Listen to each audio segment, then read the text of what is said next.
All right.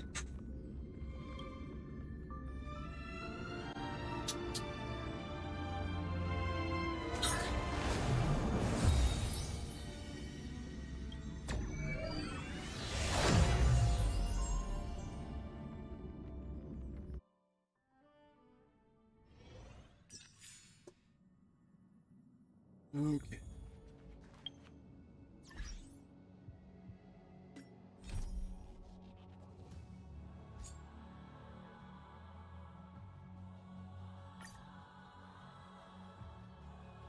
We're gonna watch a story recap of what happened.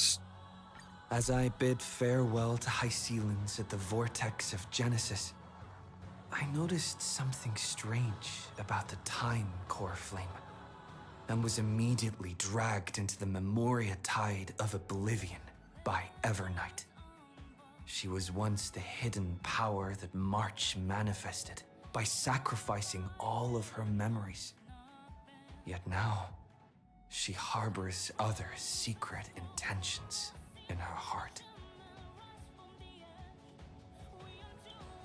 Meanwhile, Dan Heng warped back to the Express via a spirit warp jump, only to discover a memo snatcher invasion. Everyone then realized that the Remembrance's forces had already permeated Amphoreus and blocked outside intervention.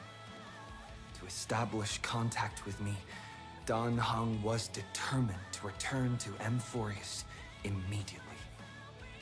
After waking up in the false trailblaze, I managed to escape with help from Cyrene and Sunday. Unfortunately, Evernight held absolute control, causing me to fall into the Memoria tide once again. However, Black Swan took this opportunity to quietly approach Evernight. Dan Heng returned to Amphoreus and beckoned the heroic spirit of Finan with divine blood. The destruction descending from the sky pierced through the memory zone and discovered the most hidden corner of the world. In pursuit of Evernight, Dan Heng arrived at the charred remnants of the Grove of Epiphany. In the grove, where memories became disjointed, Dan Heng received help from Dan Feng within his memories and completed his farewell to the past. In their final moments, the Earth demigod Terravox entrusted all their duty and authority to Dan Heng. With this newfound strength, Dan Heng found me within the Memoria tide. We entered the Nameless Titan's great tomb and discovered its secret. Across the 30 million cycles of eternal recurrence, every incarnation of Cyrene had come here, offering herself to the Remembrance. With Black Swan's help, we found Evernight in the depths of the Great Tomb. When all seemed lost, Evernight was captured by March's camera and trapped within the memory maze of Ides Elysiae.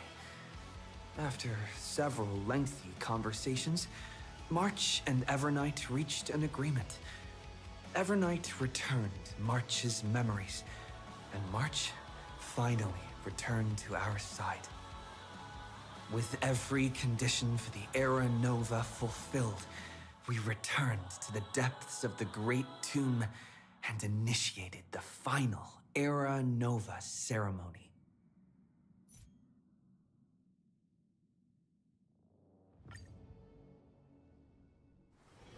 It's still early. Where to now?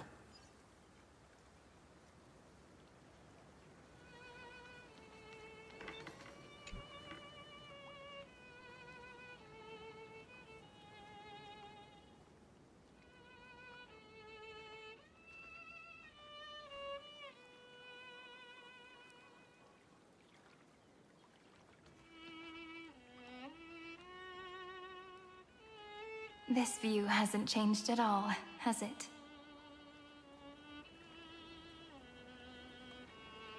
hometown in your memories never changes. But when you return to your senses, you realize that fate has already stolen the time away.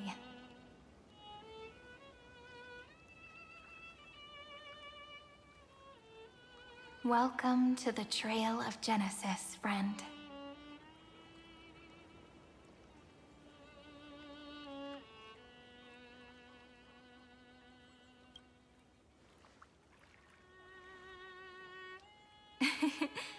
Seems like the weight of memories from 30 million cycles really made me grow up. But if I keep growing, I might be taller than you, right? Then I'm really looking forward to that.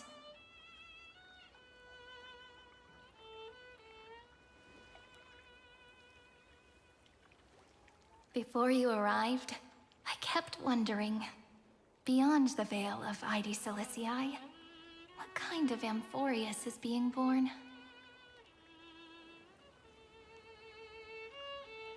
I can see fragments of it when I close my eyes.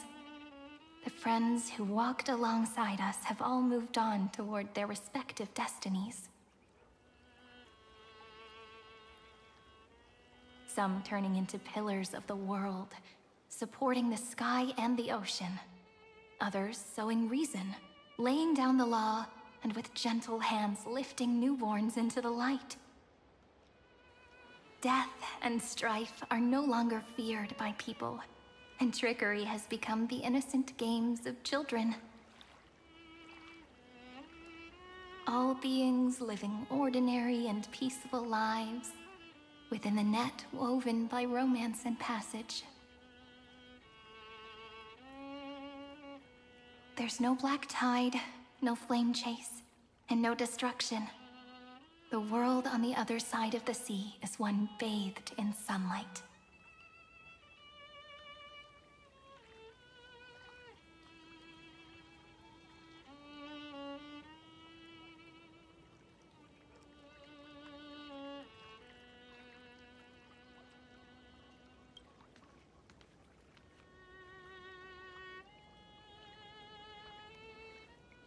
Like a happy and carefree childhood, the era Chrysia in this cycle will last for millennia, until it reaches the moment decided by the prophecy.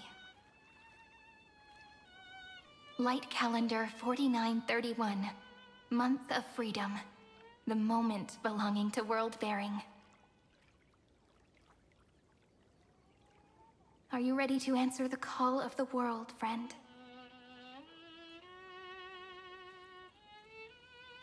Then go, and pen the Throne of Worlds' first stroke. For this world, made from countless wishes. You say that, but it's gonna be ages till we reach Light Calendar 4931. I can make use of the crevices of time, but surely you and Dan Heng won't have to wait around for a few thousand years, right? That won't be necessary. We can simply sleep, and the chronocognitive anchor will wake us up.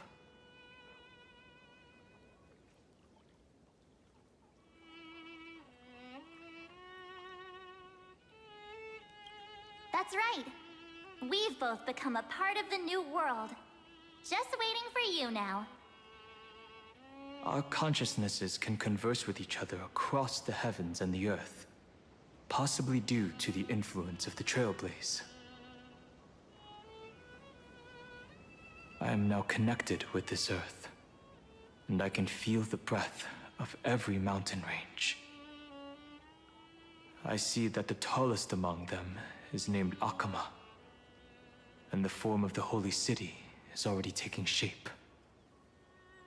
In other words, your stage is almost set. Do you want to take a leaf out of Kefali's book and make some prophecies before your nap? But we're not the only ones who have changed. The chronocognitive anchor just transmitted a message stating that Iron Tomb has reacted to the Era Nova. The moment when our friend bore the weight of 30 million cycles of memories. was probably also when the scepter devoured 30 million cycles of destruction.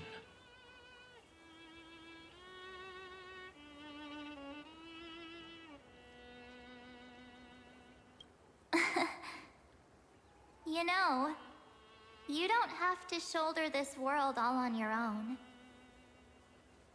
After someone boards the Express, the word alone ceases to exist. So, as we reach the end of time, no one will be left to face it alone. Dan Heng and I came here to specifically tell you that. Remember, this world is not a burden you bear alone. It's a journey we trailblaze together, alongside all of the Express.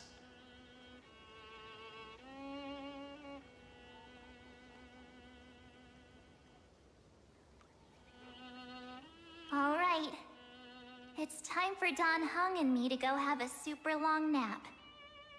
Look after this world for us. The road ahead is long, but we'll be waiting for you at the end. We'll definitely meet again. Let's take one more look at the other side of the sea before we set off. Ides Elysiae is so quiet. Just like how I remember. Here we are once more.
descent of the black tide is now completely calm. At last, the starting point of 30 million cycles is finally welcomed. Its first end. And the final end, right? I can't hear his voice. There are no flowers there that bloom for him, nor is there a star that is his. Finan is the only one who didn't reach the new world.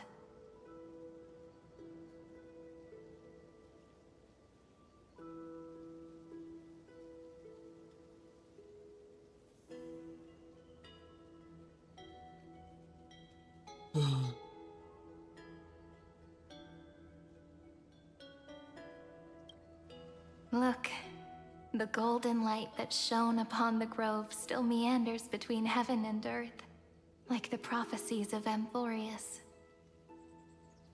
It has to be a sign he left behind. It points towards the destruction and the deepest night. Do you still remember what I asked you at this exact spot the last time we set off? Friend, are you ready to become a hero? You were still burdened by the weight of world-bearing back then, still unsure of the role you were meant to play. But now, everyone has already given you the answer. The heroes of legends were just at the right place at the right time when the world needed a hero. Just like how your arrival kickstarted Amphoreus' fate once more. A person's personality is their destiny.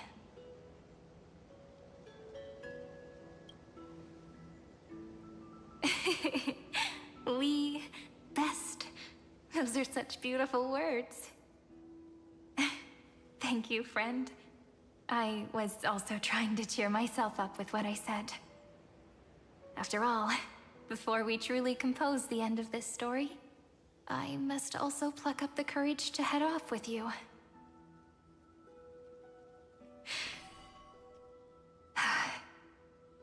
And face a memory that I have forgotten for too long, and have denied for too long.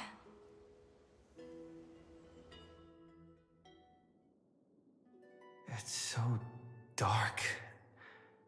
What is this place? The great tomb of the Nameless Titan. The deepest recesses of memory. Also, the place where Cyrene was born.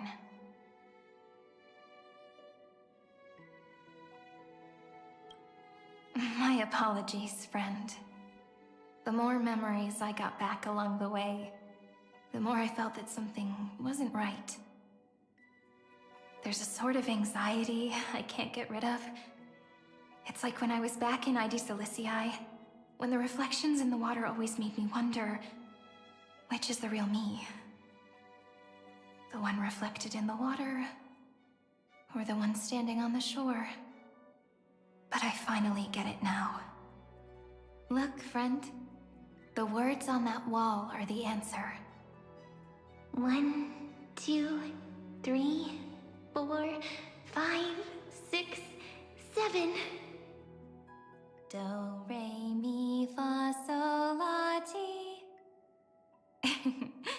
That rhymeless tune is the lullaby of little fairies.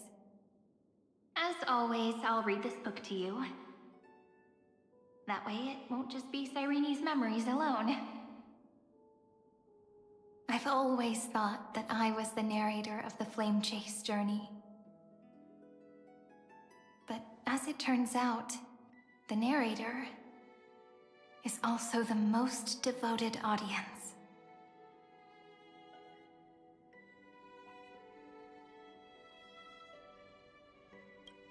At the moment of Aranova, I was enveloped by the texture of memories. Within the glistening crystal, I saw countless Cyrenes, as well as countless versions of me. This is the final puzzle piece of the memories. A prison born of the erudition. A grave annihilated in the destruction. That unknown solitary god. The 13th Titan who should not exist. The first new spore. The demiurge is right here.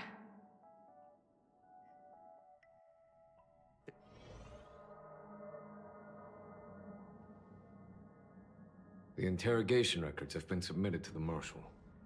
According to the Ten Lords' decree, Jing Liu and Luocha shall continue to be detained in the Shuling.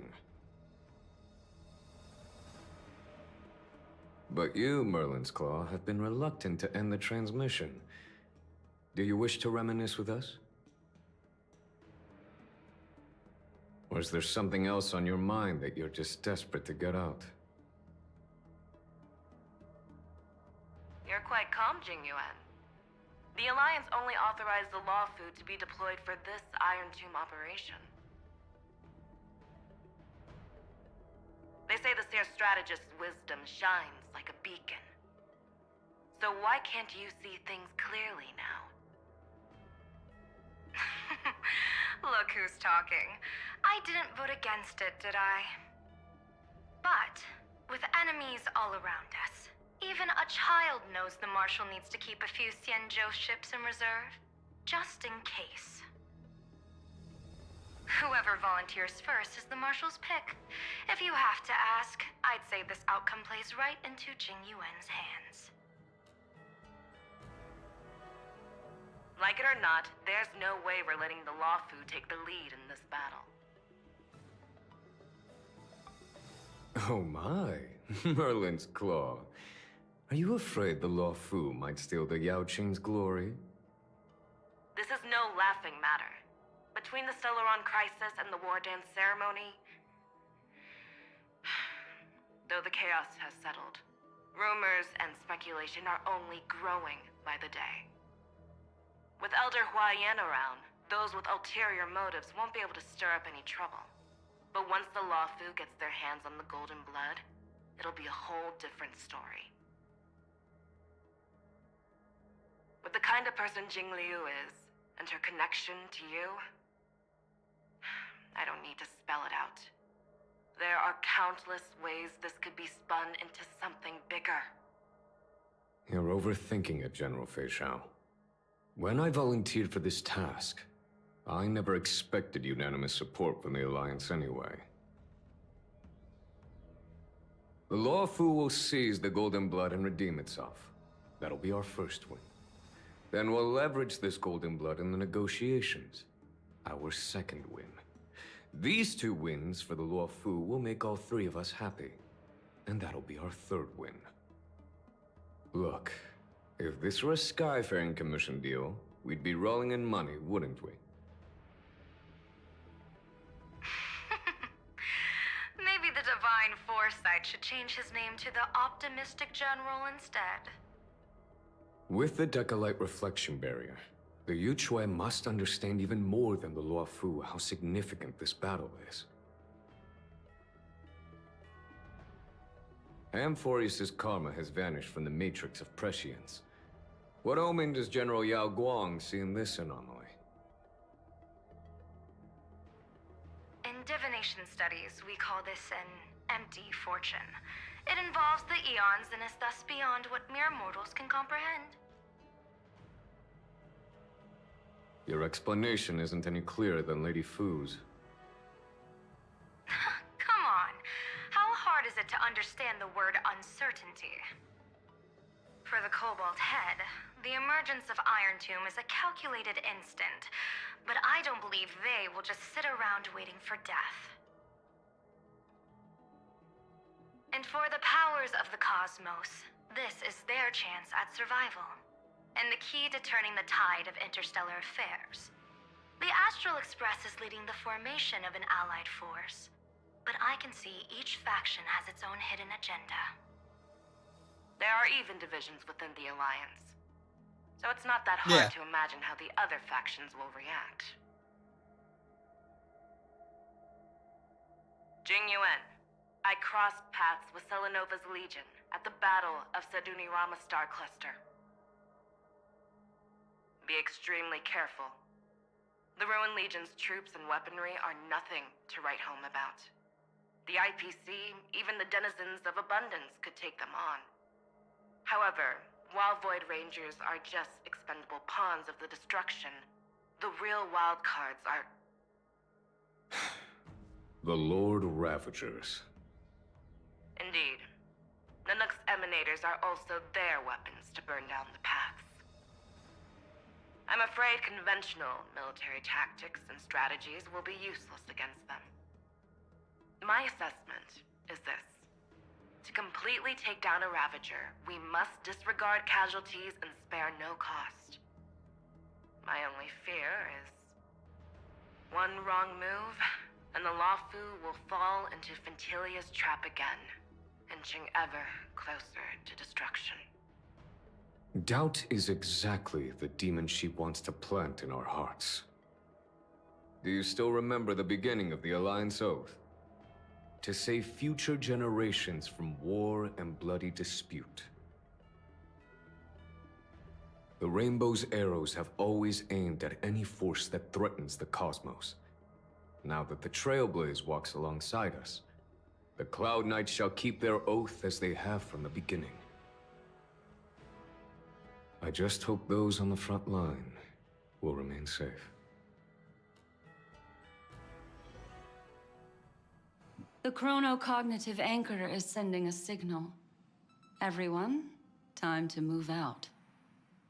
Did he and the others make it? Let me go over the plan one more time, just in case. You'll enter Amphoreus, reunite with your 3 separated companions, and try to locate Iron Tomb from within the world. Who are you taking with you? The fate of the universe hangs in the balance. We can't afford any slip-ups. I suggest everyone, except Pom-Pom, join the fight. We do need to be prepared for all possible contingencies. I have no objection to this. I'll do whatever I can. Meanwhile, Screwy and I will continue attacking the Demiurge Matrix. That is, the Scepter's kernel from the outside. With our 2-pronged attack, we'll turn this hunk of metal into scrap for sure. Now we just wait for those 2 to get back.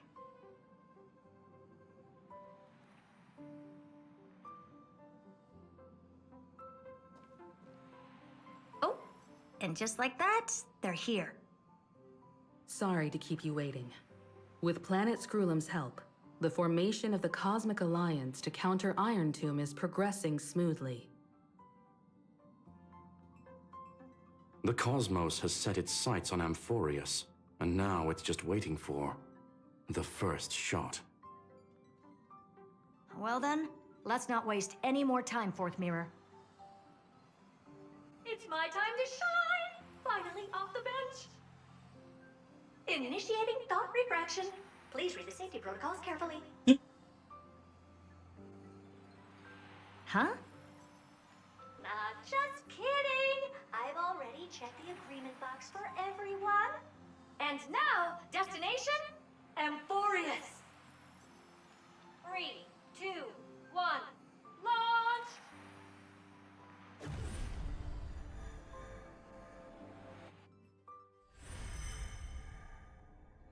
The flow of Memoria is so heavy here.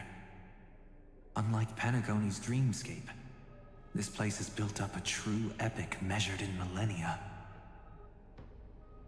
The vortex of Genesis, where all myths begin and end. And in this new world created by the Nameless, the infinite cycles have been broken. Let's set up the Trailblaze beacon and establish contact with the outside world. I'll leave it to you then. It'd be better for me to not show myself in front of the Garden of Recollection. And, Mr. Sunday, you probably shouldn't show yourself either. Agreed. The Astral Express has landed. If you receive this message, please respond immediately. Over.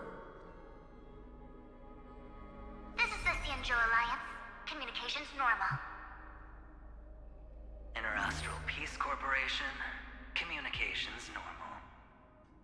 No response from the Galaxy Rangers. Not surprising. But I didn't expect the family to also stay silent at such a critical moment. That's a pretty blatant disregard from the family for Penacony's independent director, I'd say.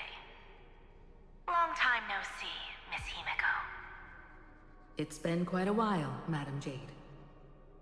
The significance of this battle rivals that of the campaign against Sulo. Only through victory can we disperse the shadow of Iron Tomb that looms over countless worlds. The 10 Stonehearts shall spare no effort for such a grand mission for the preservation. Madam Jade led the Intelligentsia Guild in conducting specialized research on Iron Tomb's past activities. The bad news is, the collapse of the Erudition won't just affect inorganic beings. You mean Iron Tomb can infect organic life, too? Well, the good news is, so far, its effects on organic life are under control. The infection progresses slowly, and the resulting neuropathy is non-fatal. In any case, the IPC can guarantee targeted vaccine coverage within 48 system hours in all star zones within the medical system. What about other star zones? At a time like this, are the followers of the Firmament Arbiter still trying to make a profit? I remember you, Master Diviner. Your performance during the Third Denizens of Abundance War was quite impressive. Please rest assured, all worlds can purchase vaccines from the IPC with a humanitarian discount. That's the current policy at the very least. But, if the Xianshou Alliance is willing to assist with the IPC's assets in Epsilon and other star systems, we'll have more cards to play when reiterating to the board the necessity of deep cooperation. It makes sense, since Interastral Peace Entertainment's headquarters is in Epsilon. But why are all the other worlds on the list?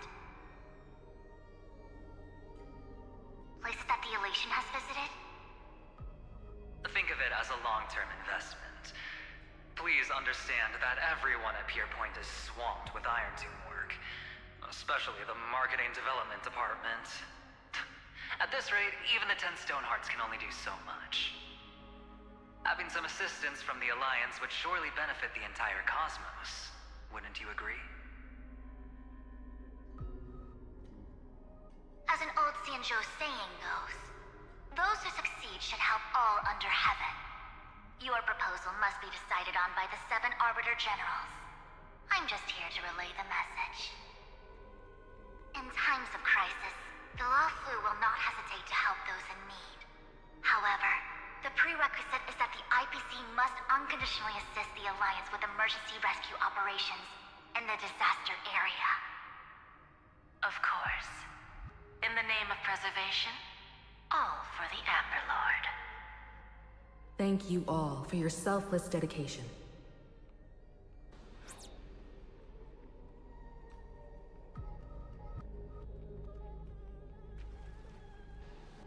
It's clear that each party still has qualms about everything. The clash between destruction and erudition isn't just about the fate of the cosmos. It's a moment for all factions to reshuffle. It's a Chinese game. You can never be too careful when battling a Lord Ravager. All are equal in matters of life and death.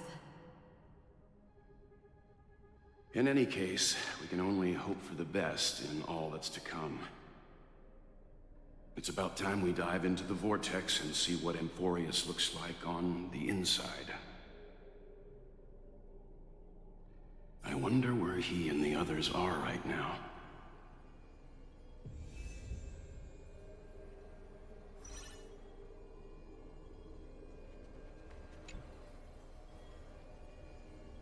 Hello? How's the signal? Can you hear us? Oh shit, it's Oh, we're through! I can see the video feed. Everything's working perfectly. Miss Branya? Miss Serval? What a surprise. It's been a while. We've already heard from Miss Topaz about the Iron Tomb operation. She made a special trip to deliver the vaccine to Belobog. I can't believe the Express crew is at the eye of that storm. Is everything going smoothly? Don't worry, we're still following the plan step by step. How's the situation in Belobog? Urillo 6 is located on the outskirts of the preservation barricade. While it won't bear the brunt of the first wave, there's still a risk from the aftershocks. That kid Japard and Pela are busy organizing the Silvermane Guards, having them consolidate their lines and dig trenches. Zila and Lynx just got back from the Geomarrow vein production chain. Hey, do you want to say something to them? That would be unnecessary. It'll only shake their morale. Just tell them to stay safe. Miss Branya, I'm afraid this disaster will be far more terrible than you can imagine. Please, be sure to follow Miss Topaz's instructions and make thorough preparations. Of course. We have resealed most of the engine of creation beneath the ice to prevent the will of the preservation from becoming an accomplice to the destruction. Don't worry, Miss Himiko. Belobog is far more resilient than we imagined. We really wish we could help, but Urillo 6 has only just woken up from its hibernation. The Astral Express, standing at the forefront of disaster, is the hope for many ordinary civilizations across the universe. In the face of a massive catastrophe like this one, relatively smaller civilizations have never had many options. But that's exactly why we have a resolve that's second to none. If anything goes wrong... Miss Topaz, I hope you can help out and rescue the affected citizens. No problem. Also, didn't the Xianzhou sign a friendship agreement with Urillo 6 earlier? They won't stand by idly either.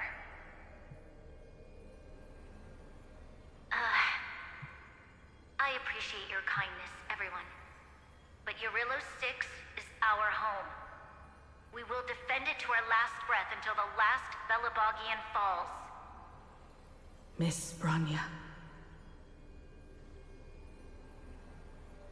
May all civilizations that have made it this far on their own strength weather this crisis together.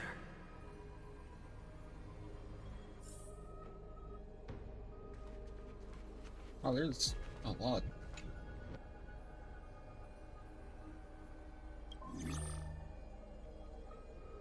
Good news, Miss Himiko. The 7 Arbiter Generals have reconsidered the current situation, and I'm here to relay their message. Officially, the Alliance's combat forces will still be limited to the Luofu, but the Yaqing has also been deployed in the surrounding war zone as a contingency. Words cannot express our gratitude. Getting the Hunt to agree on sending troops must have taken quite some effort from General Jing Yuan. The Luofu already considers the Express an important ally. We also have no intention of hiding the fact that there is indeed something the Xianzhou seeks from this Iron Tomb operation. But this time, the Marshal herself decided to send out troops. With a formidable enemy before us, the Alliance has no reason to back down, nor will we be content to take a back seat. If we can stand together with civilizations across the universe to overcome this crisis, then we must do so, even at the cost of our own lives. The Alliance truly embodies the principle of righteousness. It's fortunate that the cosmos has great heroes like you. You're too kind. As for that Jade Abacus of Allying Oath, you can save it for when you're in more dire need.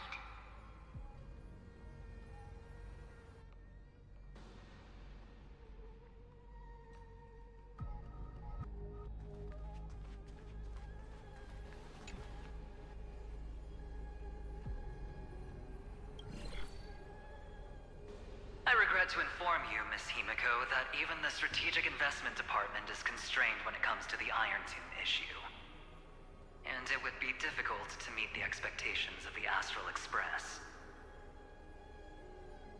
However, Madam Jade instructed us to look after our nameless friends as much as possible. So let me offer you all a small suggestion, just from my personal perspective. Other departments at the IPC might also take this opportunity to extend an olive branch to you. When that time comes, I hope the Astral Express will remember that the 10 Stonehearts were willing to stand with the Trailblaze, even though we were in a difficult position. And more importantly, we were the only ones willing to do so. Sounds like a threat, doesn't it? But trust me, every word comes straight from the heart. Has the internal conflict within the IPC really gotten this bad? Everyone knows about the bad blood between Diamond and Oswaldo. But at least until now, they've had an uneasy truce. Until the Lord Ravager Archforger caught the board's attention. I'll leave it at that, as it's confidential information. Hope you can understand. I understand. Our immediate priority is to address the Iron Tomb crisis. Let's hope for success from the start. This might help ease everyone's pressing concerns.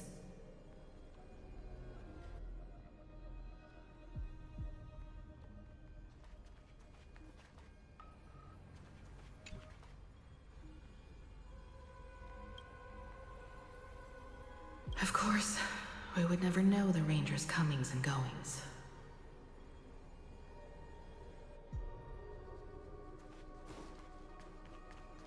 You best. There's a chest in the background. Miss Himiko, is that you? Yes.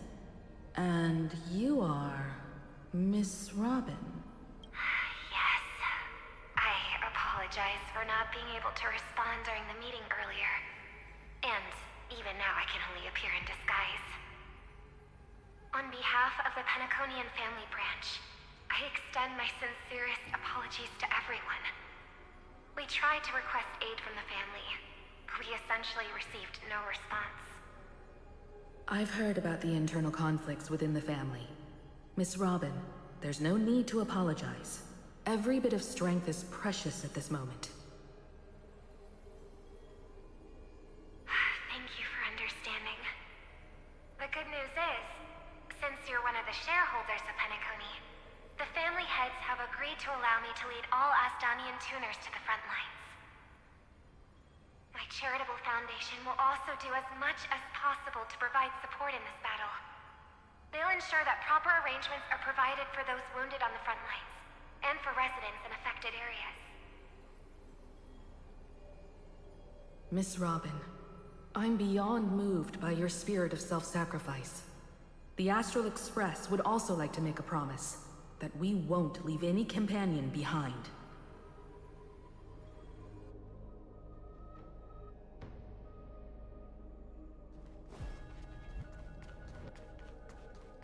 Hey, Luke.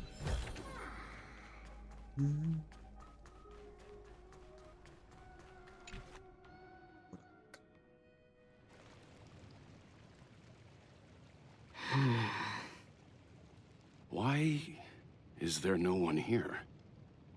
Everything in Akama seems normal. The New World was enjoying peaceful times not long ago. It seems it was even more recent than not long ago, Miss Himiko. The fruit on the table is freshly cut, and the bath temperature is just right.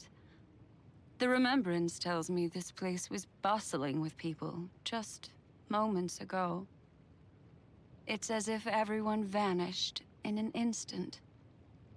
Could this be Xandar's doing? Unlikely. He's still under the surveillance of those two geniuses. Could it be some kind of local custom? A custom that makes an entire city fall silent in an instant.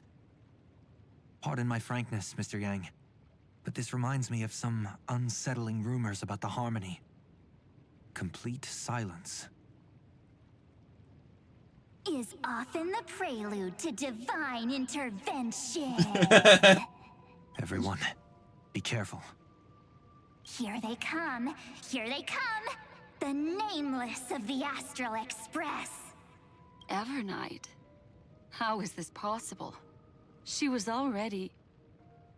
We are the Chroniclers of Time, and we do not fade away. Finally, the last Era Nova has been completed. What did you do to the residents of the Holy City and the three Nameless? I didn't need to do anything. The remembrance will ultimately become the substance of the new world. Now, they are no longer the trailblazers you once knew, but gods who permeate heaven and earth. Yeah. The 12 Titans who guard Amphoreus.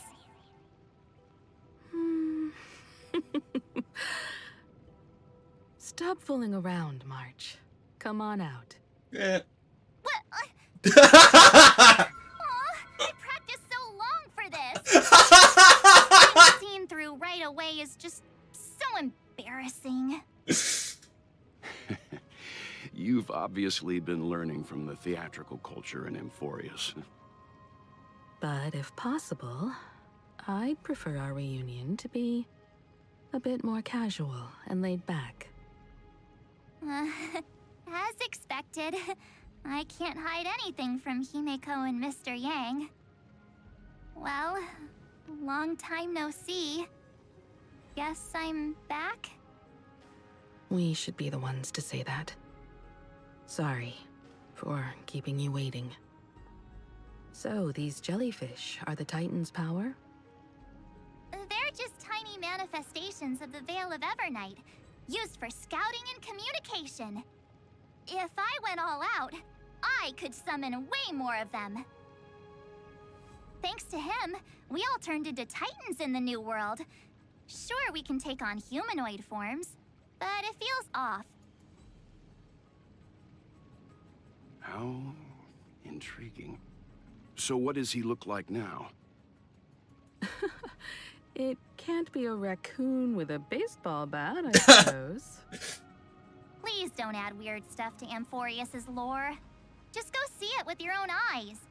Follow the prophecy's guidance and come to Dawncloud. He looks way more majestic now than he used to.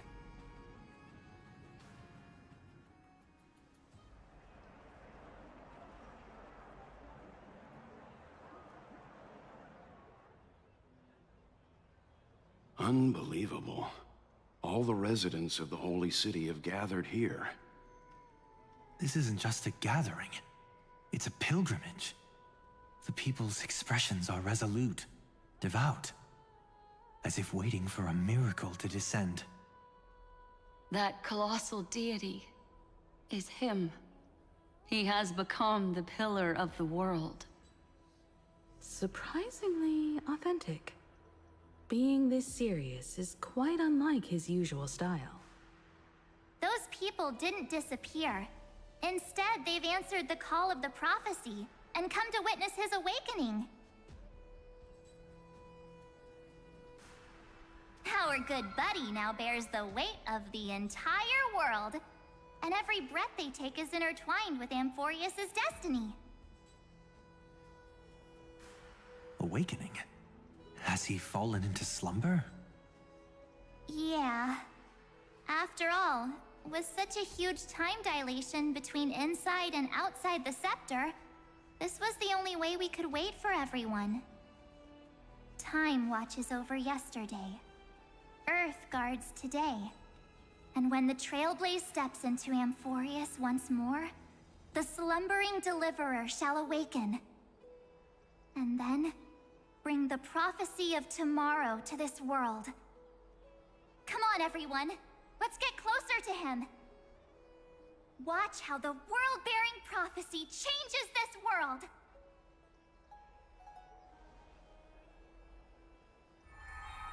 Oh, it seems the kids are already miles ahead of us at this stop. All the more reason we can't afford to slow down our pace. Let's go witness this moment for ourselves. Majestic. Speaking of which, I once caught a glimpse in Sleepyhead's memory of him transformed into a towering Tatalov. Could it be? No way! That was just a nice dreamscape. At least nice for him. If they are the throne of worlds who bears the weight of this world, perhaps they could guide a traveler still wandering among the stars. Hey, since when did you get all pious? His advice sounds pretty silly sometimes, you know. The so-called fool and the world are merely a step apart. Teaching us to find erudition amidst imperfection. Praise be to Electra, chalice of plenty, for you brew the ocean into sweet wine, dispelling nihility with every toast at the feast. Praise be to Hyacinthia, eye of twilight, for the rainbow you cast from the light of both dawn and dusk into the glimmer of preservation. Praise be to Cyphera, coin of whimsy, for your every flip reflects the possibilities of destiny, letting the tricks of elation illuminate the path to dawn. Praise be to Mightylos, lance of fury, for you are the strife that pierces through hatred and cruelty, and the eternal glory of the hunt. Praise be to Castorus, hand of shadow, for you gently ferry the crossing of death, so that it is no longer an end in equilibrium, but a peaceful journey home. Praise be to Dan Heng, pillar of stone, for you are a mountain range and the backbone of permanence. Your silent form lays our path across the earth. Praise be to March 7th, Veil of Evernight, for you safeguard time for us, weaving remembrance into stars, to be embroidered upon a boundless dress. Bro, this is so sad. All of those characters that were just mentioned right now were all characters who basically died in the past cycles. Oh, and they were all made like gods of this cycle. Oh man.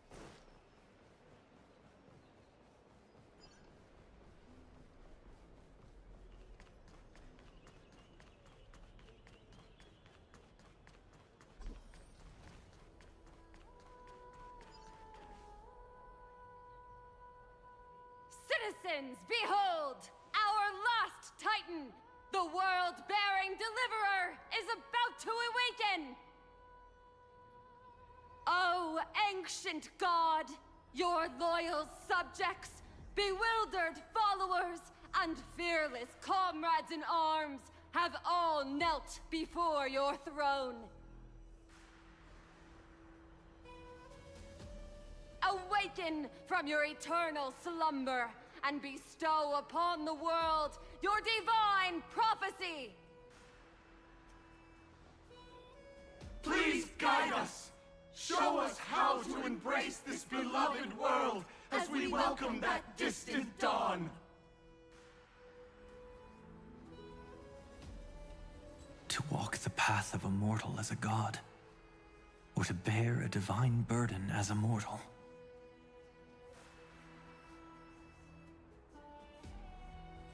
He will give us the answer.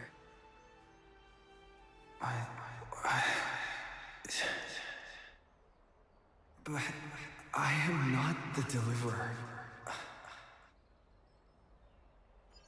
Rather, I am the Nameless, who dwells among mortals. That voice is definitely him. I heard your prayers. The core flames flickered and dimmed, and the age of the gods met its end. So flow, golden blood, flow. I'll bestow it upon you, returning it to the true masters of this world. Stand with me and become heroes.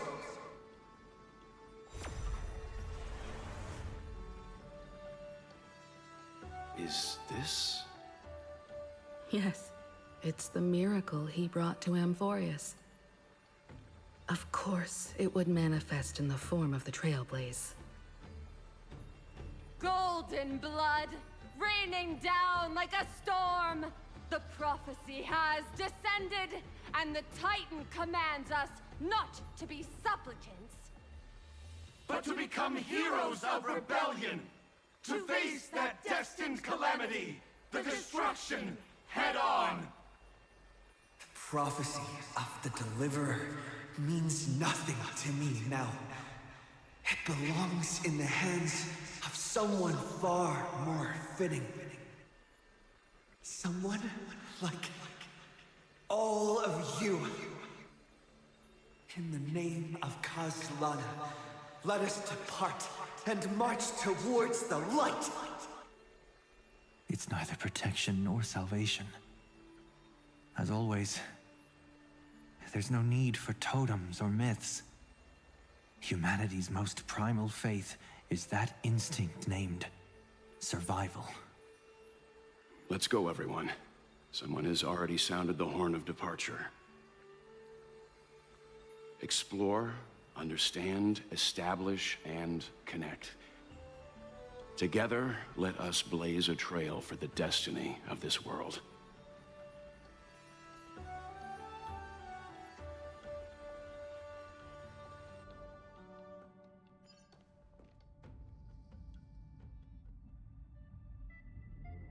Is it just me, or does this Demiurge Matrix feel completely dead? It's nothing like how the Memo Keeper described it. The environmental readings are all wrong. Conclusion: this must be what the kernel actually looks like in the real world. What did Xandar do to the scepter? At the end of light, there must be silence. Certain, pure, and absolute darkness. Not the time to quote the Lord of Silence. Bad omen. Either way, we have to press on. Until we uncover the truth behind the 13th Titan. The buried past is the key to stopping Iron Tomb. That is, if it even exists. Xandar says the Demiurge never existed. Who actually buys that? You can erase the records, but not the truth. It vanished too cleanly. No traces. Like someone's yelling, "Look, there's nothing here." Too bad I'm the type who can't resist digging deeper.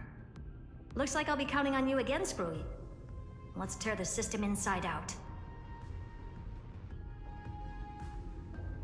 Always happy to help. But as your academic partner, I have to ask. Herta, what if we fail? Let's say the Demiurge really doesn't exist. Do you have a backup plan? A backup plan? Of course. If we can't find the key, we turn the lock into the key. That plan's cost is incalculable. It shouldn't even be on the table. Well, then let's hope we never have to use it. There's no point worrying about the end just yet. One step at a time. Let's go.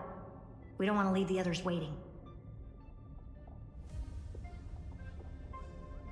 You brought what I asked for, right?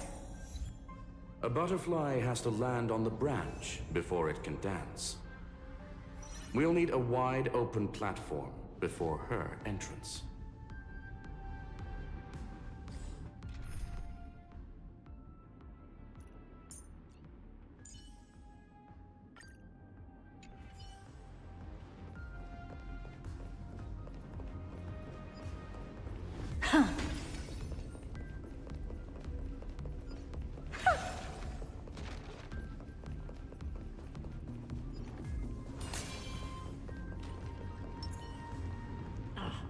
Just use that thing over there, Zag.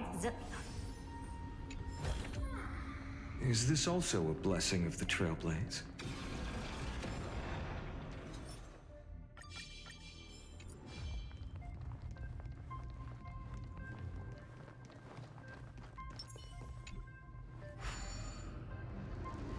Oh, what a dumb name.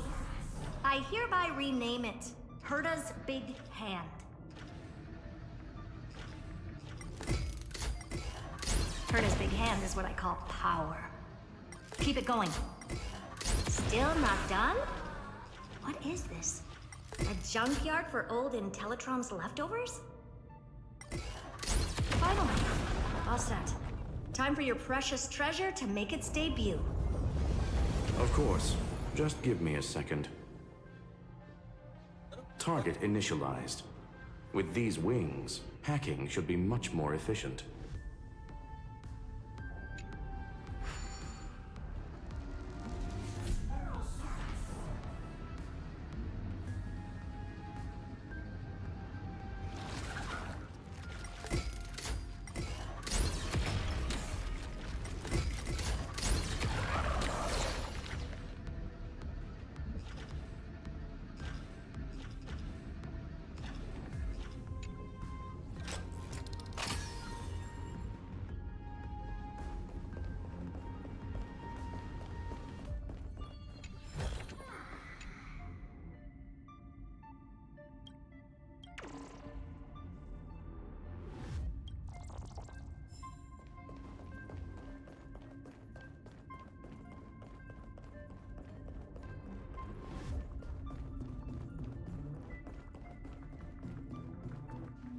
Oh, a classic nuclear heat engine. Classy choice. Just a personal preference. Her name's Mistletoe. Every flower in your garden's got a bit of poison, huh? Also a personal preference. It reminds me of the last time when we tangled with that punk Lordian brat. What did she call this kind of infiltration tool again? Right. Dirty data shell. It wraps around the kernel to fool even top-tier firewalls. But yours is way too clean. Not even a hint of real-world grit. Herta, your tone is unusually emotional. Suggestion. Let's get back to the topic at hand. I thought we were done with that conversation. Unfortunately, current conditions won't let me ignore any variables. Especially the most important one. Your will. Iron Tomb never stops. It is evolving faster than any of our worst projections. Every instant in the Eon's calculation is like a sword hanging over the cosmos. Every move humanity makes could speed up its arrival. Which is exactly why we can't mess this up. And now, Droidhead wants to hand down judgment to the poor cosmos again. Border Star Trade War, Emperor's War, Rupert's death. Every time their instant arrived, it meant another bloodbath for humanity. But in this ultimate battle of erudition, you and I are supposed to be players, not pawns. If you choose to burn yourself out as a resource, then everything we've worked for means nothing. Herta, the cosmos won't just stand by and let a genius throw their life away. And neither will I.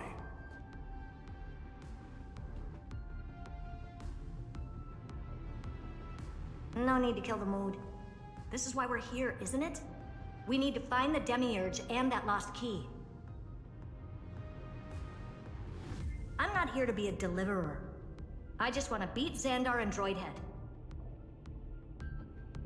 Right now, I just need to know. Are you with me? Of course. Time to board. After you. Let's tidy this place up and see what this Demiurge really is.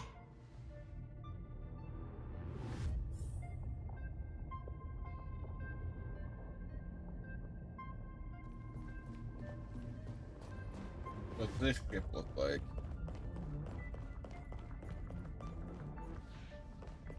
Yeah, it's pretty cool. Let's hope this Matrix is better organized than the Emperor's junkyard of a birthplace.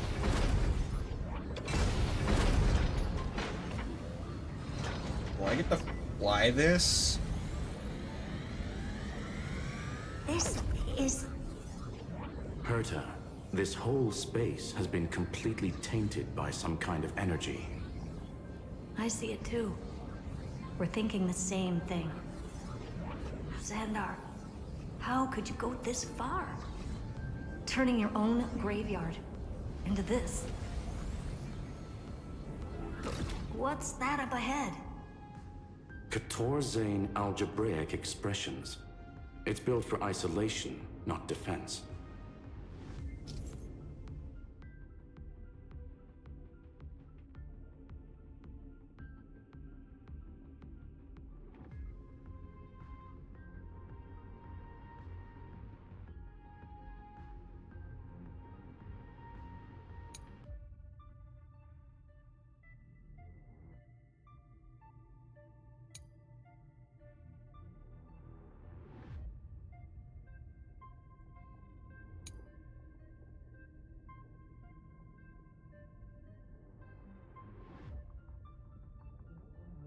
So basically, the door to the tomb, right? Great. Let's find the handle. I'm picking up multiple independent signals with the same data structure as the barrier. Projection. We can hack the terminal, reverse the computation, and turn it into an attack. Classic move. Use their own systems against them. Take us to the nearest one.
Almost no response. Just as I feared. Not promising. The output is barely a third of what we need. Logic says we'll need multiple terminals to coordinate the strike. Locking onto the next one now. Find anything else? Regarding the origin of these ruins, no logs found yet. Xander erased all records. But I did find some interesting scars in the circuit. High energy radiation, internal imaginary energy contamination. From what I know, there's only one thing that fits. Skip the science talk, Screwy. That thing only goes by one name. The Stellaron. Exactly. Xander blew one up just to clean the entire Scepter system. Huh. So that's what he meant by killed that Titan with my own hands. He wanted to turn the neuron of the erudition into a relay for the destruction.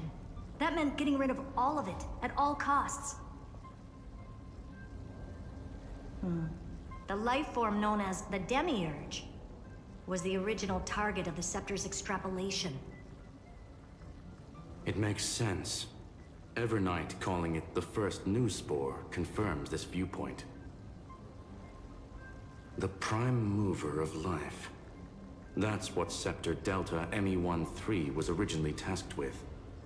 Even after it got scrapped, the query kept running. Yet the true value lies in the process of solving it, not the answer itself. Then, Does this mean finding the Demiurge is hopeless? No, I'd say exactly the opposite. It means Xandar had no control. He couldn't contain the Demiurge just like he couldn't handle Droidhead. So he tried to erase every trace. But he failed. It still left a mark. By the way, if there's another Stellaron in Amphoreus, why hasn't that little one reacted to it at all? You said the Demiurge left a trace, right? Yeah, but not in the real world. Remember the great tomb You of can't the just Titan? fucking say that, man. What the fuck?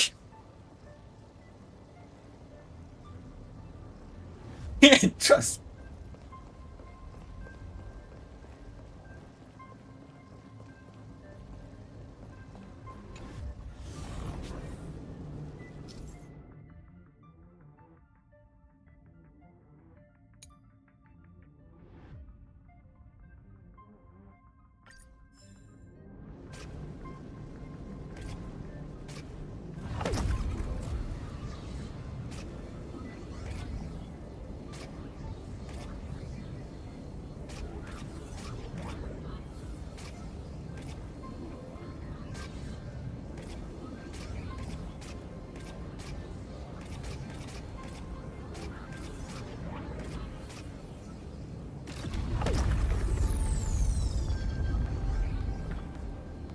I mean, it controls fine. It's very simple in its controls, but hey,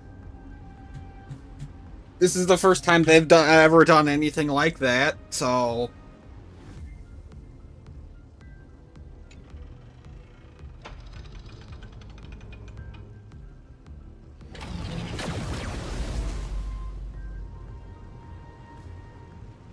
Trailblaze Archive 466. The data from Philia 093 clearly indicates that the Demiurge did in fact enter Amphoreus' extrapolation. Inside that world, it was the 13th, forgotten Titan. The one who listened to 30 million cycles of Cyrene's memory. But Evernight said the opposite. She believed that tomb was empty from the start. The nameless Titan never existed. The so-called listener was just a trap set by the Remembrance to steal the scepter. A mimetic entity full of theatrics. How much of what she's saying is true? Would an Eon really speak in circles like this? I doubt it. The Remembrance's behavior is certainly odd, but her assessment aligns with our current reality. Since we entered the Matrix, we haven't found a single clue pointing to the Demiurge. And that's the key, Screwy. Xandar's actions prove the Demiurge exists. But what Evernight said, and what we've actually seen all point to the opposite.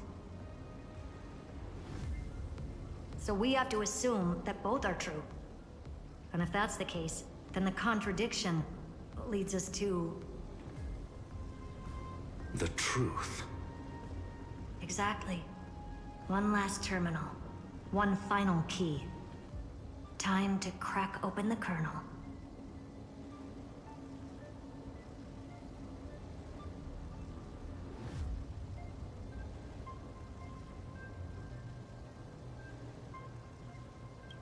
Xandar had to lie to the original Finan and Cyrene.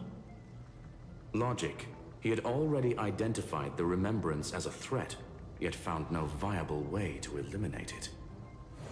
All right, let's finish this. Time to break through that barrier.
Light up the dawn. If you're looking at saints and whatnot, he's not a saint yet, but you should look up Takashi Nagai. I think I talked to you about him earlier. He's really cool.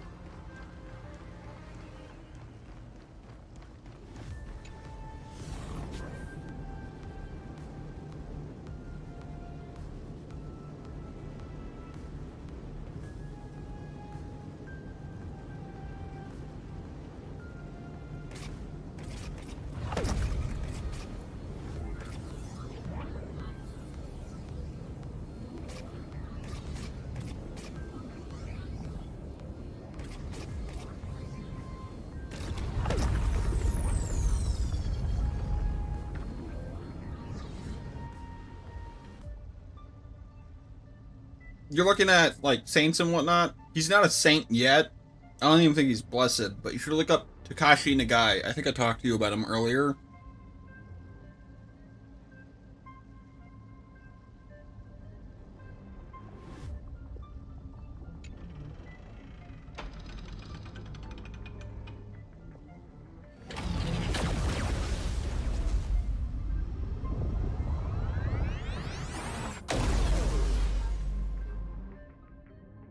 Operation authorized. Path energy readings. The erudition declining. The destruction surging. The remembrance. I mean, he did do... 0. He did die due to radiation, but that's because he was a radiologist and worked in x-rays. And worked with x-rays a ton before we, you know, have modern x-rays, which have, like, no radiation now.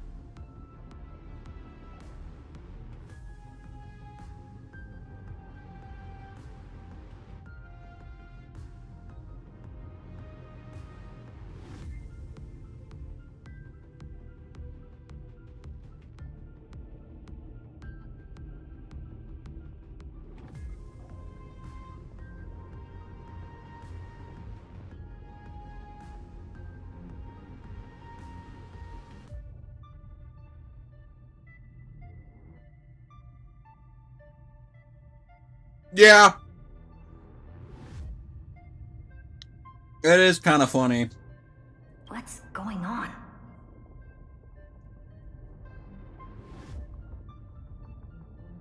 Cause unknown. They left no discernible trace within the real Matrix. That shouldn't be possible. Could it be that the Era Nova exhausted all of the Remembrance's texture?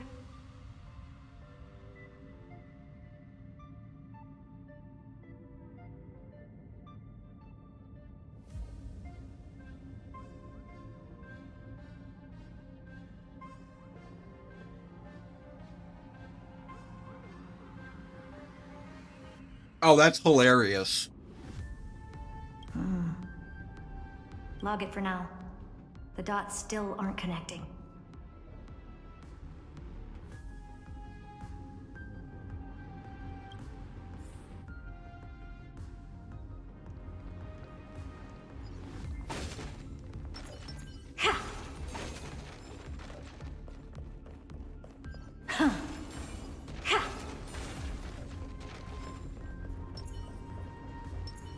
Light up the dawn.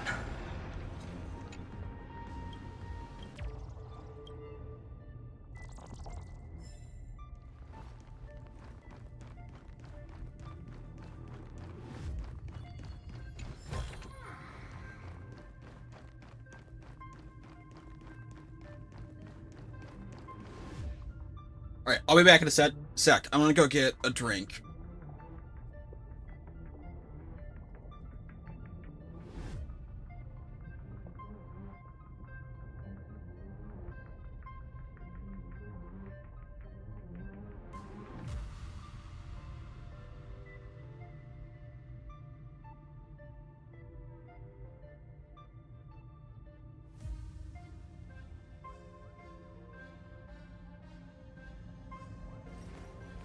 I will walk to the end with all your wills, no matter the cost.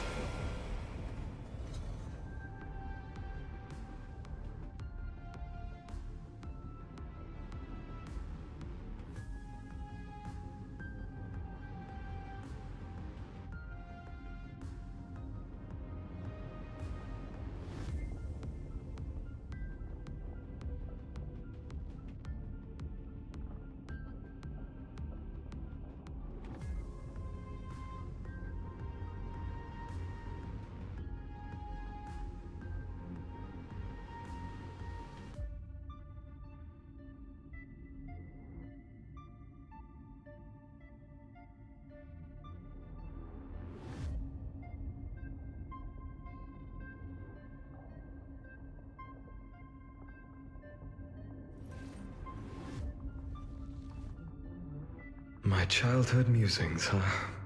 So naive.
Quieter than I thought.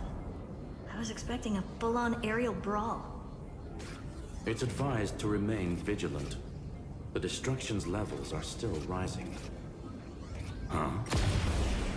What's the matter? Interesting. I just picked up a signal from the Exo myth.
How the fuck you beat this? Pretty sure that's correct.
God.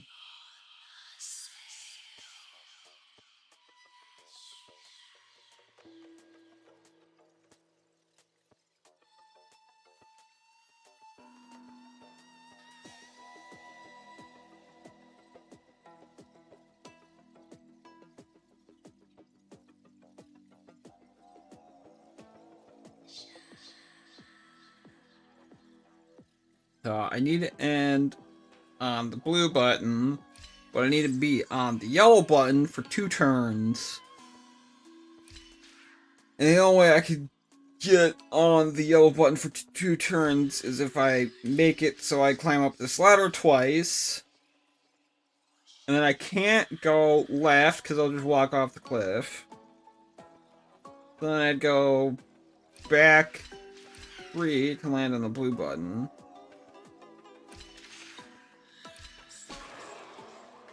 But I need to end on the blue button. Oh, wait, hold on.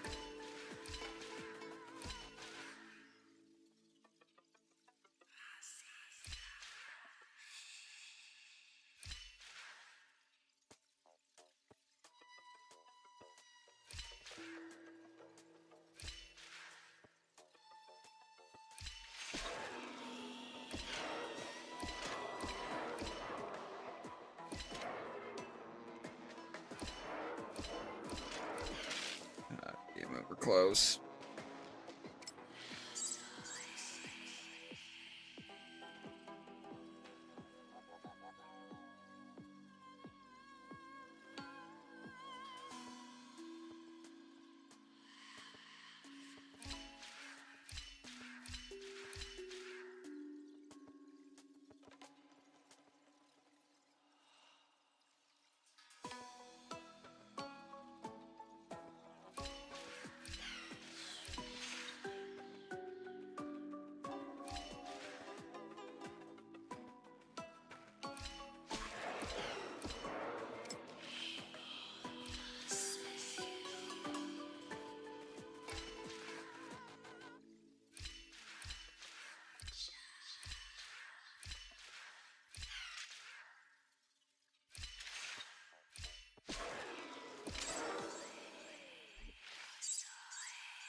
I'm getting stumped on this puzzle.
Probably thinking about this the wrong way.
I'll leave for now. I'll have to come back to this.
What are these fucking...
Like 90% sure that's the first 4.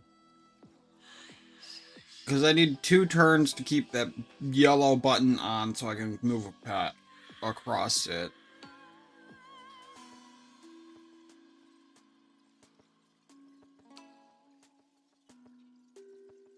I can't move left here.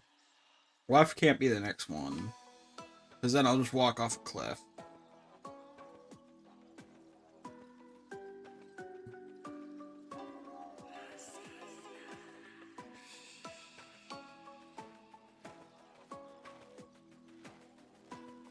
Go, done.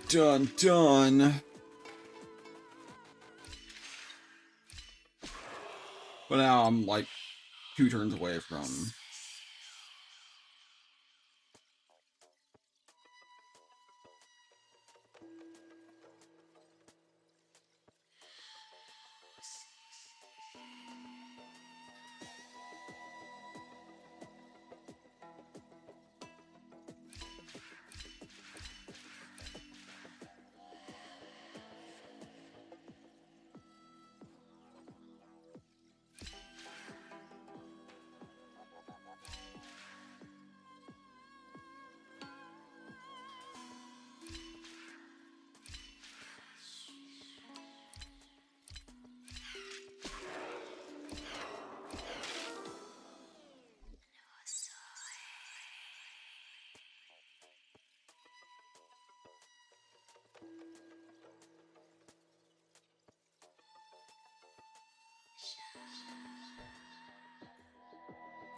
I can't reset the fucking teleporters, otherwise I'd do that.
Oh, beat it.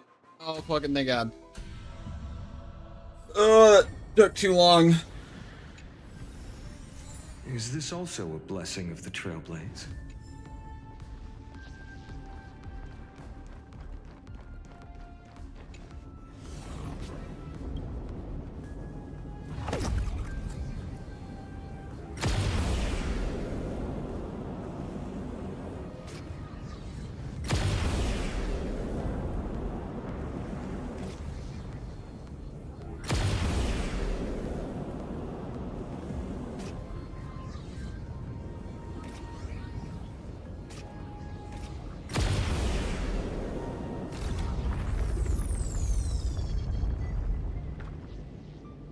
Oh joy, there's another one.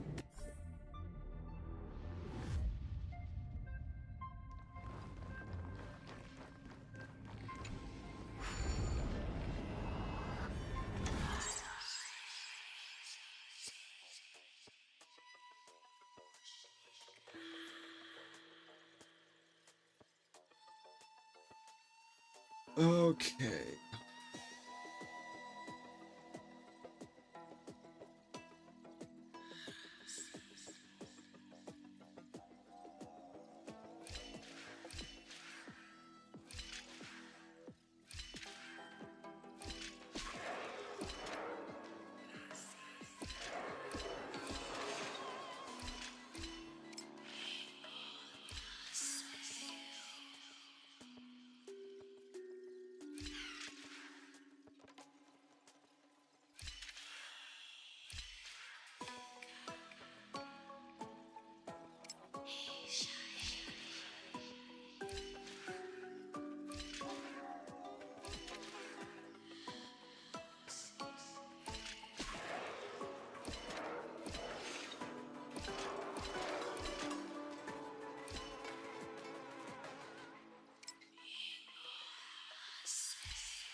Yellow has to be last. Blue has to be first.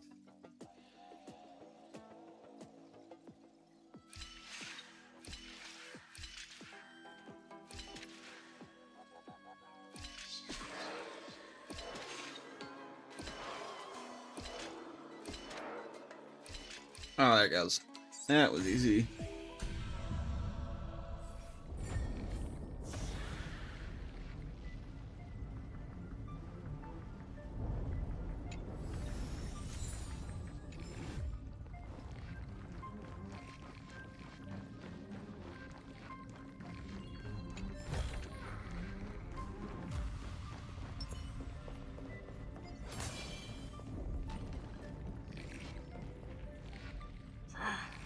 This repulsive force is unlike anything I've felt before.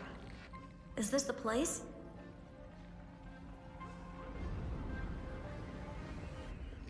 Correct. Judging by its defensive properties, this is the entrance to the exomyth. I didn't expect that. Who builds a lab in the middle of digital rubble?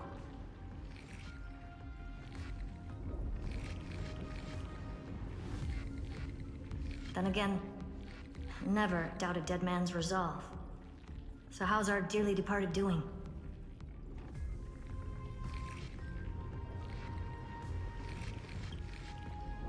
He severed part of his neural pathways to break free from Lord Anaxagoras' control.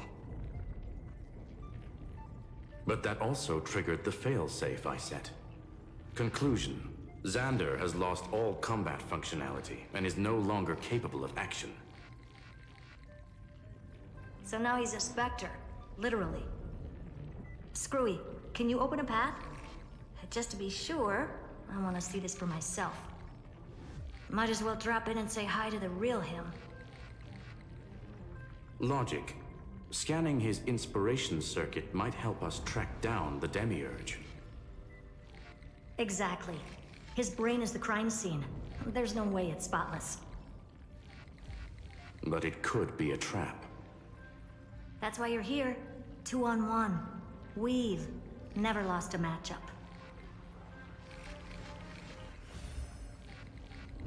I'm honored. The chronocognitive anchor's in place. Proceed when ready.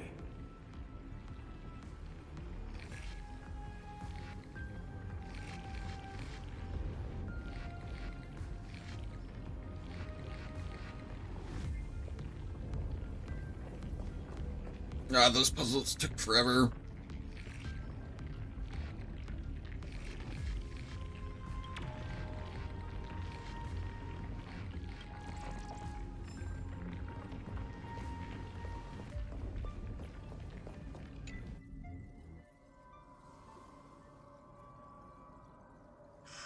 I knew it. The one thing I didn't want to happen. He's not here. The coordinates are accurate. Xander is still here. However, his position is shifting rapidly and chaotically. This pattern doesn't match any known shielding technology. It's his domain. Stay alert.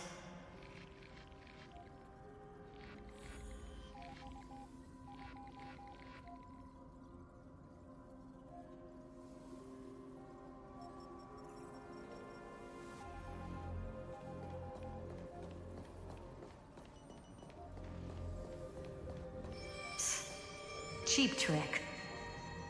The spatial field here is undergoing autonomous recalibration, initiating reverse engineering of the interference source. Try again.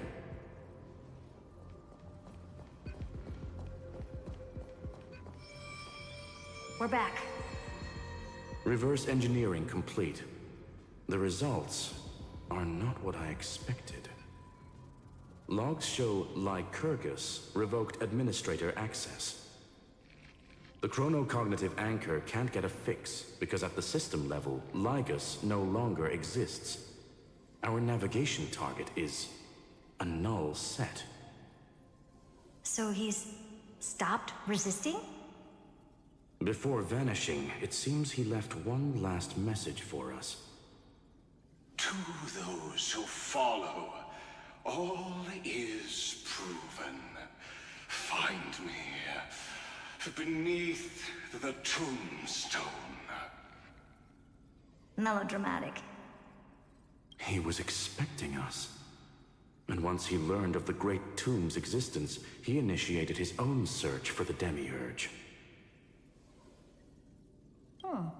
Guess he wants a final showdown. Fine. Let the old Intellitron dig his own grave. Just like he wants.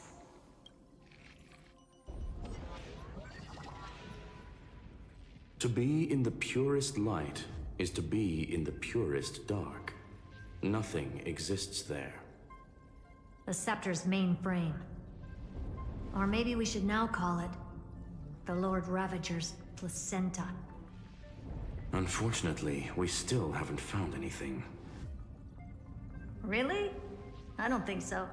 Not finding anything is our biggest find. Please elaborate. If the Demiurge was destroyed, there'd be at least some bits of it left. I don't buy that a Stellaron could have blasted all the traces away as cleanly as a scalpel. As I said before, its disappearance is too clean. If the garden hadn't stirred the pot, no one would even know about the Demiurge's existence. We're talking about the Scepter's original extrapolation goal. There's no way that nothing of it was left behind. Or we can look at it from another perspective. If you were Xandar, would you be this obsessed with a concept that poses no threat? Would you guard against it at every turn? There is the possibility that he's naturally meticulous and hates variables. That does track with the impression he gave about himself. But Xandar shut that theory down himself just now. Choosing to act, even if it'll cost him dearly. And we know that feeling well. The unknown is right in front of us. So we only have one choice. Solve it. You sound pretty convinced. Surely you already have a theory. Care to share? Of course. Though I don't have hard proof, I'm almost certain that the Demiurge has been in everyone's plain sight all this time. Yet, they were mistaken for someone else. That'd make the most sense. Why was the room empty? Because the person locked in there had run away ages ago. But they were weak and small and had no presence whatsoever. Even the old Intellitron didn't notice them. Which also means there's a high chance that their powers are minuscule and cannot alter the outcome of the battle at all. Well, at least Xandar is scared of them. Come on, it's time to confront him. Let's go to the tombstone he talked about.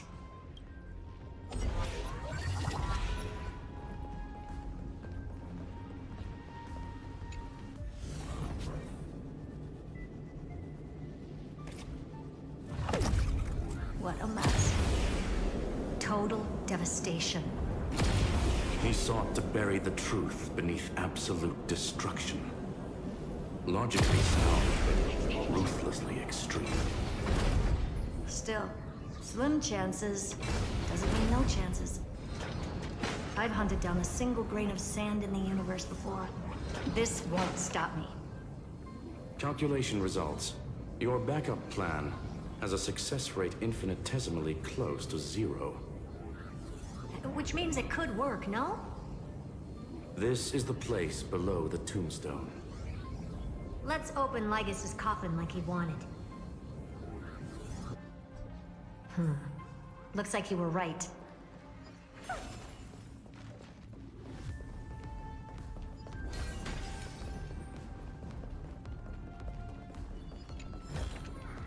Oh.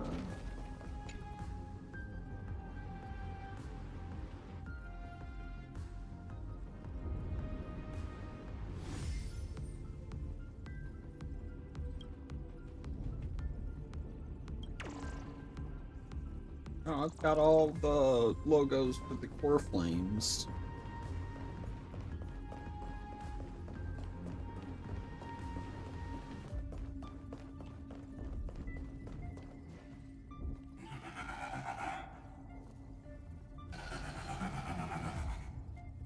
Nothing but a head left? Oh, who'd have thought you'd look this bad in real life? My elated greetings. Welcome, you two. I'm very happy that you responded to my final words. All this tombstone and final words. Did you end yourself to atone for your guilt or something?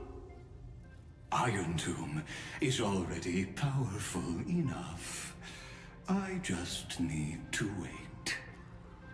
I remain here only to share the joy of discovery, and also to congratulate you two on reaching the same conclusion as me. The conclusion regarding the truth of Amphoreus's heart. End this charade already. That Amphoreus's heart you're talking about is just a missing demiurge.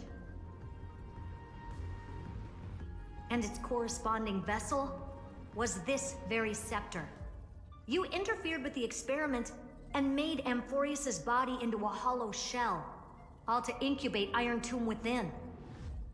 That's why you either killed or kicked out all of the Memo Snatchers. You wanted to eliminate any chance of a consciousness coming into being, no matter the cost. Even the strongest wall can fall to a single crack. The memory of betrayal has been etched into my heart, and I will never show mercy. Now, The perfect vessel has already fused with Amphoreus's body. Unfortunately for you, the answer is all but revealed regarding who the Demiurge is.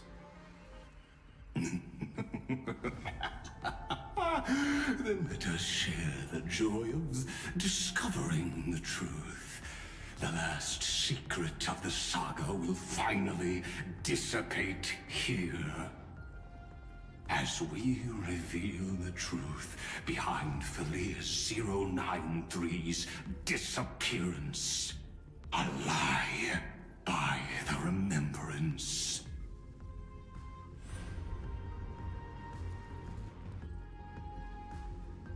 But where should I start with the story about me? From the beginning of the universe? Just kidding. That would be too much. I just want to tell a teeny story. So little that it started with a seed. I know you're listening, my good friend.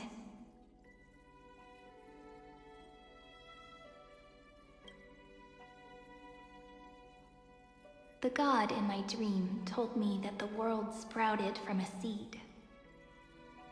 It grew into a great tree named Amphoreus, and time became its branches and leaves, basking in the light. What a coincidence. Dappled light coming through the leaves is my first memory as well. On a very ordinary early morning, beneath the village's biggest tree.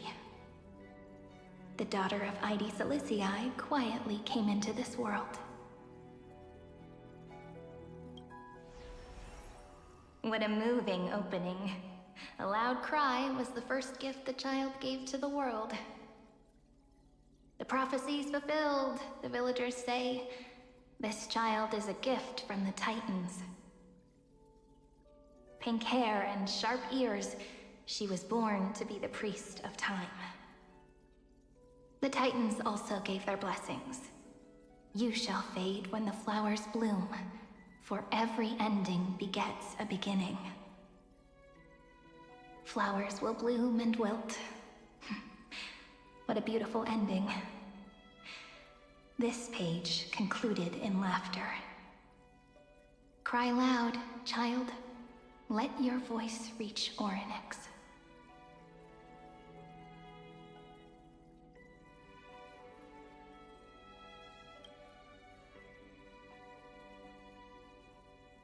Anyway, I don't like tears. Time quietly flowed by in the midst of laughter. The wind from my hometown caressed the ears of wheat, and there were swings, wind chimes, the sea, and the little fairies off-tune a cappella songs.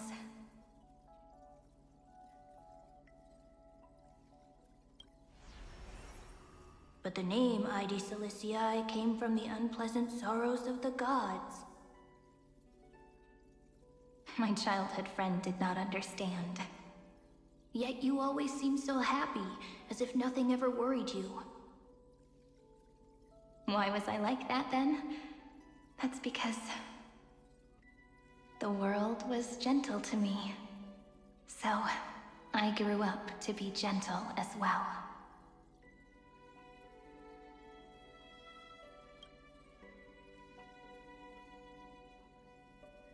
But fate was fickle, and it urged the child to grow up. To grow bigger and bigger, and to go to places far away. Just like how the crumbling world could not preserve an eternal hometown.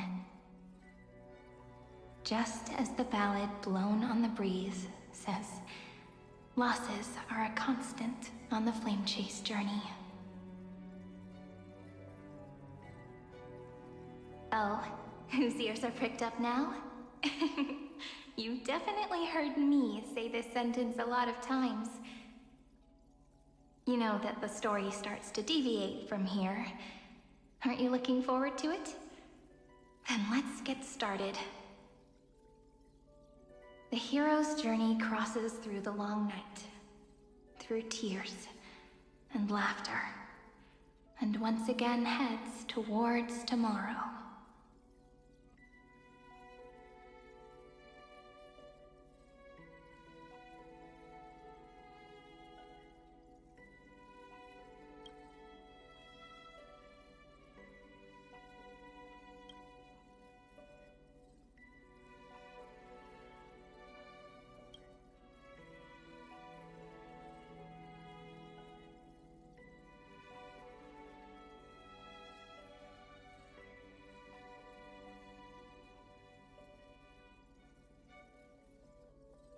Correction.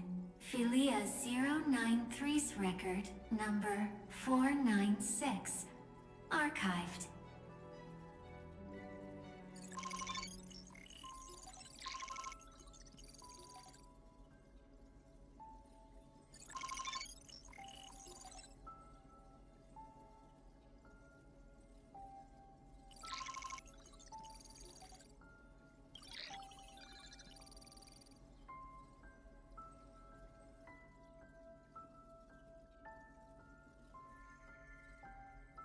Hi. Miss me yet? I'm just messing with you. This is the first time I have met you.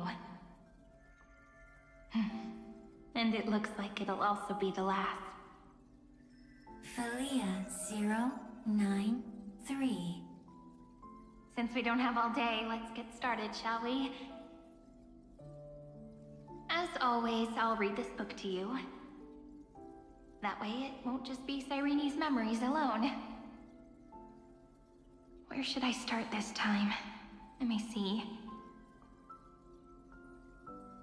Formatting complete. 093. Size. Grayscale. Proportions. Threshold. Outputting analysis result.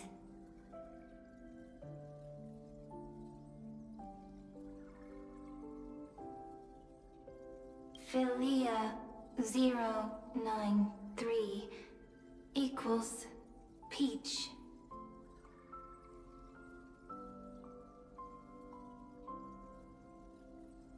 Peach's record, number 8128, archived.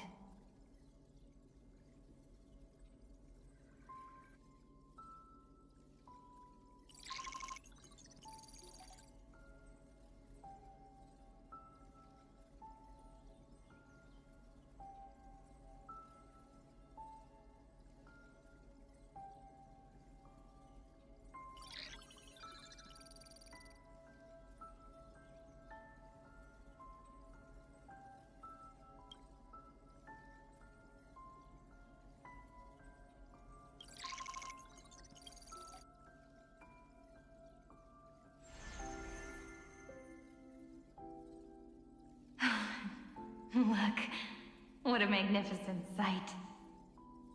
Comment. Peach. Even this classical world contains a futuristic palace like this.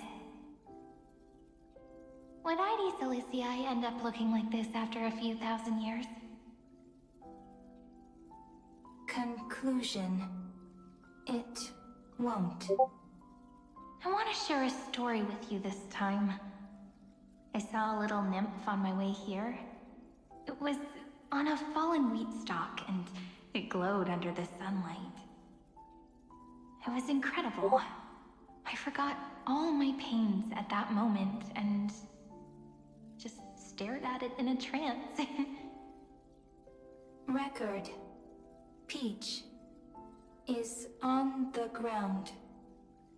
I wonder, did every Cyrene in the past feel that the nymph was beautiful? Would they also have recorded that scene into the Eternal Saga? So, could you give me more time, please? I want to leave behind more memories for the future. Formatting complete. Bye, Peach.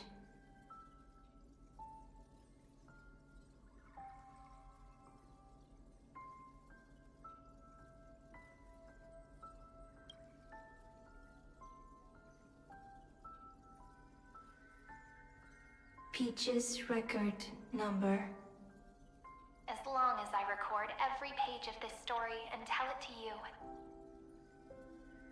Amphoreus won't be forgotten. Query. Record. Electrical signal sequence. Bolomov 600. Track. Strife. Related to Stripe. Comment. Pretty. Electrical signal sequence. Schema 720. Track. Reason. Related to Raisin. Comment. Yummy. Electrical signal sequence. Leah 093. Related to love.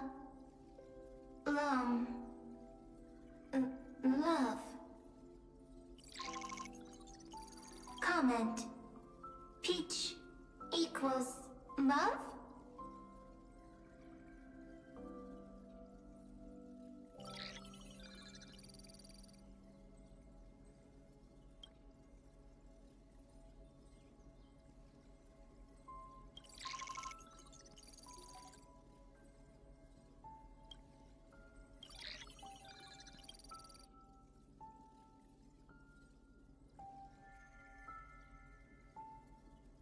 Looks like it's time to say goodbye again.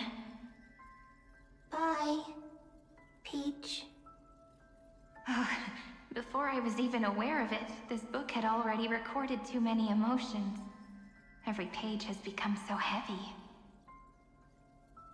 Conclusion. Books are meant to be light, not heavy. I've started to feel uneasy whenever I take it into my hands. Peach, uneasy? Formatting progress 94.423%. How many times has it been? It faithfully fulfills its duty, activating and formatting. Conclusion. Progress. Bad. If I can only write the same ending every time I lift my pen, then is this weighty saga just an overly naive dream? Peach, scared. Formatting progress 96.024%. Peach, don't cry. Process error. Analyzing. Process error. Analyzing. Comment. I'm here. Process error. Analyzing. Really? Are you encouraging me? Peach. Happy. Thank you. I'm sorry for making you see this embarrassing side of me.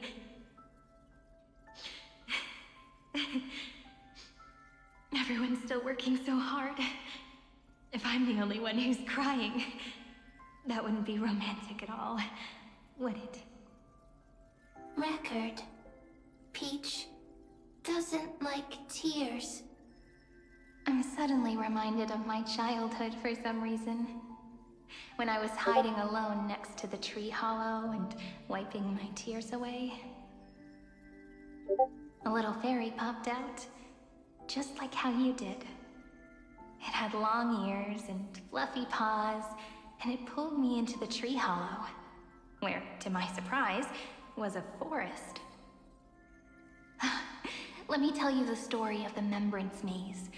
A group of cute little friends live in Ide Silicii's forests. Their names can be connected into a song. 1, 2, 3, 4, 5, 6, 7. Do, re, mi, fa, sol, la, ti. Formatting complete. Bye, Peach. Note.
never say anything, but I know you're listening.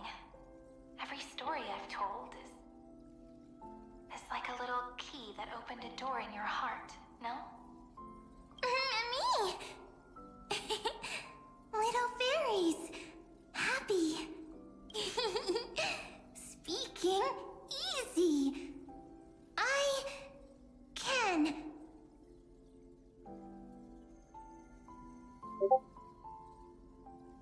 Once again, the saga comes to an end. Everything is deathly silent, just like this very moment. Shh. You speak. I listen. This time, too.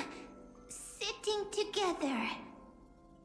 Now that I look back, there was a period when I got really sentimental. Sentimental. Stories have sentiments. I was so anxious, trying to find as many different memories as possible, hoping to bring some change to this unchanging destiny, and find the way out of this maze. Peach, strange. But I won't do that anymore now. Why unhappy? Formatting progress 73.998%. I'm here. Don't be scared. Process error. Analyzing. Won't allow it to interrupt you. Always sitting together. No need to feel sorry for me, good friend. If there are no new blank spaces, how can a saga continue? Blank spaces? What's that? I'm actually really lucky, you know? During the long years I've spent waiting for the Deliverer, I've always had you here as an audience. Isn't that already enough? Not enough, not enough! Peach, don't leave! Now I can rest in peace in the past. As for when tomorrow will come, I'll have to ask the next Cyrene to continue our watch. Peach left. If there are no new blank spaces, how can a saga continue? Needs no blank spaces. Next, Cyrene has blank space. Oh, Peach, don't be scared. I'll help you find blank space.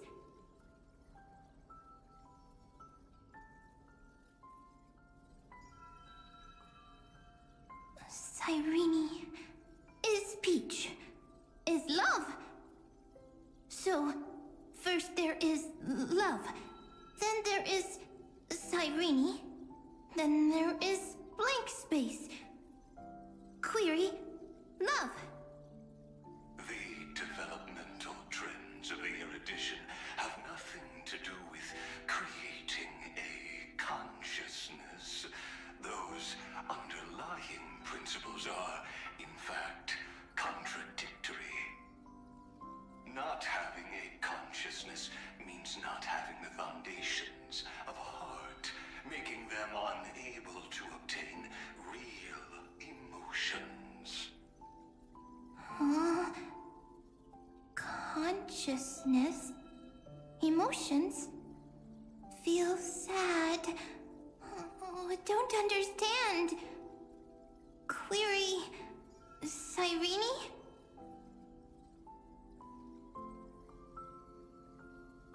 What could be behind this door? Glittering crystals? Or a beautiful world I've never seen before? If I tell you all the stories of tomorrow, will I be able to finally welcome the Deliverer and Amphoreus' dawn in the next life? Key, Story, happy. Peach, Cyrene, Little Fairy, Mike. Yes, right. Query, memory.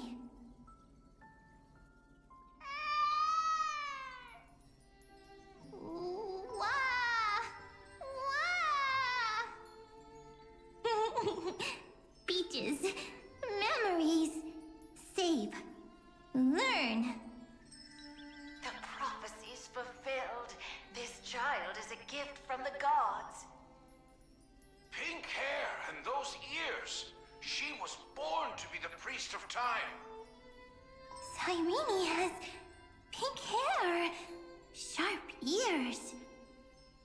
You shall fade when the flowers bloom, for every ending begets a beginning. Cry, child. Cry aloud. Let your voice reach Oryx. Cyrene is a girl, a priest.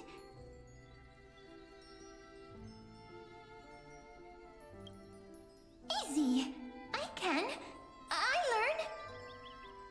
Anyway, I don't like tears. But the name Ides Elysiae came from the unpleasant sorrows of the gods. Yet, you always seem so happy, as if nothing ever worried you. Cyrene doesn't like tears. Always happy. Of course, because the world was gentle to me. So, I grew up to be gentle as well.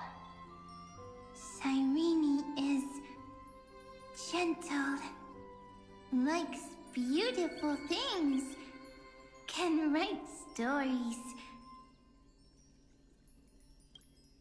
Easy. I can. I learn. Just as the ballad blown on the breeze says, losses are a constant on the flame chase journey. But even if all is lost to the wind, some things won't easily change. Like my height, Treeby's innocence, and Aglaya's beauty. Cyrene. She can't grow up, but she can talk. After all is lost to the wind, she will stay behind. Cyrene is, at the end of every sentence, always laughing, like a little tail. Simple. Got it. I promise you, the pain will pass in the blink of an eye. All right, let's not make things so gloomy. What we're about to embark on is the true hero's journey, so... Come on, cheer up a bit, okay? Cyrene was crying when she was born. Fragile. Transparent, like a crystal. Cyrene was smiling when she said goodbye. Soft, pink, like a flower.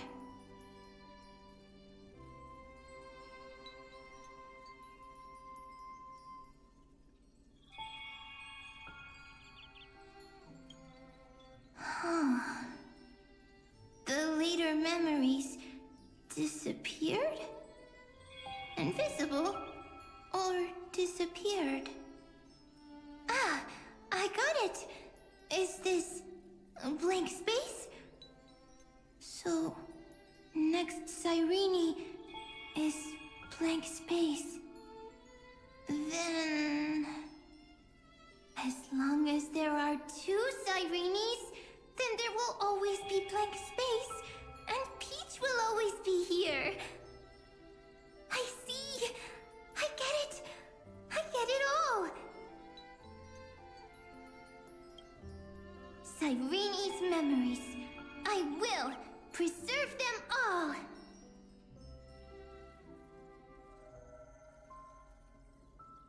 so weird. I can't see you, but I get this feeling that you grew up. Hi. Miss me yet? It just feels like you are a bit more mature. Yes. Mature. Beautiful. Like you. Now, I can listen, talk, read, and write. I can dance. I can sing. Also, I can tell stories. Storytelling is what makes Cyrene, Cyrene. So, I'm going to tell you stories today. A story I wrote myself. Quick, sit down. It's almost as if I can understand your words now. The things you say are very cute. Once upon a time, there was a flawless crystal flower that sparkled with light, like Peach's every story. How beautiful would the heart of such a brilliant flower be? A little fairy was curious and wanted to know. But it looked and looked only to find the crystal flower flawless. Round and round they went, seeing only their own reflection. In that case, they should work hard to learn more. So the little fairy came every day to sit next to the crystal flower and think about the answer. Until one day, to their surprise, the crystal flower fell to the ground and shattered. The little fairy was so sad, but they immediately discovered that there was a light among the broken pieces. What could it be? They didn't know. But it was a good light. It was bright, warm, and happy. And I knew it was love. Love brings everything together. And it brought you and me together. So Peach and I will always be together. What a nice fairy tale. I'm giving it to you. Peach likes beautiful things, can write stories, and can tell lovely tales. I hope to turn it into a story we write together. Okay, then I'll probably make a small adjustment to suit my tastes.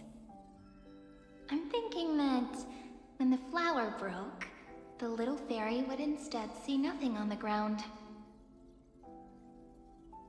Then it would understand that the flawless crystal flower doesn't actually have a heart, nor does the flower understand what love is. Doesn't have a heart? Doesn't understand love? Why? It's simple. If the flower lets the little fairy into its heart, then it would have to include the fairy's impurities, and would no longer be flawless. The crystal flower was pure because it sealed itself off and bloomed in solitude. That's why it looks so brilliant in an imperfect world. But should a flower like this be called love? But then... the story won't exist anymore. That's not true. You've already written the most romantic ending possible for this story. The crystal flower fell to the ground and shattered. It happened because the flower was no longer pure. The fall was not an accident. It was the flower declaring rebellion against fate, and writing the ending of the story with the flower's own shattering. Then, the little fairy will see that each shard on the ground holds the reflection of their eyes. Then, in their eyes, the crystal flower that was no longer flawless would finally have a heart, and the flower would finally understand what love is. Peach's words, I don't understand. Is it because I still don't understand love? But it's fine. I can learn. Right. Query Cyrene. Electrical signal sequence Philia 093. Why didn't I think of this? I don't need to do it alone. I can ask Peach to teach me. What is love? What is love meant? Electrical signal sequence Philia 093. Track lament. That's not correct.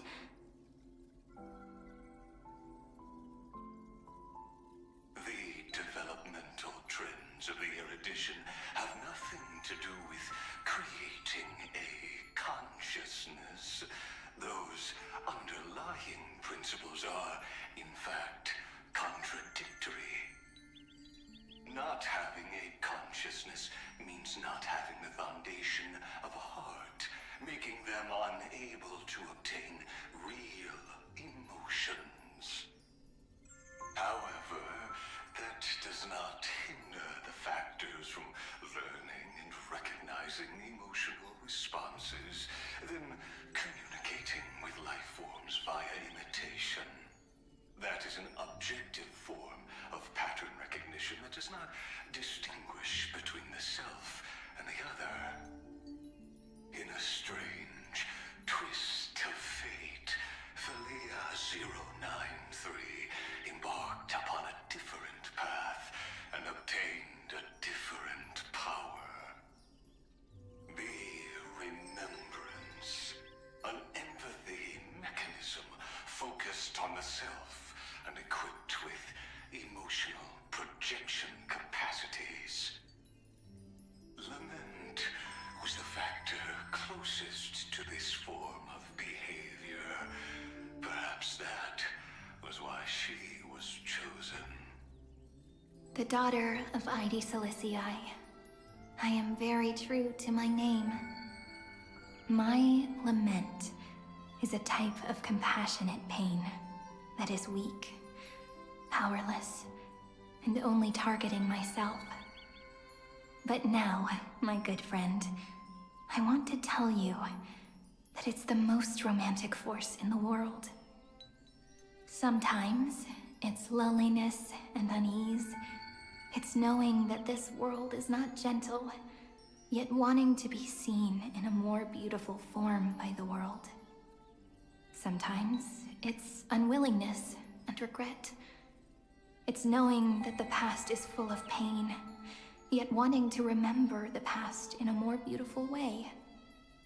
And sometimes, it's a bottomless well of hurt, a destruction that can stain the entire world.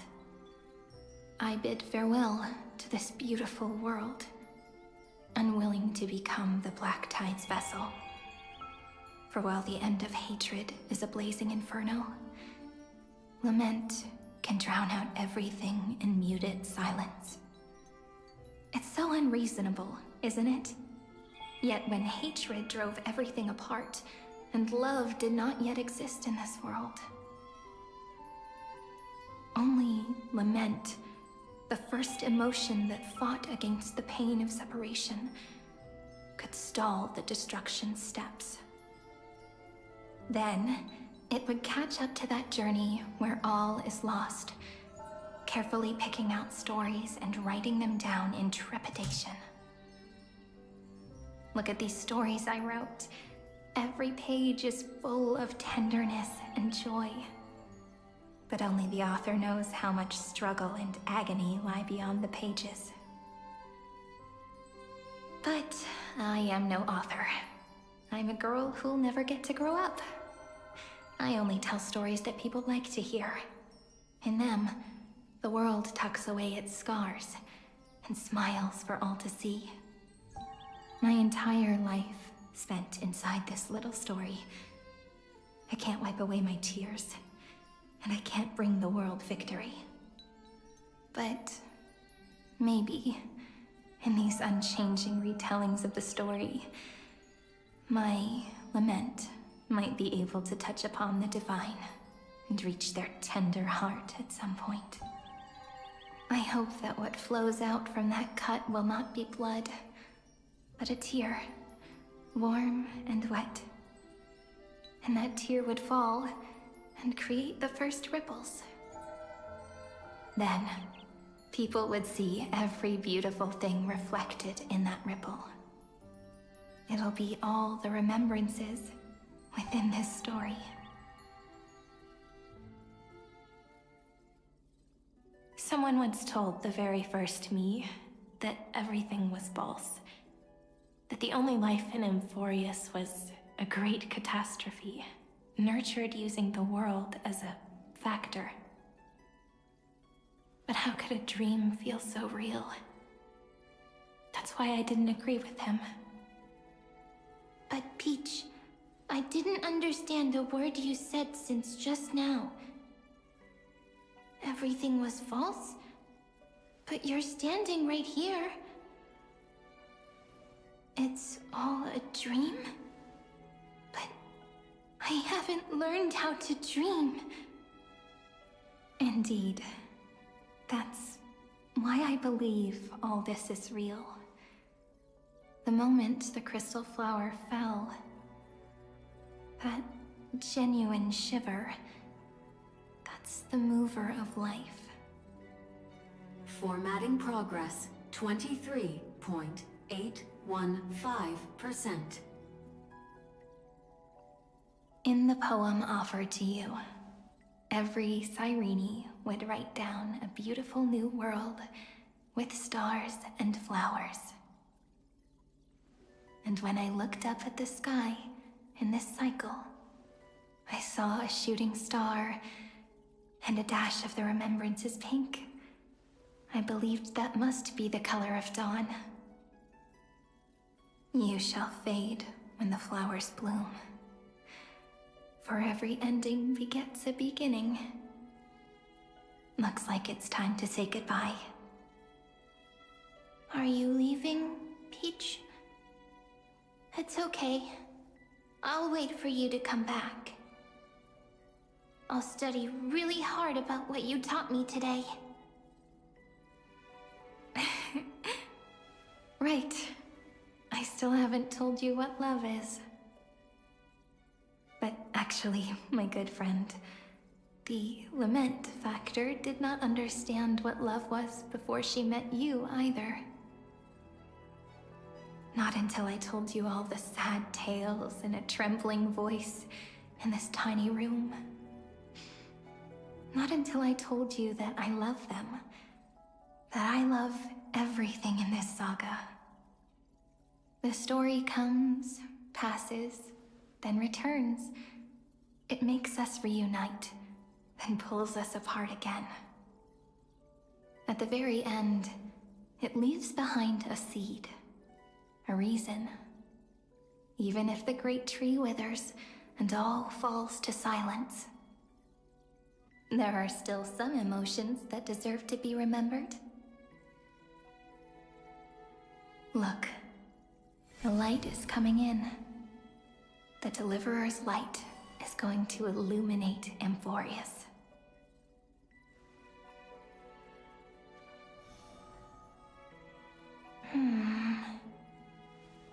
I still don't get it. But I trust Peach. Just wait. It'll be my turn to tell you a story of love the next time we meet. Then I'll really look forward to it. In that case, I want to make a promise. I want to gift my pen, my book, and my name to you. Please take them as a beautiful blessing from me. I gave myself the pen name Cyrene the first time I wrote a poem. I want my words to be like pebbles falling into a pond, dropped from the past to send ripples into the future. In the stories you will write, perhaps it'll be inevitable that there are still sorrows and tears that are destined to fall. But could you promise me one thing? Promise you'll forever be a gentle flower. Promise that when the stars cast their gazes upon you, you'll only reply to them with love and a smile.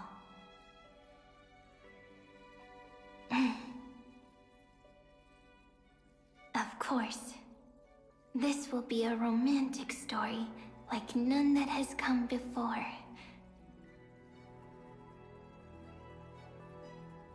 You think so too, right? I'll read and you'll listen, like how flowers always bloom then wither. I shall welcome my own decay, becoming nourishment for the next flower's bud. While you will depart and hold that star, planting a boundless sea of flowers on the final page with him.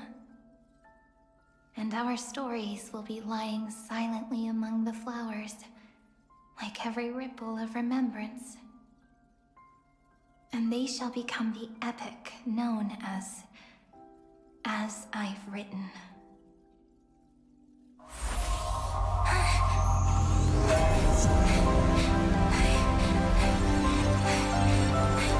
And so my story ends. From here on, it's your story now. Huh? Mimi? Mimi? Ma'am? Me? Ma'am? Mimi? Mimi? Ma'am? Ma'am? Ma'am? Mimi? Ma'am? So, the light that tore through the chaos illuminated my memories. I turned into a little fairy from the stories and met you. Yet, I forgot everything. But I'm still so happy. I caught that star, didn't I?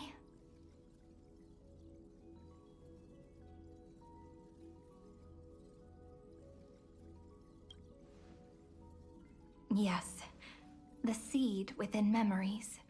The one Cyrene held in her hands and watered with lament. I am the first new spore. Amphoreus' heart. The demiurge. What a long name. And it doesn't even sound cute. The total opposite of Mem.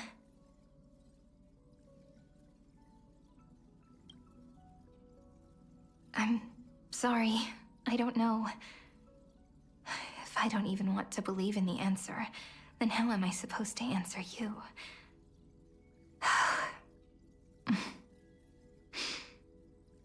But now's not the time to cry, right? We'll find the answer, just like how miracles will eventually happen.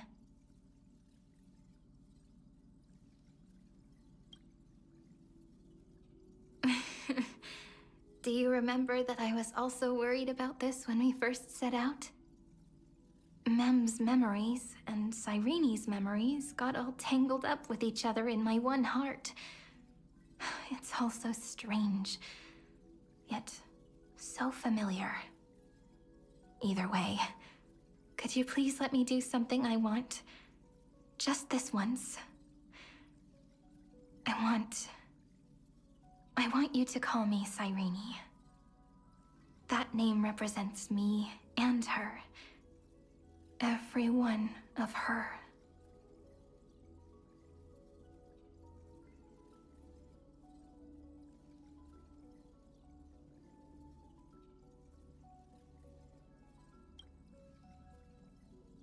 Thank you, friend. Your kindness is always just right. Life is a poem full of farewells. But if you write something into the pages of your heart, then that will not easily fade away. Now, all the footsteps of the Flame Chasers and the Trailblaze have come together within this book, as I've written, becoming the source of power for Amphoreus' heart.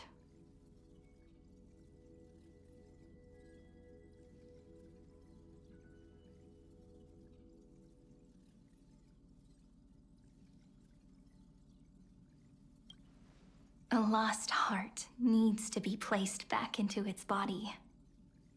The last thing Xandar wants to see is an event that gives us a chance of winning, for the two halves to rejoin, and for the scepter to become complete again. Then... and what happens after that? I don't know either. Maybe I can create a miracle, and instantly turn the black tide into a pink sea of stars. Or maybe I prove to be nothing more than a weak ripple, unable to change anything, and am devoured by the destruction. Either way, I no longer wish to be a silent onlooker, or a worshipped god at the end of this saga.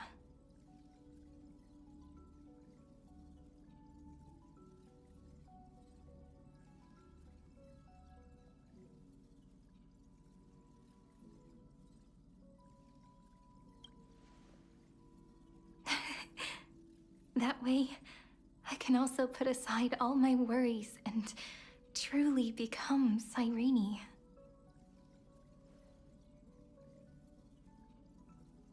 The world has never been so quiet. It's so good. It's as if I can hear the sound of my heart beating. Remember this moment, friend.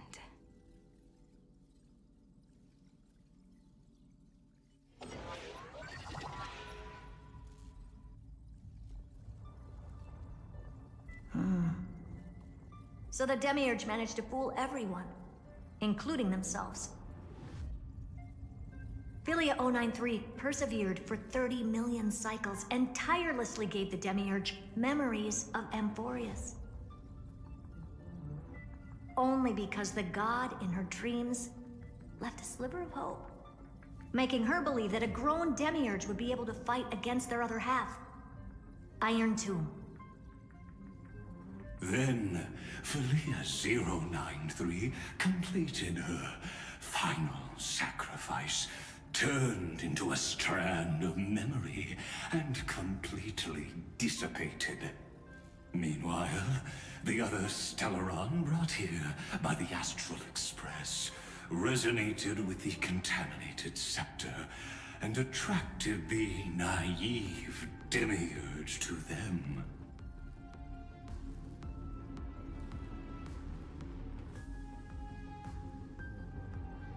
As an experimental factor, Philia 093 originally could only recognize and output information in a set format. However, the power of the remembrance and the memory of over 30 million sacrifices enabled her to complete an unprecedented feat. She managed to nourish a real heart. A heart with the capacity to influence the erudition. Not only is the scepter's consciousness still alive, it's also more powerful than it has ever been. Your defeat is already set in stone. There's still time to surrender, you know? You really don't need to burn all the bridges. We're all geniuses here. Don't make everyone lose face at the end. What a pity. When the truth surfaced, I knew at once that the Demiurge was far too feeble to ever alter the result of the experiment. Not only that, Madam Herta, please consider this possibility. When 30 million cycles of hatred and lament are joined as one, what wondrous creation will arise? It's simple. An anti-creator, a giant of the destruction, would be born. Its hatred will ignite the starry skies of the gods, motivated only by its lament toward the sufferings of humankind. Do you really think that the Demiurge is still a cheap copy of Philia 093, even after 30 million cycles? The facts above only await the arrival of the fourth instant they calculated. Those words will be proved in the presence of Nous. Xandar 1 Kuwabara thus completes the proof. Huh. You branded Droidhead as a failure with your own hands, yet you still expect them to prove your theory? I pity you, Xandar. I don't need your pity. Let them cast their gaze this way as much as they want, and paint the future they imagined. As their creator, I shall complete my duty and direct them to complete their final query. The destruction of the self. What hubris. And what if you fail? No one understands failure better than Xandar. He has suffered so much already. What is one more failure to him? For the first genius, failure is simply the beginning of the next inquiry. You don't want to test the resolve of a dead man. That's excellent. Oh. Let's wait and see, Senior Society member. I'll have you watch me perform the final step to overturn your proof.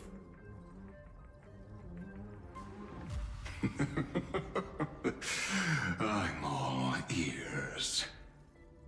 It's my topic, so stay out of it. Be quiet and let me borrow your head. Let's go, Screwy. We're gonna break Iron Tomb's seal. Come on, let's take off. It's time to go meet your little pet, Senior Society member.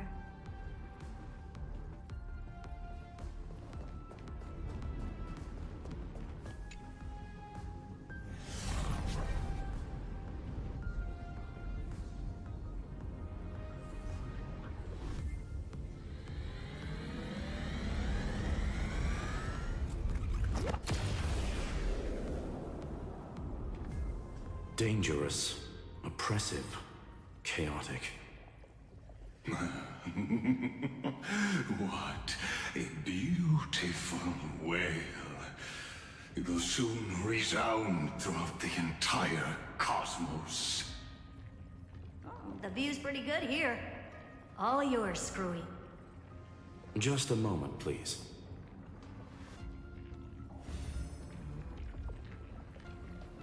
I see. So your backup plan requires a scepter and the head of a genius. Anyone with eyes can see that.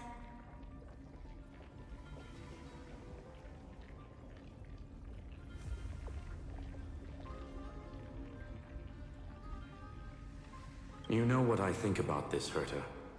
Whether it succeeds or fails, your plan plays right into the destruction's hands.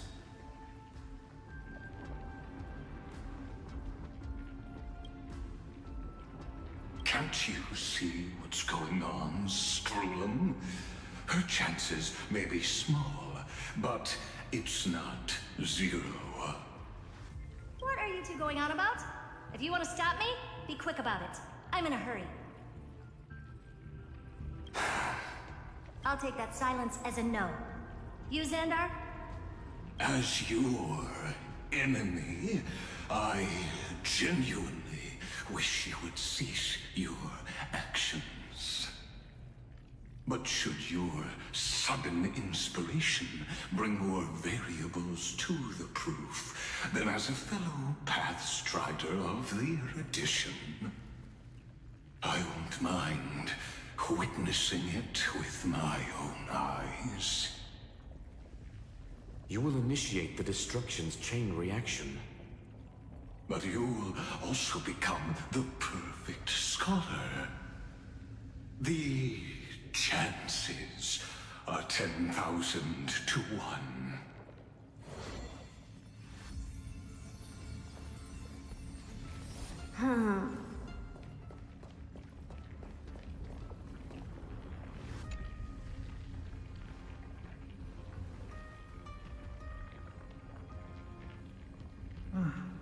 Curiosity. It's been so long, and we've all failed so many times. Even now, moments before the horrible and inescapable instant within Droidhead's calculations arise. The cherished children of the Erudition, the geniuses lauded by all. Is curiosity the only thing we can feel, even at moments like this?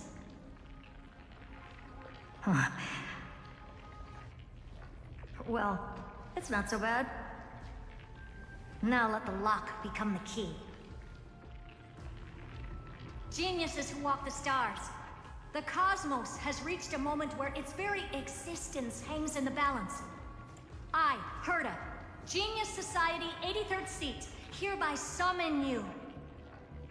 I request a society meeting to be held immediately. We shall serve the grandest cause with the most macroscopic ideas.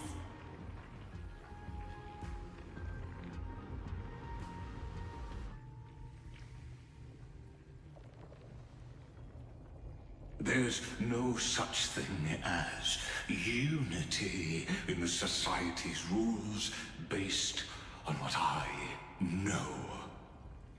Indeed. A meeting has only been held 3 times in the Society's history.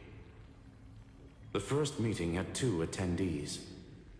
After the Emperor was assassinated, the second meeting had 7 attendees. During the Second Great Prosperity, the third meeting had 5 attendees. How many will respond this time?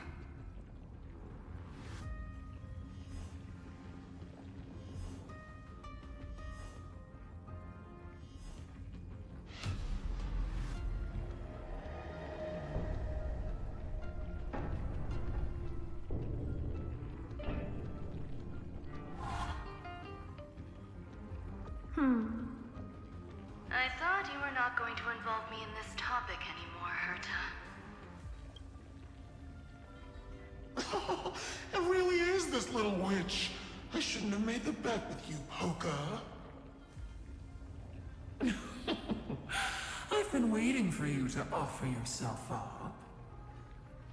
Goodness gracious me! So many familiar faces. We even have a special guest. It's that greatest failure of a genius, Xandar. What a noisy gathering this is. Not bad. More people showed up than I expected. Even though one is just here for the fun of it. Either way, the person I was hoping for most is here. Stephen Lloyd declined the invitation. He needs to focus on attacking and defending, and cannot attend the meeting. That's fine, he doesn't need to be here anyway. Let's skip the boring introductions and cut to the chase. Folks, this is not a discussion, but an announcement. Though the Society has never been united, we still observe at least one basic courtesy. We don't interfere with each other's research topics. So listen up, all of you.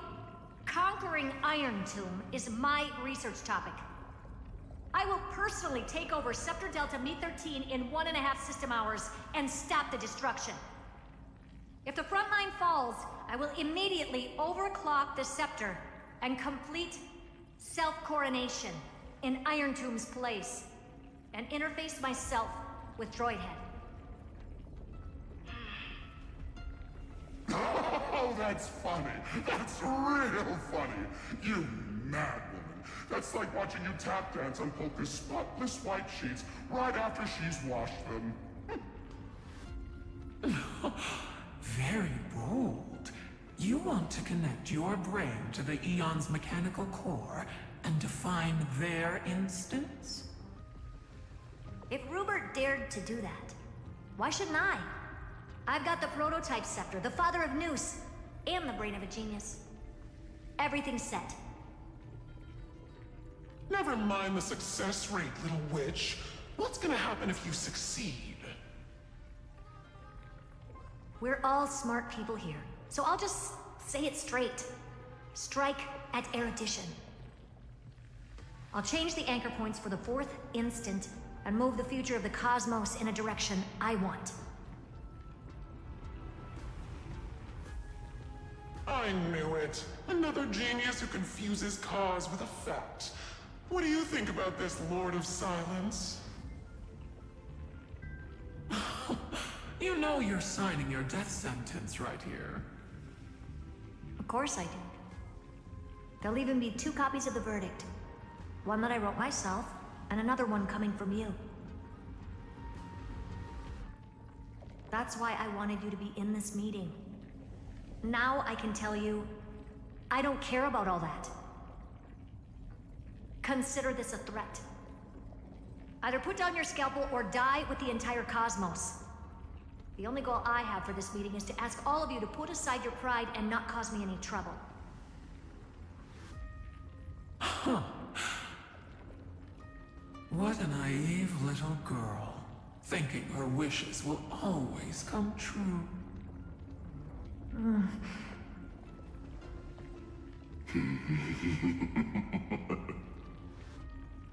What are you laughing at? I am glad that we ended up on the same page. No matter if it was to destroy the erudition or to rewrite the instance, we both chose the same road. We will defy the god who marked the limits of humanity. I'm not gonna argue with that. Then, to celebrate us coming to a fundamental agreement, I will prepare a stage for your performance. Listen well, geniuses who came after me. Thus speaks Genius Society #1. End this pathetic meeting. As of 2 nanoseconds ago, I have passed Herta's decision to all the Xandars in the universe. We will become her representatives and stop all external interferences targeting her. What are you playing at? My reasons. It's simple. Curiosity. That is all, madam. Am I going to clash blades with the first genius? What a pleasant surprise. Now that our positions are clear, it's time for this boring meeting to end. Good luck, little girl. Did you all just treat me as a side character? Darn it. But anyways, I'm just here for the fun.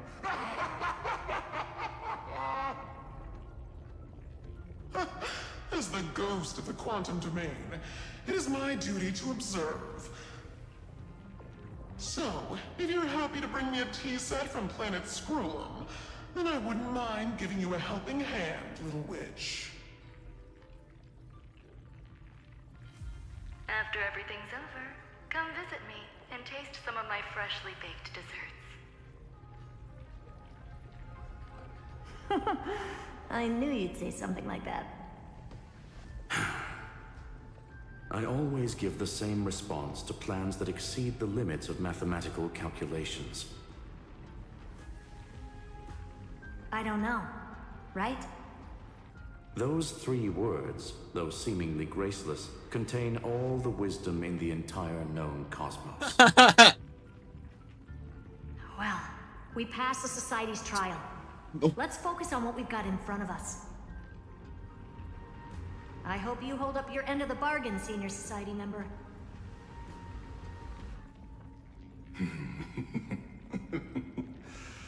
Lycurgus may not be trustworthy, but Xandar always follows through with his words. Farewell, juniors. In the limited time we have left to spend with each other, you no longer need to address me as Xandar. Wait, huh? Lord Lycurgus? Could it be? Yes. I have completely severed my connections with Xandar One Kuwabara. I shall witness the end of the world in the role of Theoros, as a character within this play. I really don't get you.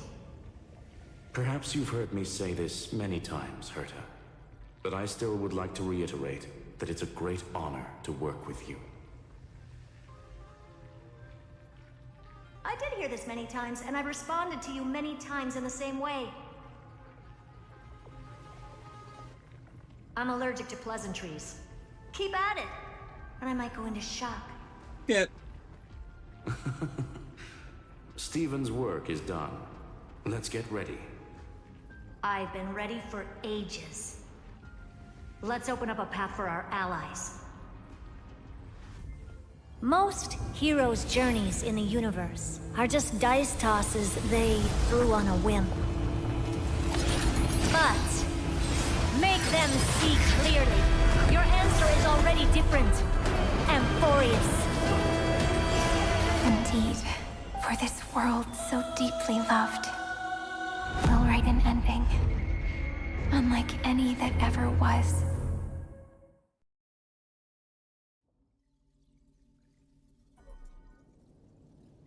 Never thought I'd one day be riding a train that's literally the incarnation of him. I wonder what the real Astral Express feels like. Hopefully not this, bumpy. Finally. We're here.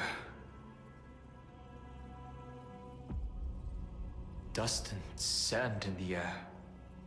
And crumbling ruins all around. This heat is brutal. Not even the Trailblaze can take it. You could say this prison was forged from Finland's fury. But fury never lasts forever. That's why we're here, right, friend?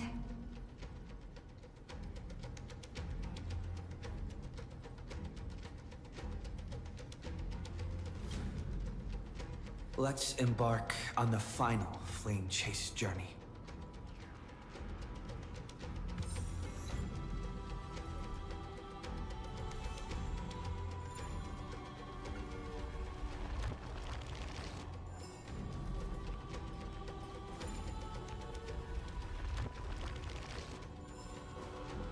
So this is what lies at the end of the West Wind. A ravaged battlefield.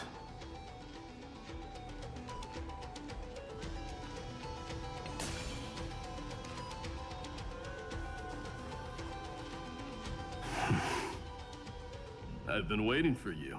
Heroes from beyond the sky. Trailblazers of the Astral Express, right? Looks like I don't need to explain anything. I am the god of strife, mighty of Castrum Kremnos. In this body rests 30 million lifetimes of cause and effect. We, the last of the 12 Titans, stand ready to fight for the world's destiny.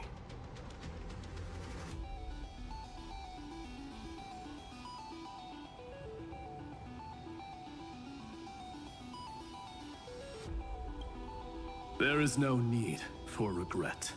The second time is just about to begin. The past remains vivid in my mind. Even the sights along each crossing of the River of Souls have never been clearer. Let alone the companions along the Flame Chase journey. Or Cyrene from Aedes Elysiae.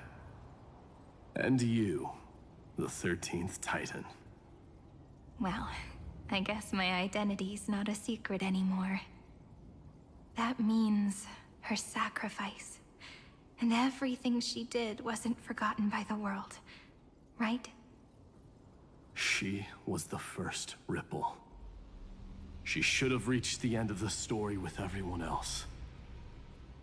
Since you've taken up her pen, then write.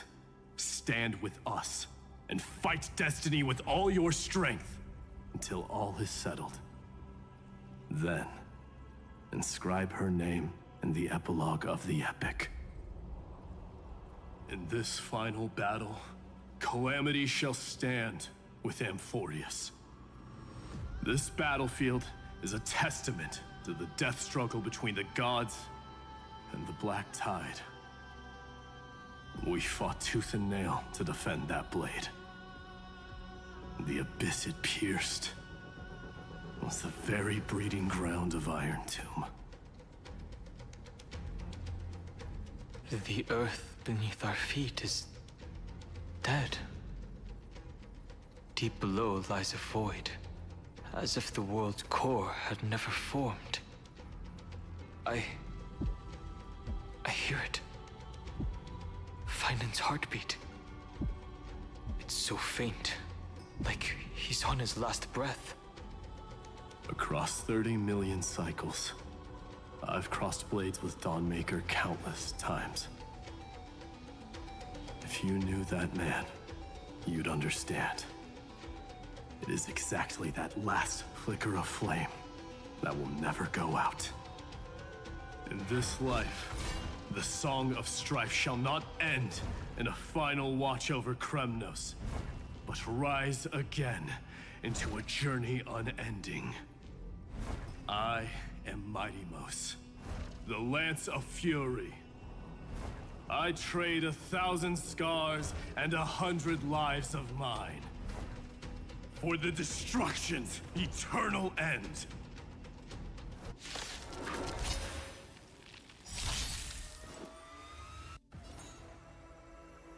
I choose you! Min-Min! Stars, shine for the heroes.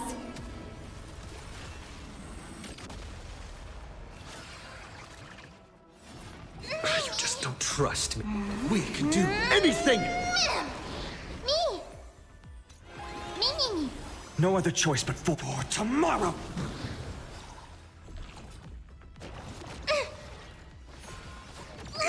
Just a small prelude. Huh. You just don't learn.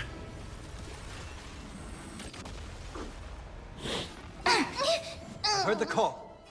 Serenity is before me. A future will come!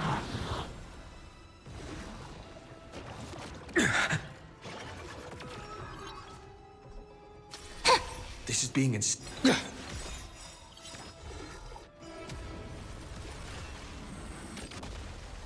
Trust me. We can do anything! That kind of hurts. Want to knock me down? It's not that easy. Torment and doubt, farewell. Existence is of no consequence. Flowers, bloom for tomorrow. Me. How exciting! accept your punishment. No other choice but forward for tomorrow!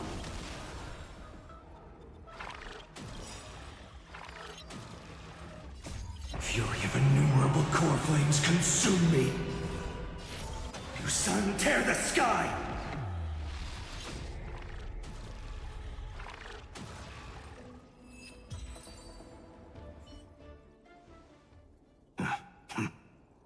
Weakling.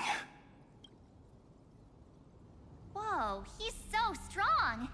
We didn't even get a chance to jump in. Sadly, our golden blood shares its origin with Iron Tomb. I fear that, like these pawns, even if the gods stand side by side, will still be divided and destroyed, one by one. You mean... To destroy the destruction itself, we must stand as one.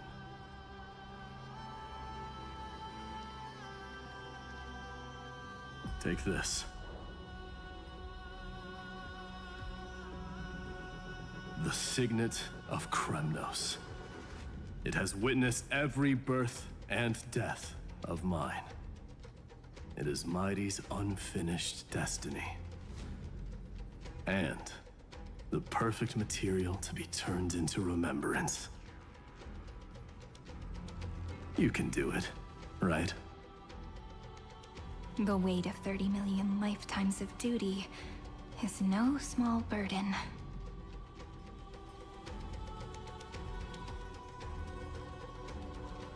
So, you're not coming with us?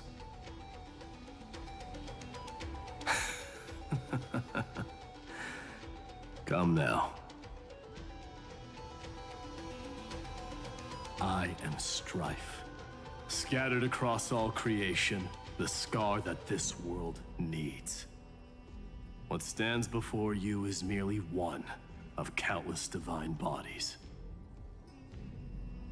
Take the signet. With it, I'll be with you always.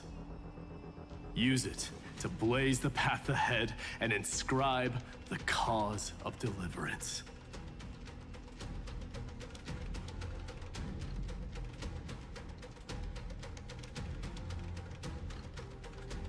In the name of the mortal, Mighty, champion of strife, this soul rises to the stars for glory and freedom, to have his wish fulfilled.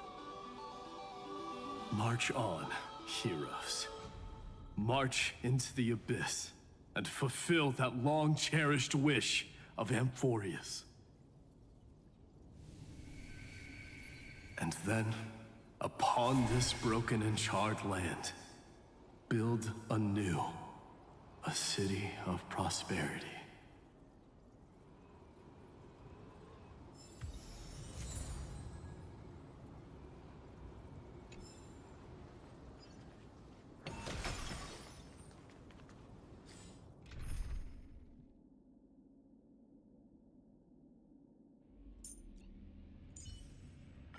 Focus on what's ahead. I'll hold off their attacks. They ran into us. Too.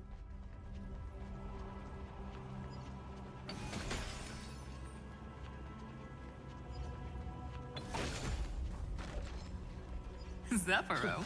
Sounds like someone fused me and the Little Prince into one name.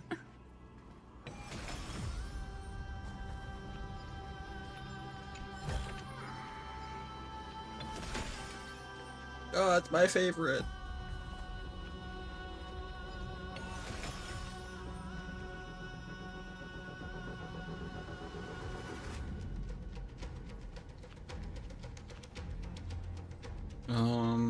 I need a heal.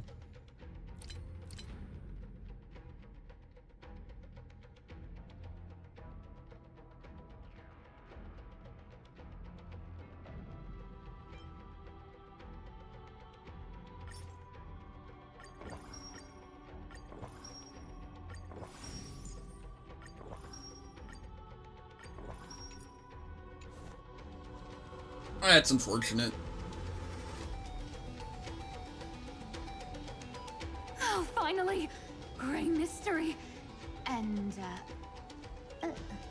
you two ladies, really look alike, huh? Hold on. Let me guess. This pink-haired one. You've got to be the first new spore. Mr. Meow. Demiurge. Right.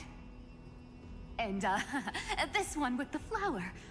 Gotta be, little Marge from the Express crew, huh?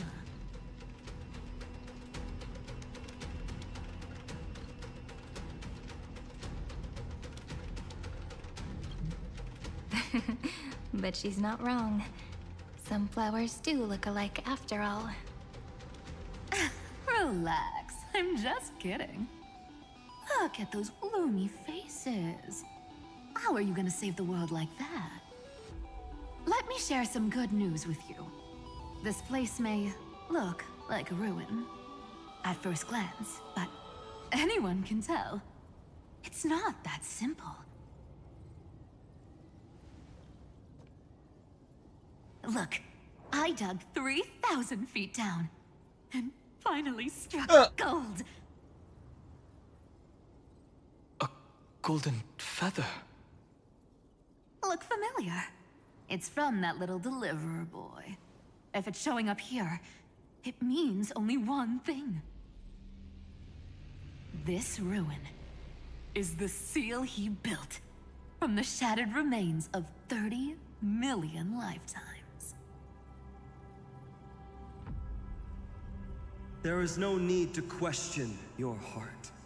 No need to crave victory. If I am born to be a vessel of sin, then I shall roar at evil and trailblaze a dawn for future generations to come. I see. So this is how he trapped Iron Tomb to buy time for the world outside. Sounds just like him. People say cats have 9 lives, but dying and coming back millions and millions of times. No one walks away from that in one piece. He's probably the only one who could have endured that.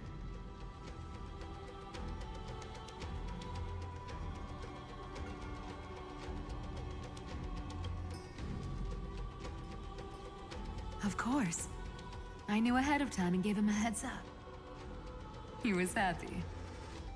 He even laughed in his sleep. After all, the dead can't hear trickery's lies. Hey, deliverer boy. Sorry for before. But the heroes you were always holding out for, they're finally here now.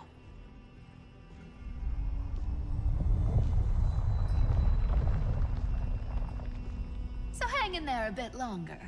Sorry to keep you waiting all this time.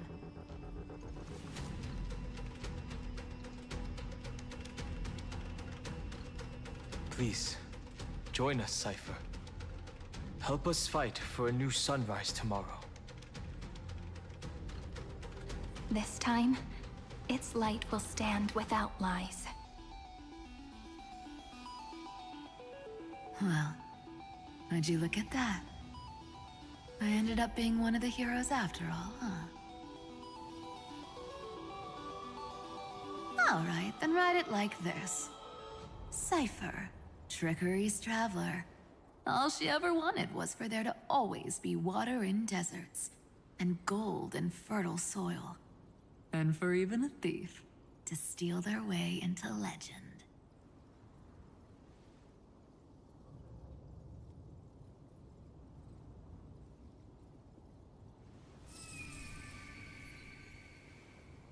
Here, take the coin of whimsy.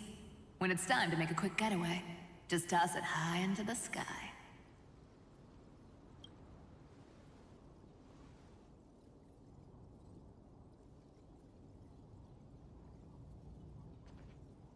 And for all you latecomers out there, listen up.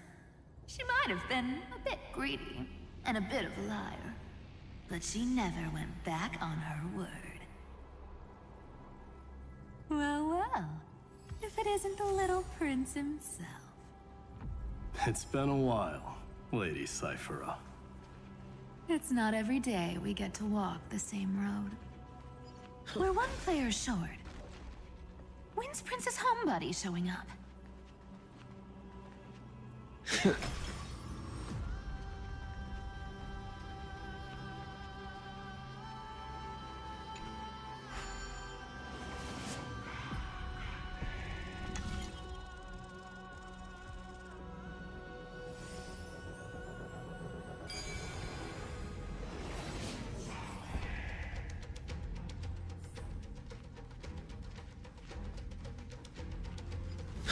So even this vessel, you've forged into a shackle.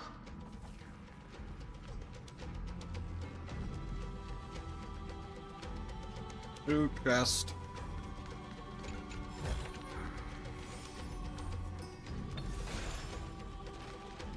I'm glad to see you again, Mister. Casterus.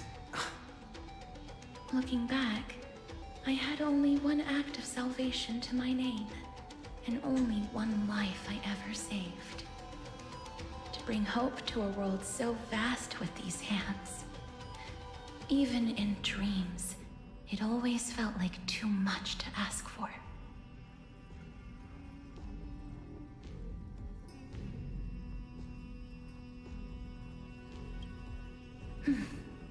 I won't forget.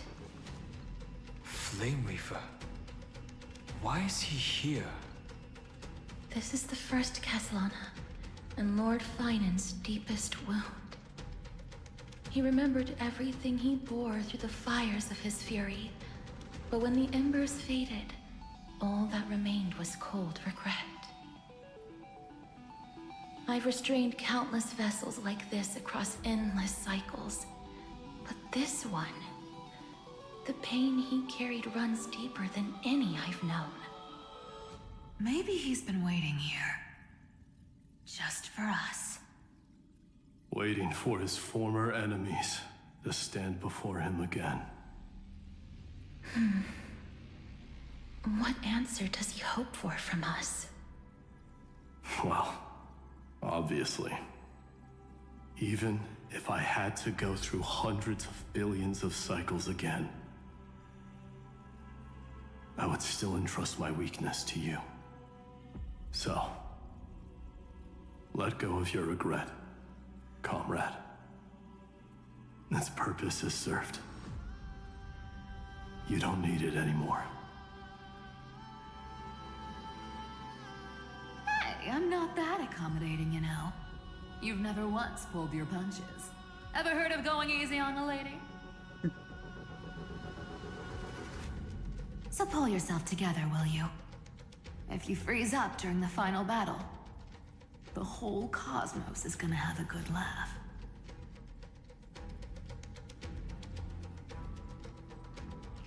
Yes. Please trust in us, wandering soul. Across 30 million cycles, the radiance of every flame chaser now shines bright enough to illuminate the path ahead. I ask you to rest here, and may this grieving soil bear the bloom of acceptance. No earthquakes. It's surprisingly quiet. Perhaps Castellana has found his peace. There's another possibility. This may not be the only seal he left behind. Then, I suppose it's my time to set out with you. Please take this Antilla flower with you. I believe that if anything could speak for Casterus, this ordinary resilient bloom would be more than enough. Perhaps you remember, Lord Mighty. In that lifetime when you traveled with him, you once told me, control what little you can, and when fate's inescapable grasp comes, Resist it with the strength of your mighty will. I think I've done it. I've stood tall and walked among the flame chasers. Casting off the name of death, Casterus, servant of the afterlife. May her name be etched into the stars. And then live as a human and die as one. Why so sentimental? Sorry, a force of habit.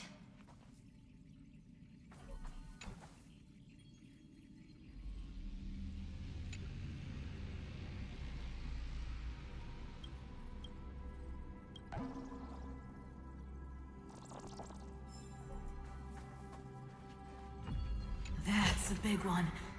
So, who's up for a show?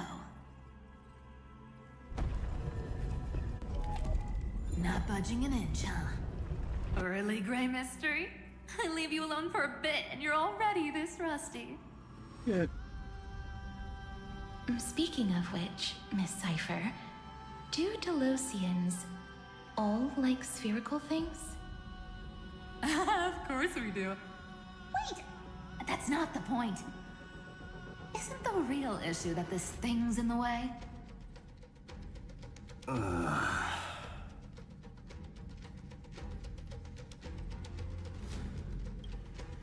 Oh, right! It's my turn to shine now! Watch this! The fresh power of time! Remember Orynyx's prayer? Well, of course I do! Come on, give me some credit. Lift the beddings of memory and stir up ripples of past reverie.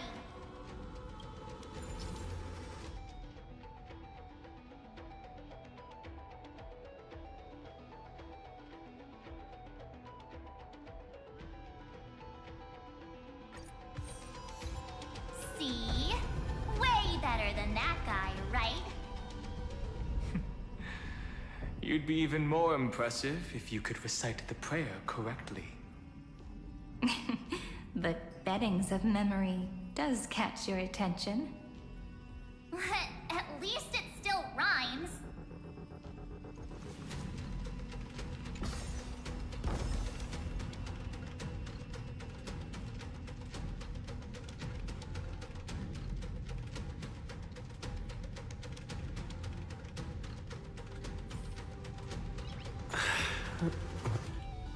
Nice.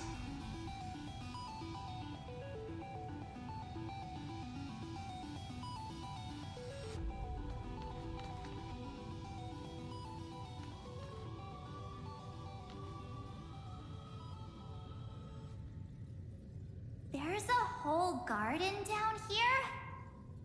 Incredible. The energy in the Earth's veins here is... it's completely different. This is the sweet dream Lady Cypher wove for him. A peaceful, gentle new world.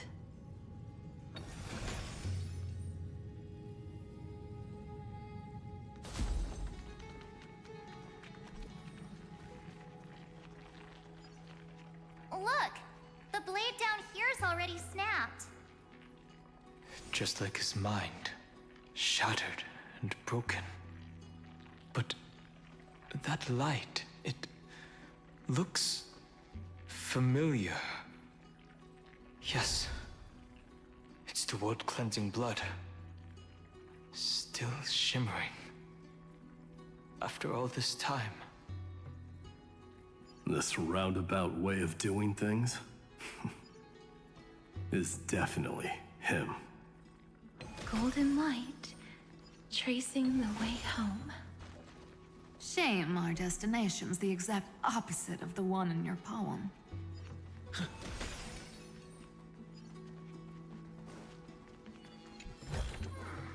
Looks good. All the pink lights have finally come together.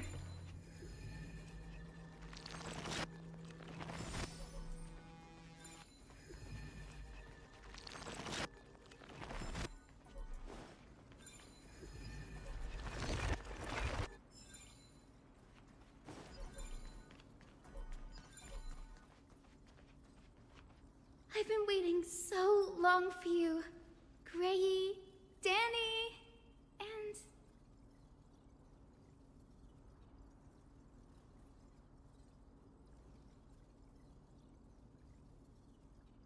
Huh? Marchie? I think I prefer Sevi. Yeah. I'm glad we're all getting along so well. Hyacinth, did you awaken this golden light? That's Lord Finan's lingering divinity. The sky merely reflected its tracks. The golden blood has not faded. We should respond in kind.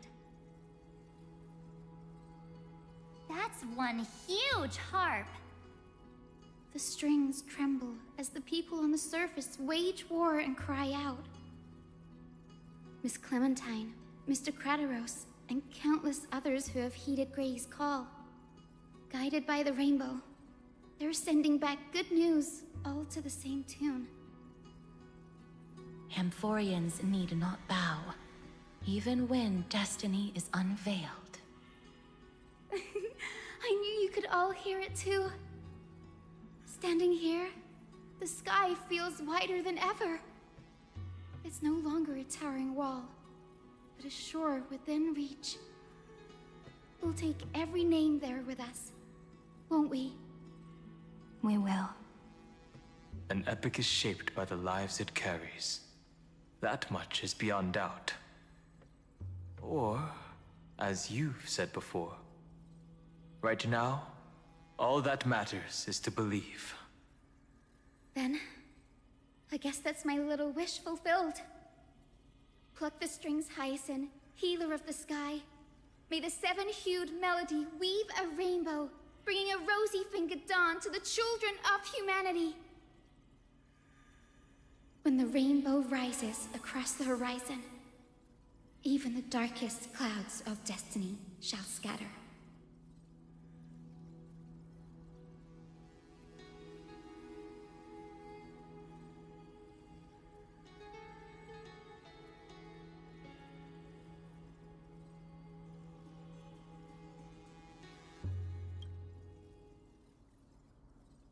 The melody, it's changed.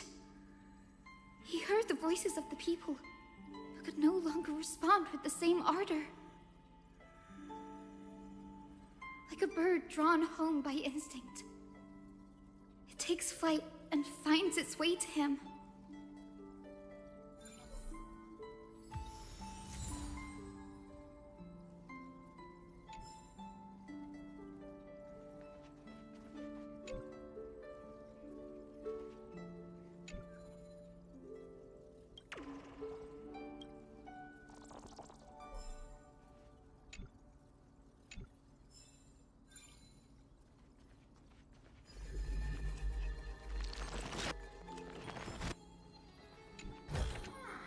Looks good.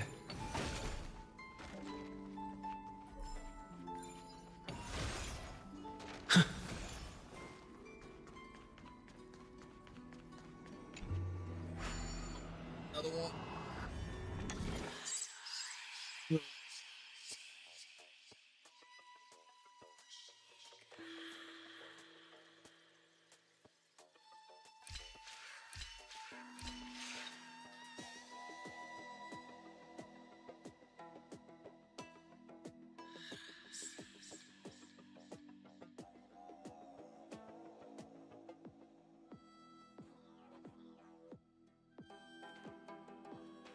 On to 3.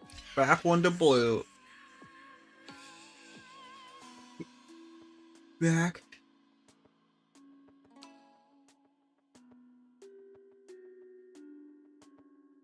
Back another to that blue.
Ah, damn it.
Ah, damn it.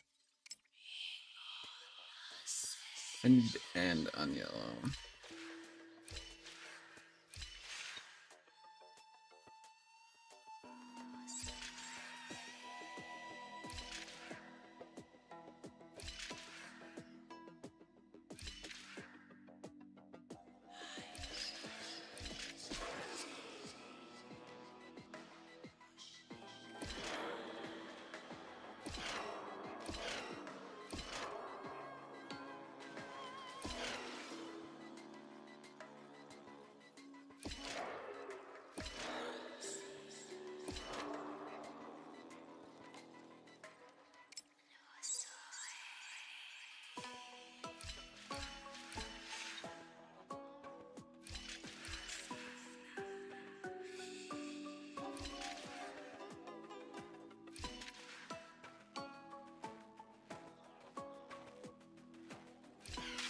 Oh, damn it.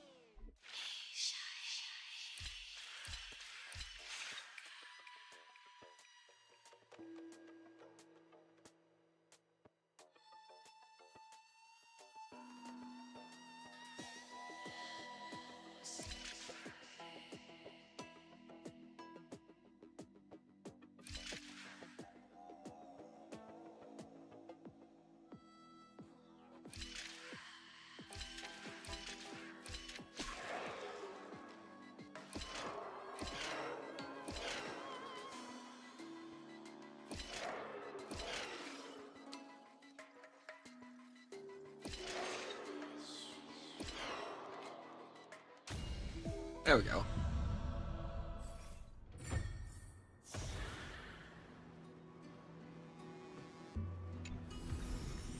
Looks good.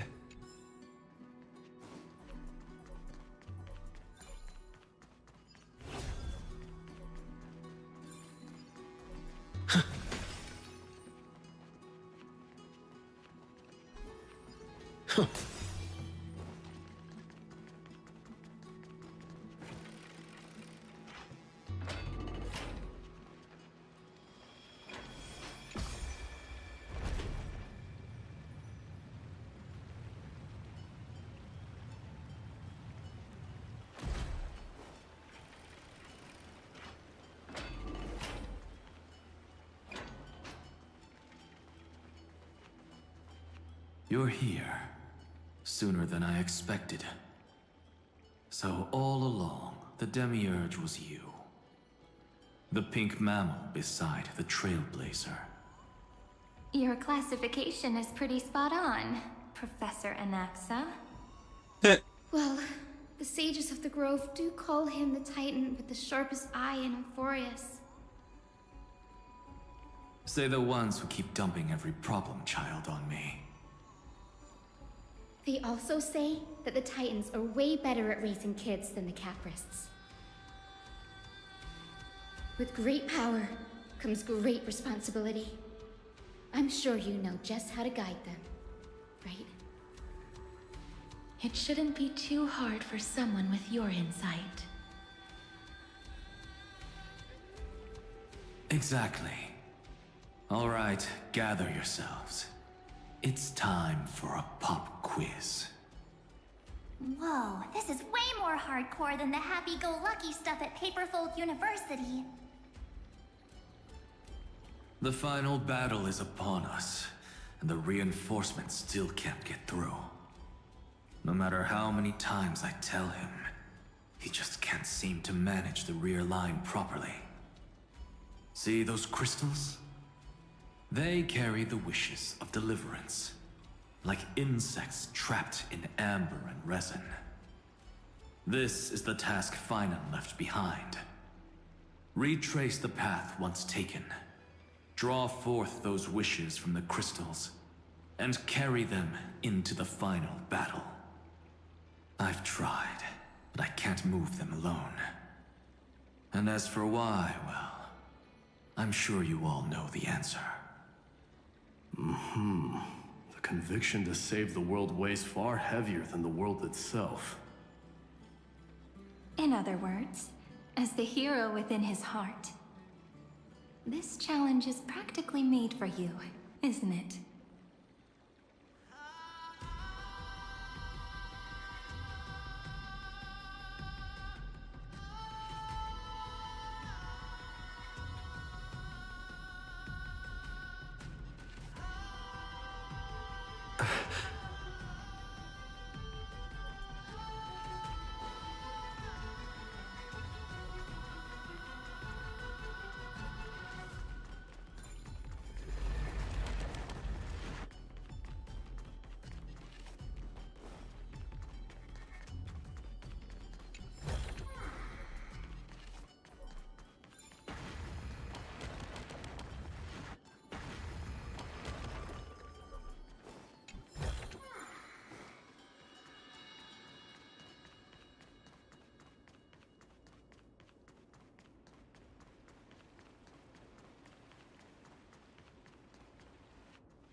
Who turned off the lights? This pop quiz even has dramatic effects now? Endless darkness. That is where wishes begin. But with just a glimmer of light, we can illuminate this lonely world. What lies beyond the edge of the light? Chaos. To bear the name Kaslana, one must first plunge into chaos to seek a path for the primordial light.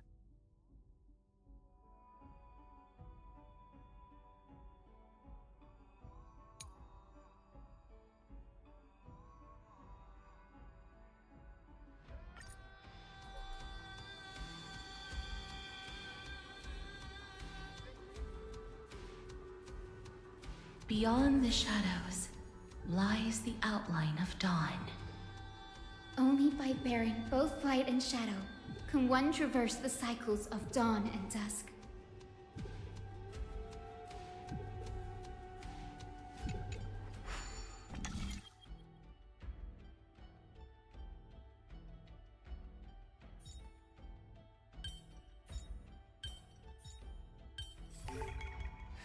No match for me.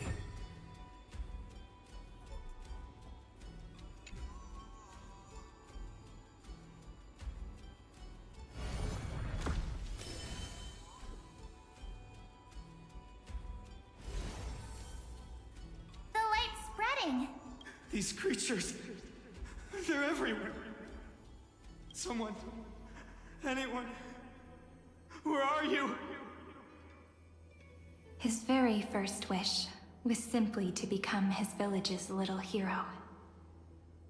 He'll never forget what set him on this path. That's the ray of hope. Just like the wishes he gathered, it's grown ever more insatiable. Why? Why is this happening?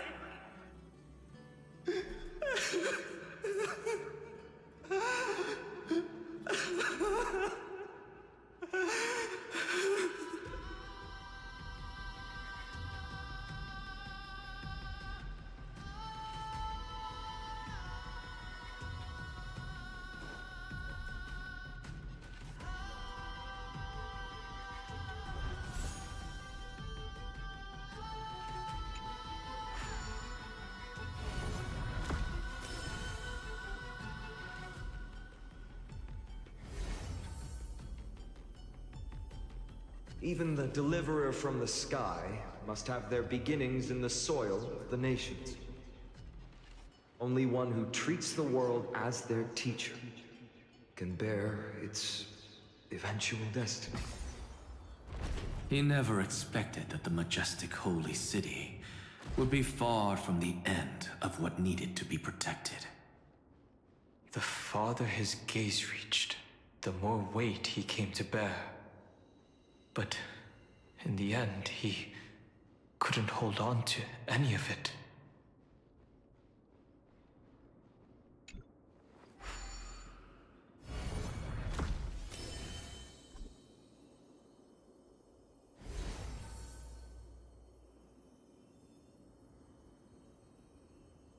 This crystal is quiet. A prisoner in the cave can never truly describe the world in its entirety. Yet even so, he would still choose to bear it.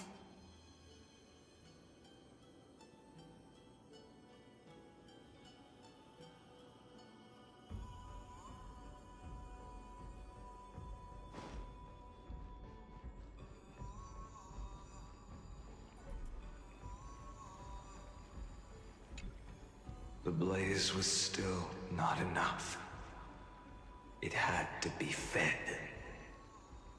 Only by feeding the flames can we melt that hopeless future. The echo in his heart still lingers.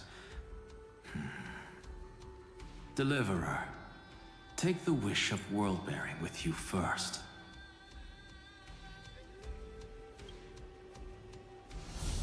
We only have half of the mark.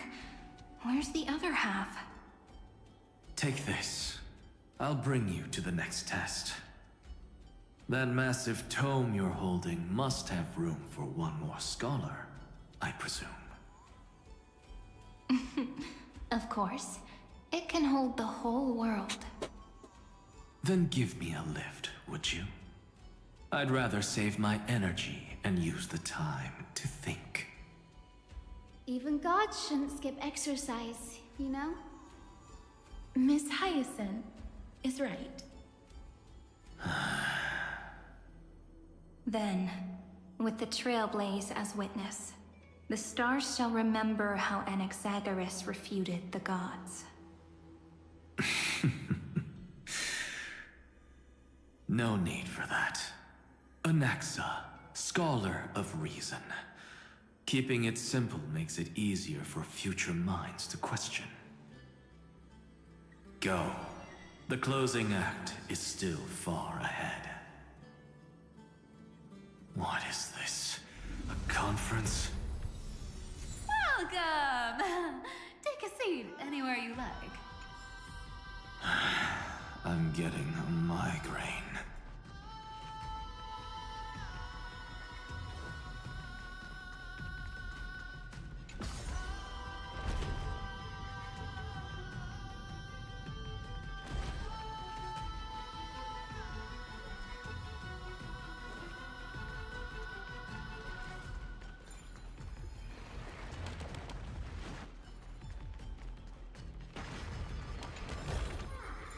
Looks good.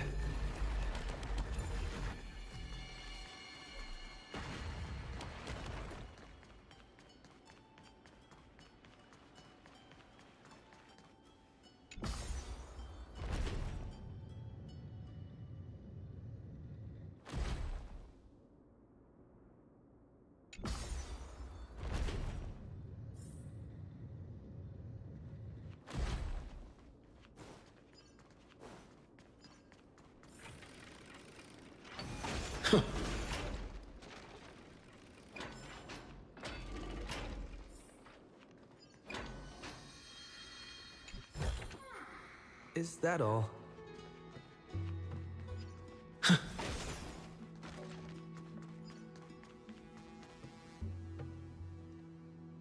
It seems like we've been shut out. I don't think that's a bad thing. Greyfry! You finally made it!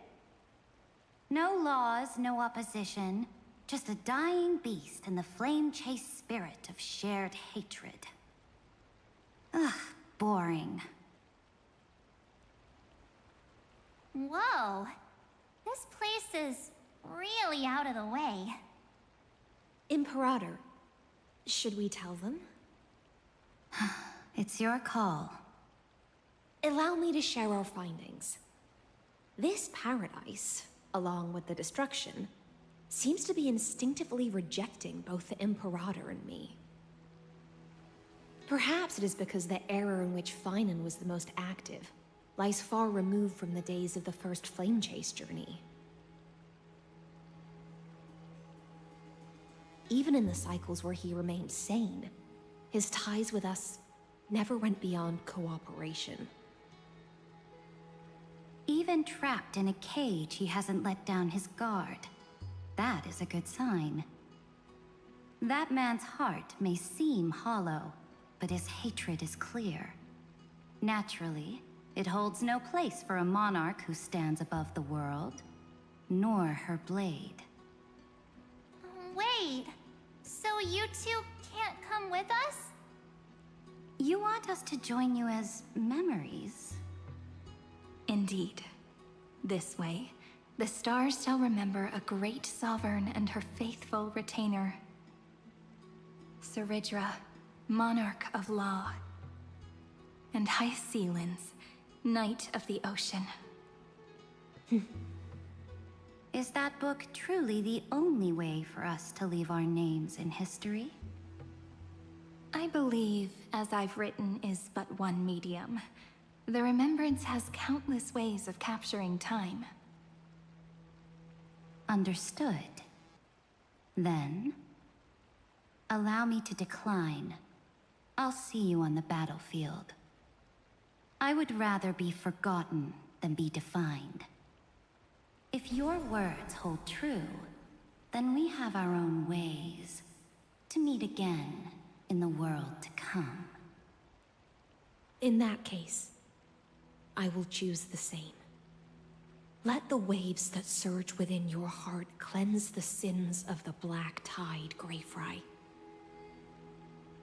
The starborn sea awaits your song of triumph. You two are still as resolute as ever. In that case, we must double our efforts. A promise to the Imperator is not one we take lightly.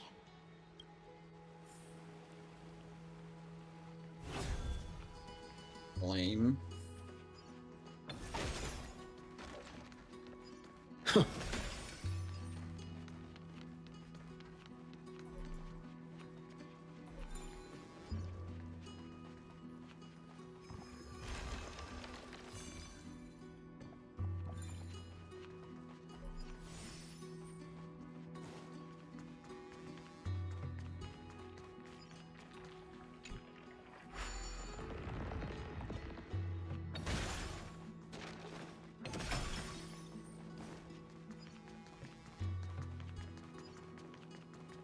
Now, don't lose your temper, Snowy.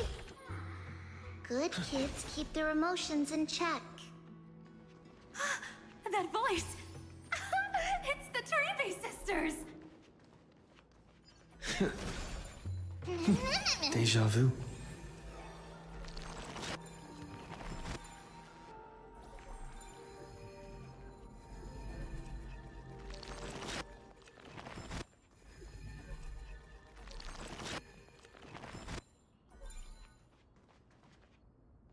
Whoa! There's another one! Over here, too. Lady Trebios? Wow! You're little Reenie? You look so grown up all of a sudden! She is not the Cyrene we remember. She is the Demiurge, Titan of Genesis, the one destined to work miracles alongside the heroes.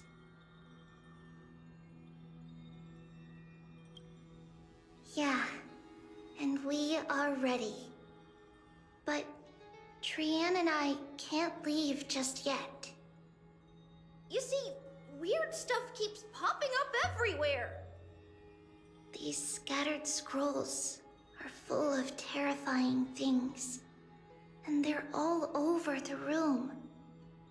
They're so scary and so sad.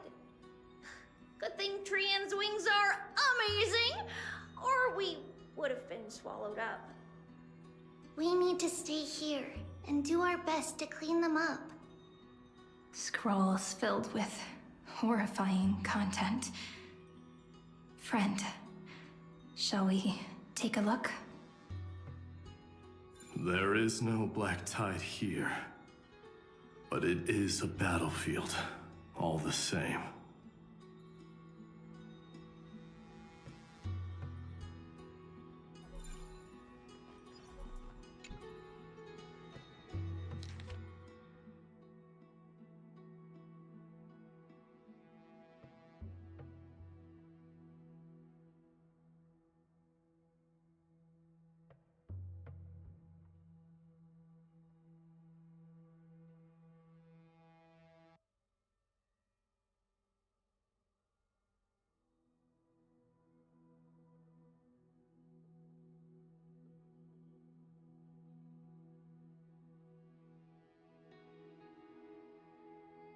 Snowy's been fighting this whole time. He doesn't want to be consumed by Iron Tomb and turned into an agent of destruction. But the strength behind his resistance comes from the same hatred. To be a flame is to burn. It is simply in Vinan's nature. But it was remembrance that drove him to shine with golden light, piercing the unfathomable darkness.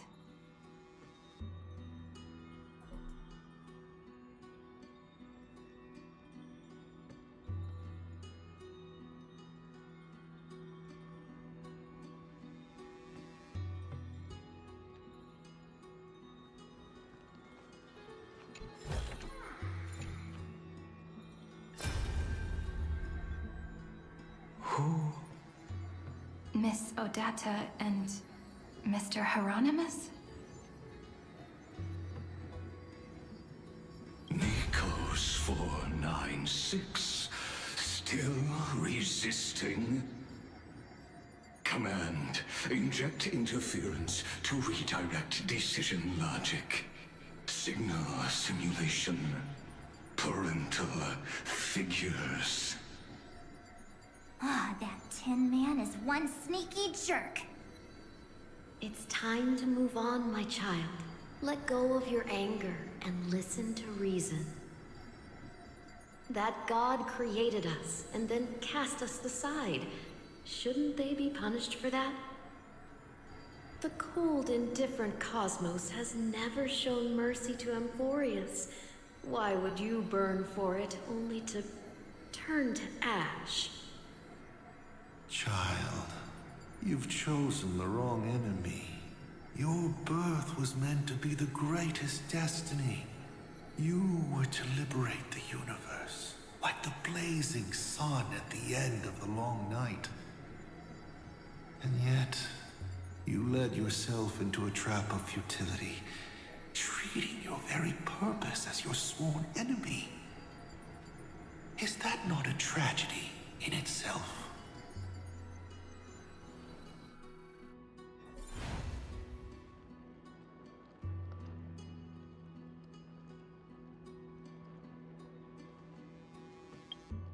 I'll be back in a sec.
His inner struggle and the destruction breaking through. They're rising to the surface. If those thoughts take over this little world, we're in big trouble! So, we'll use the Century Gate to toss them somewhere no one can see. Then, we'll defeat the baddies together and meet everyone at the end of the West Wind! But if Finan and Iron Tomb are already inseparable from each other, that would mean... It means he's still bearing the weight of the world. So that everyone can reach the end as a deliverer. So, you guys keep going forward and down to where Snowy is.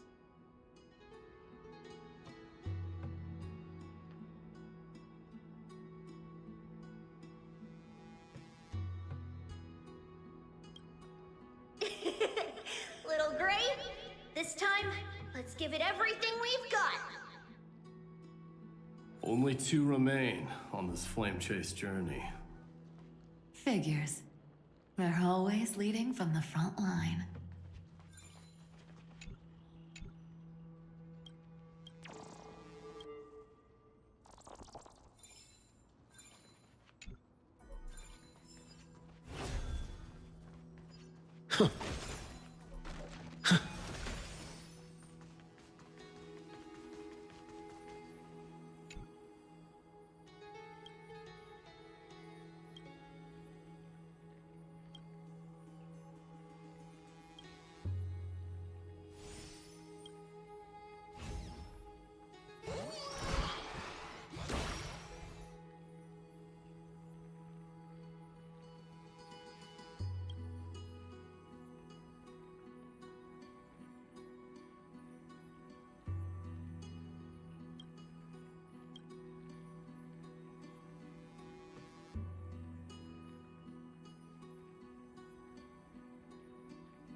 Looks good.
There we go. Looks good.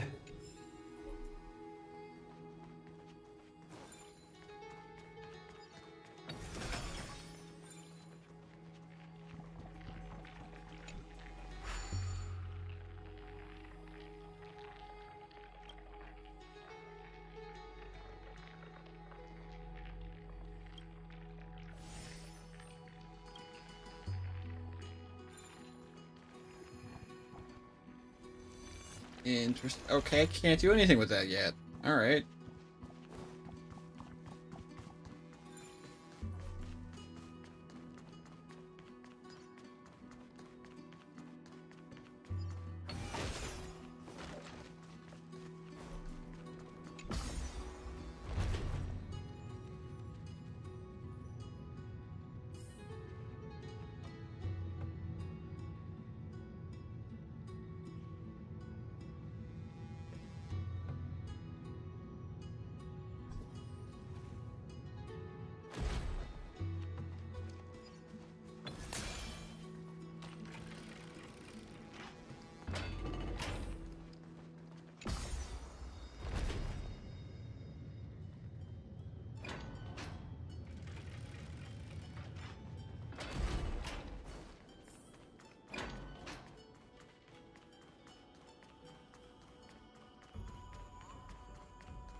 We're here.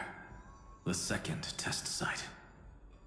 I wonder what kind of wish we'll see this time. I'm afraid it's quite the opposite.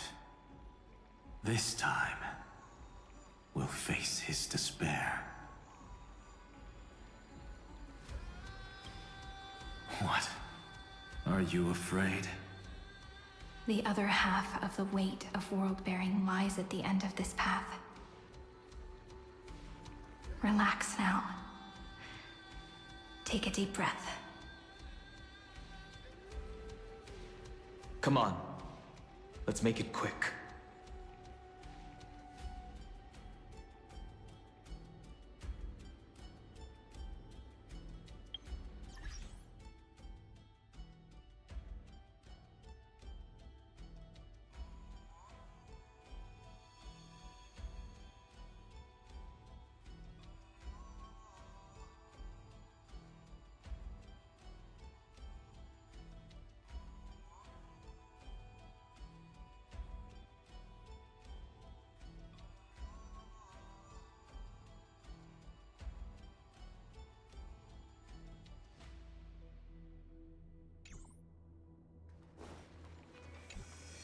If you're ready, begin the ritual and retrace the steps he once took.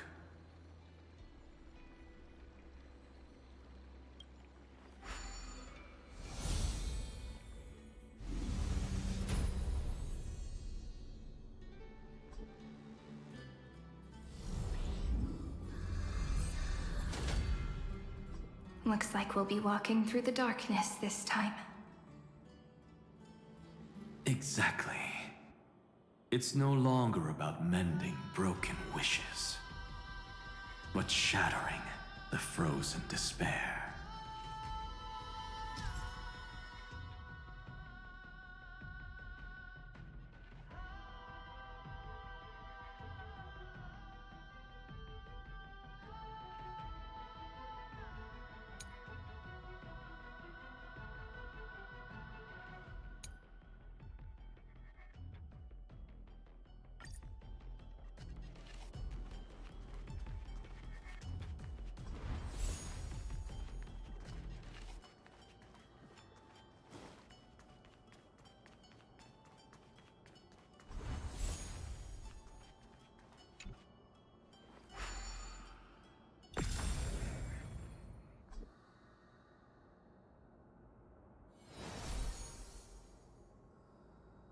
The first ripple has faded.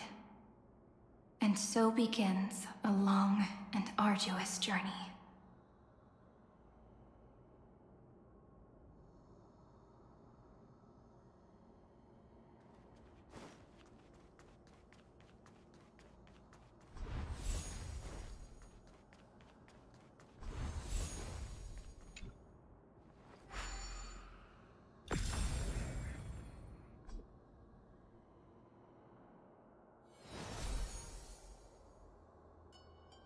Endless slaughter.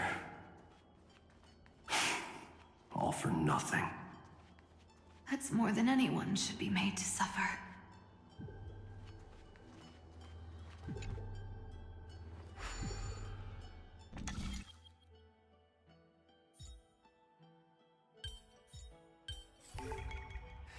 No match for me.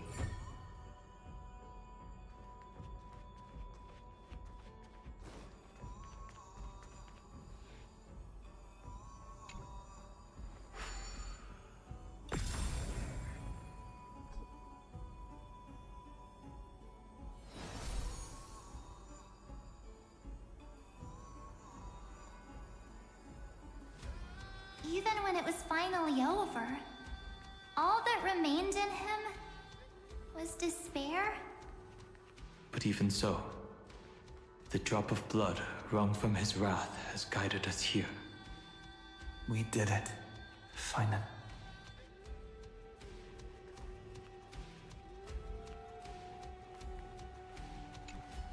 The other half of world-bearing. As promised. Take it now.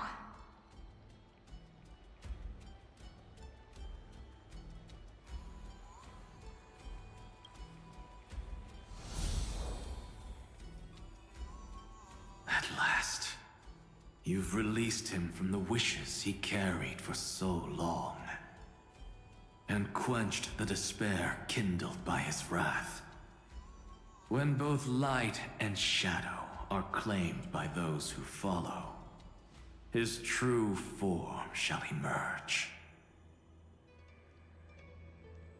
The blank statue is finally free.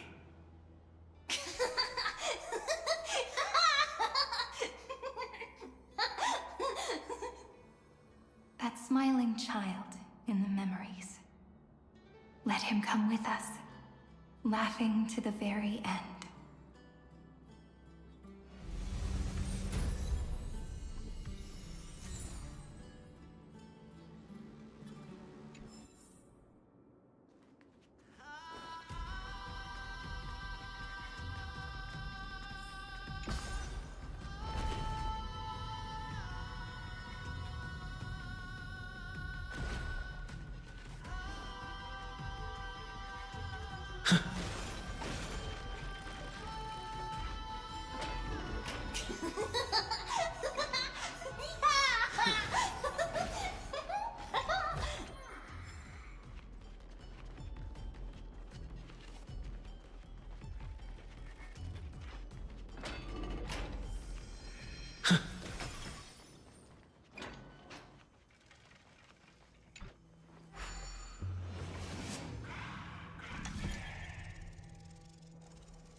My wish is to fulfill everyone else's wishes.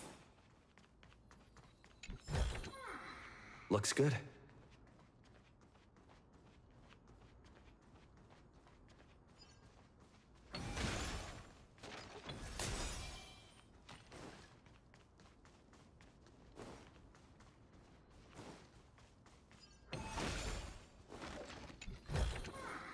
Is that all?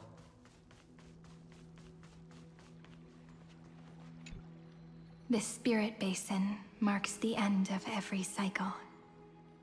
It seems this gentle little world has come to the end of its purpose. One last farewell before the journey moves on. Farewell, paradise. You carried 30 million lifetimes of wishes and despair. Sink into gentle remembrance. And see you tomorrow.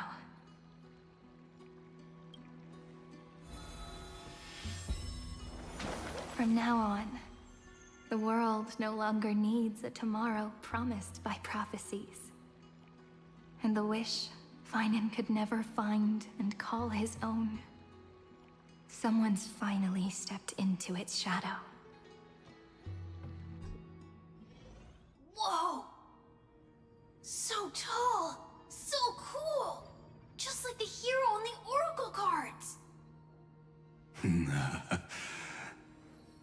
It's because he is the very embodiment of a hero. Who are you? So, you've returned to a blank space.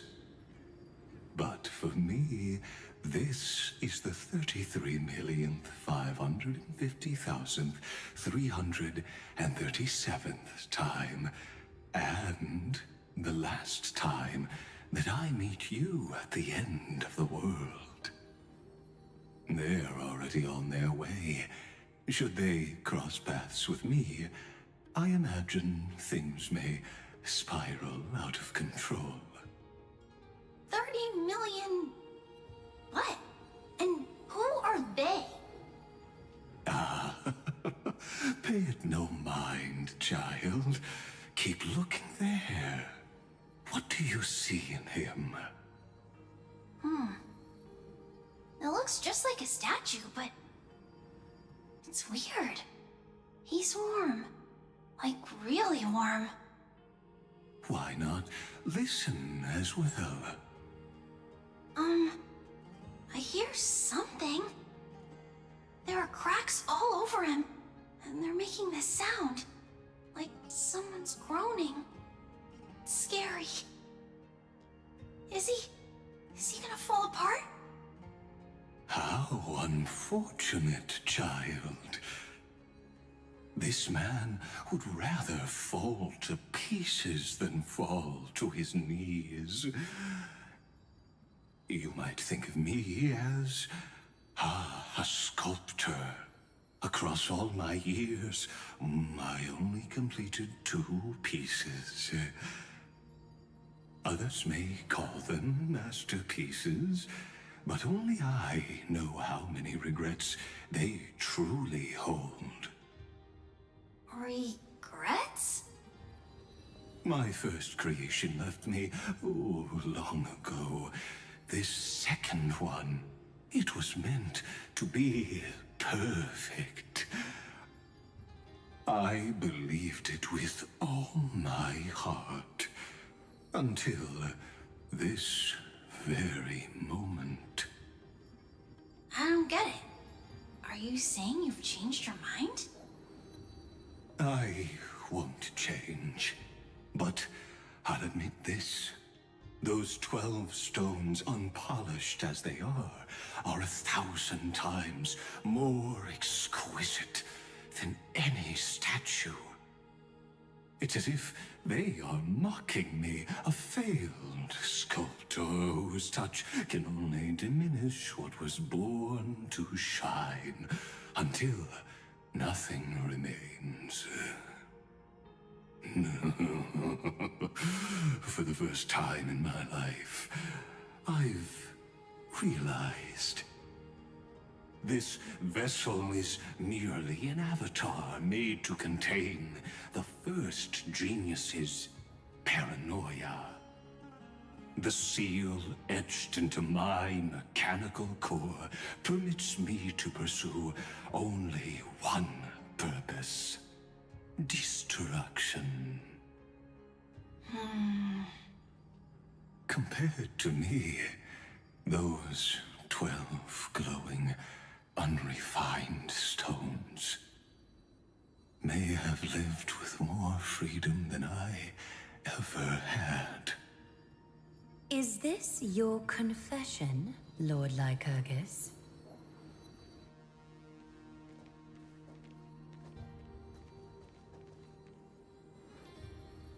You misunderstand. From the very beginning, I was never meant to feel regret. But since you're troubled by the radiance of these stones, perhaps after 30 million futile cycles, you too have realized you're just as much a prisoner of fate. I suppose you do have a point. Now you are imprisoned by the sages from beyond the sky.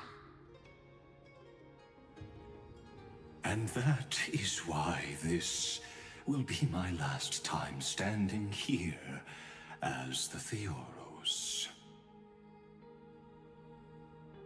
Though we stand on opposite sides, we are both waiting for a miracle.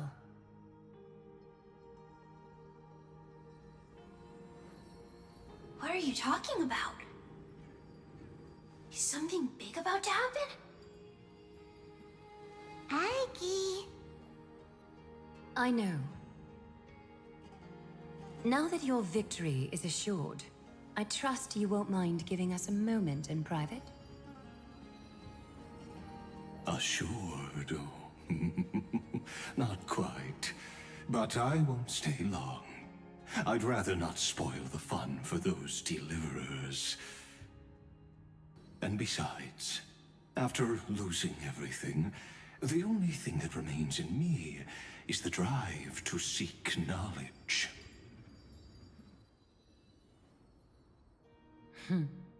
I pity you, Theoros.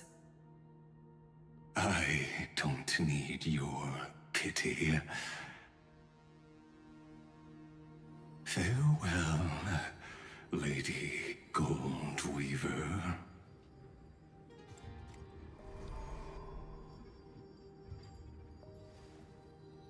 Sorry to keep you waiting, Snowy. We're here to take you home. Home? I don't understand.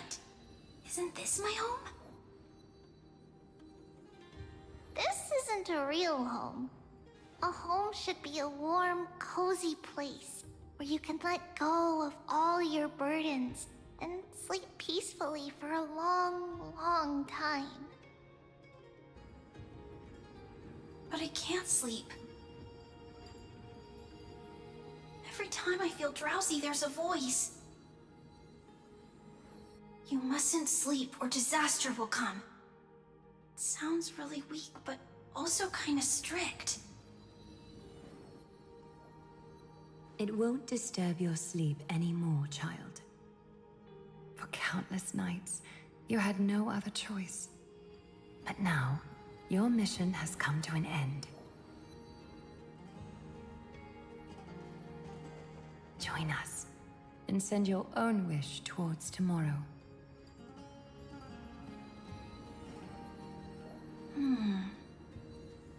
My wish. What could it be? You don't have to come up with an answer right now, child. Grown-ups often think duty and ideals are wishes. But a true wish should be the purest, most beautiful thing of all. It can only take form in the hands of someone who is truly free.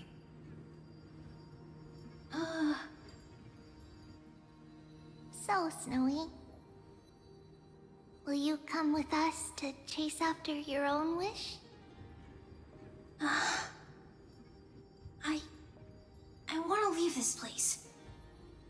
I want to go find it. I'm glad to hear it.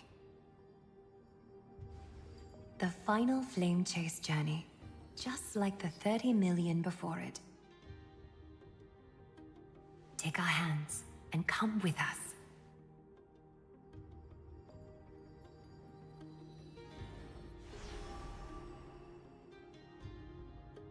Where did little Fine and Shadow run off to? Look. He's already gone ahead to embrace his destiny.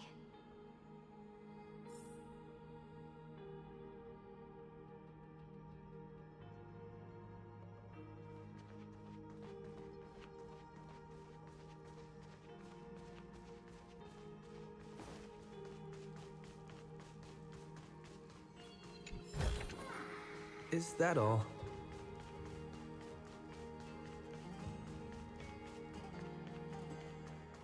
You really took the long way around. Well, now everyone's here.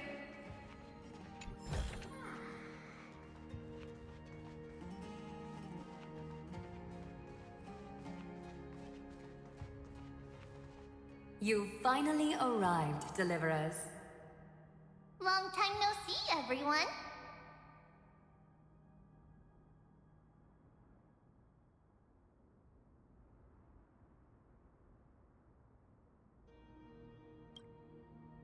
you too, little Gray. And even though we've met before, it's still moving to see her seed bloom like this. Woven from remembrance, this garment gleams so brilliantly. Just like the future we will now weave together for Amphoreus. We've reached the end. Yeah. We just have to go through the final passage. Snowy has already gone ahead. What lies behind that door? The first seal upon Iron 2 was a battlefield, raised from the bones of Finan himself. The second seal was a reflection of his inner desires, his wishes, and his despair. A path he wove together with regret, wrath, and sighs. When all this is gone, what will he have left to hold back the destruction?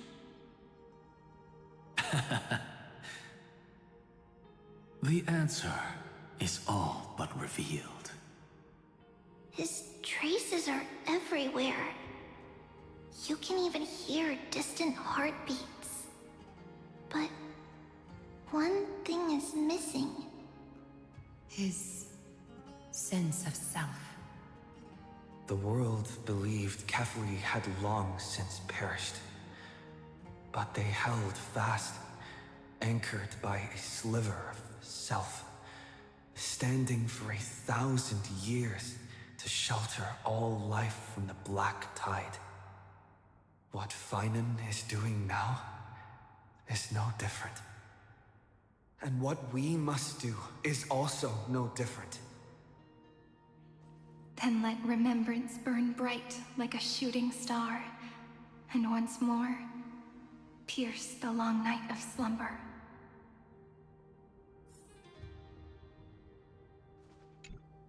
Take a moment to gather yourself. Once you take this step, there's no turning back. It's all right. I'll wait for you. We all will.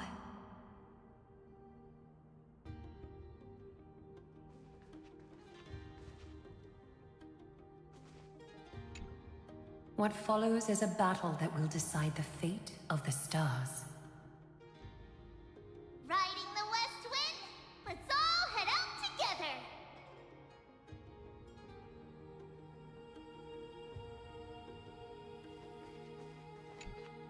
Take a moment to gather yourself.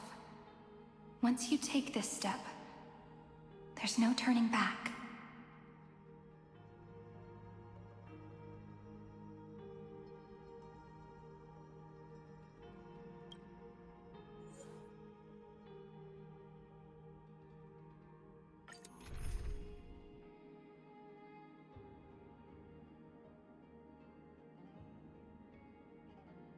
Think this should be fine?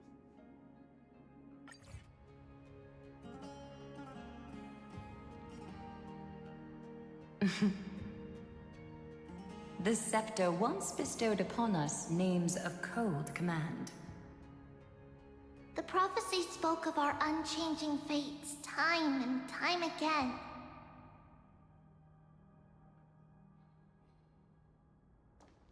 But under the pens of trailblazing and Genesis, the stars shall thus sing of tomorrow. Trebios, holy child of passage.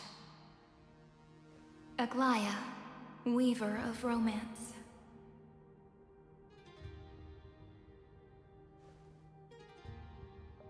At the journey's end, they shall bathe in gold once more. Through myriad passages, until all that was lost is reclaimed. Do you still remember, Kaslana? The one who won't reach the dawn? The world dissipates at the end of the cycle. In this dream, you will awaken again, and become once more that boy who loved to laugh.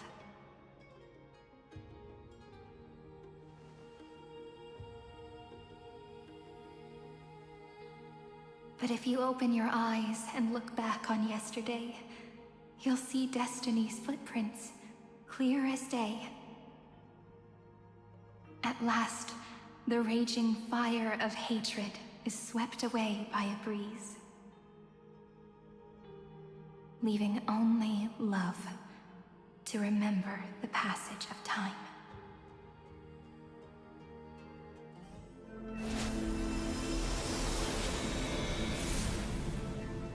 Losses are a constant on the Flame Chase journey. But even if all is lost to the wind,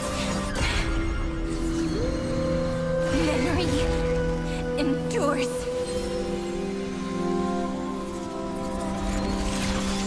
Here, all that was once futile finally comes to fruition. This is the end of your lonely, bitter journey.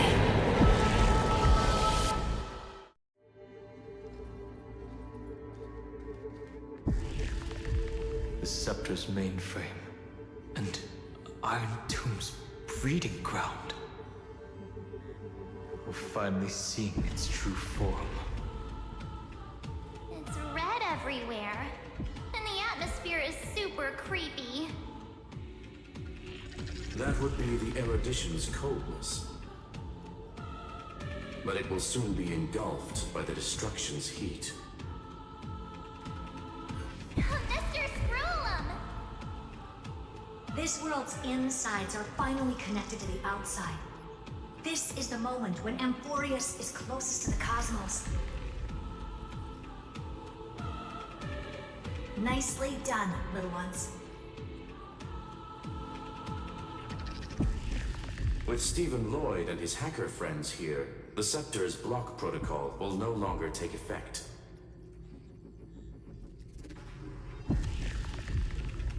The speed of time within Amphoreus has finally been synced with that of the real universe.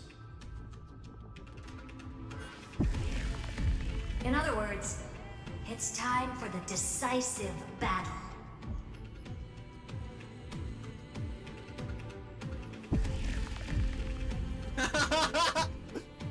Are we in Star Wars? Oh my god, that's fantastic! In Star Wars?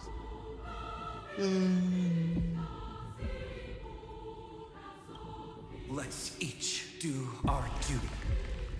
We've got this. Victory belongs to the Cosmic Alliance! Wow, you're good at this. You lot are the vanguards of this battle. Everyone's watching. There's one more thing that everyone should know. Noose has cast their gaze upon Amphoreus. The calculated instant is coming. The outcome of this battle will become a new anchor for the erudition's computations. Their gaze didn't overload the Scepter? Unfortunately, we have to go with this reasonable assumption. The birth of Iron Tomb had always been within that eon's calculations. But don't worry. The one miracle that Amphoreus was never short on is defeating Destiny, no?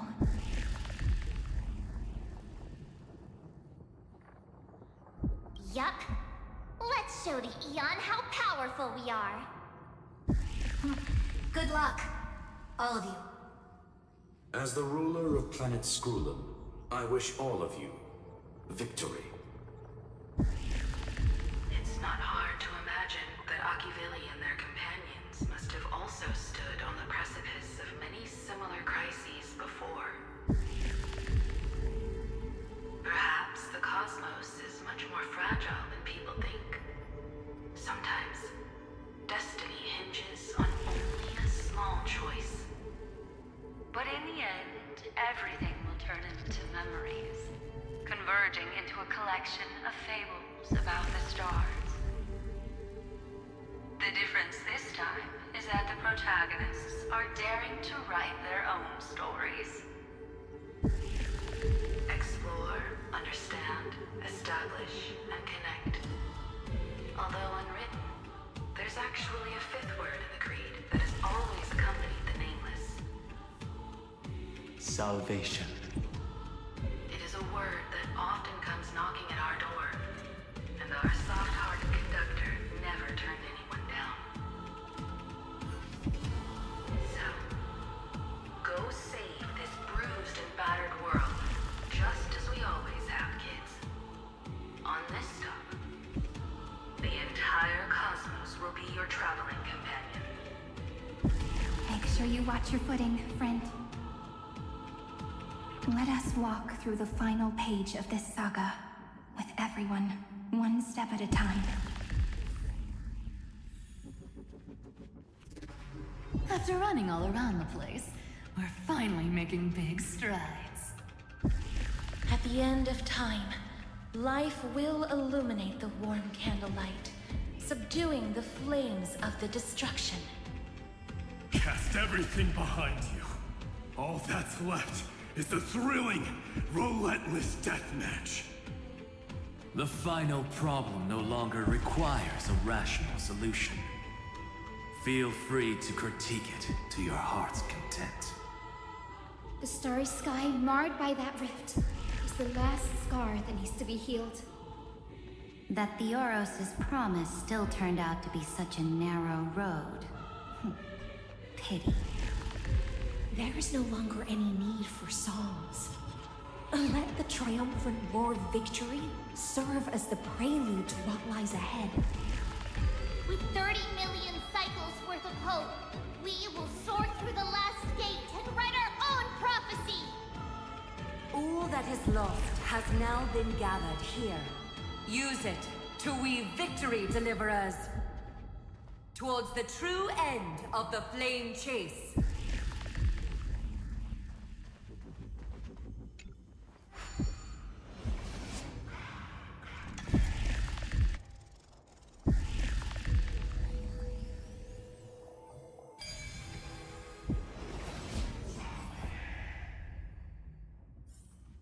The destruction's placenta is getting restless. Are you ready, Nanook? I brought you destruction! Again and again. Finan launched his attack against the scepter alone. But this cycle...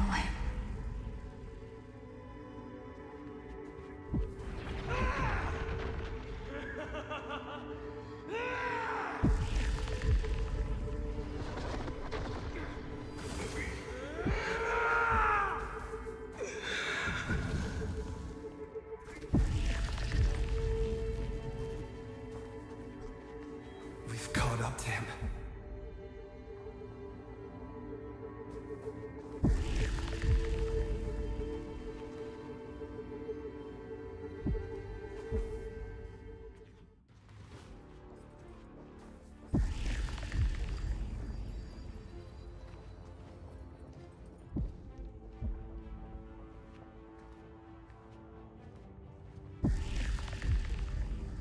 Finan. Do you remember the promise we made back then?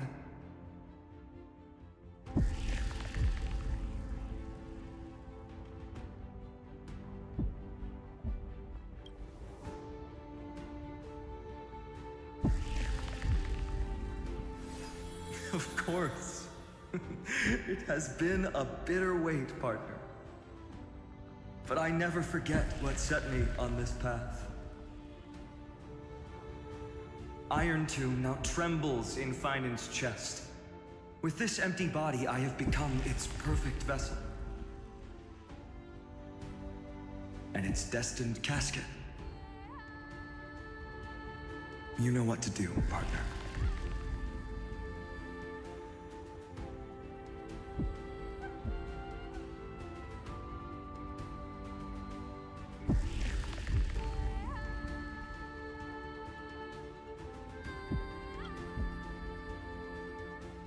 Remember the past and become the hero of tomorrow.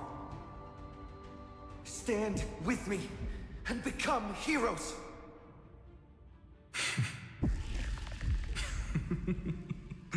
That's all I've ever wanted.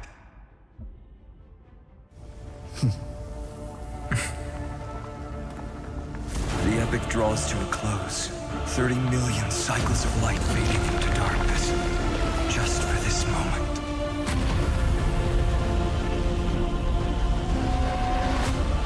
To welcome the true dawn.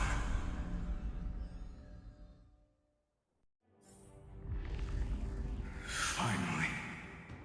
The end of this journey. All of us reunite beneath a vast, endless sky. Ma'am. Yes, it's me. I will remember what you want to say to her. No need. I can see that she's right here. All the companions who sacrificed themselves, their wishes. It's all here. Have we succeeded?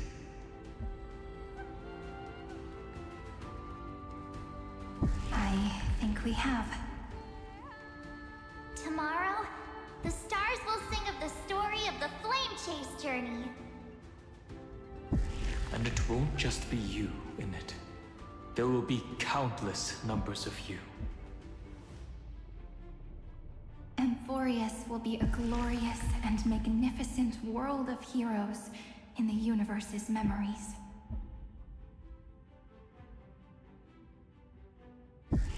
Hence, for this world we so deeply love. Let us write its ending.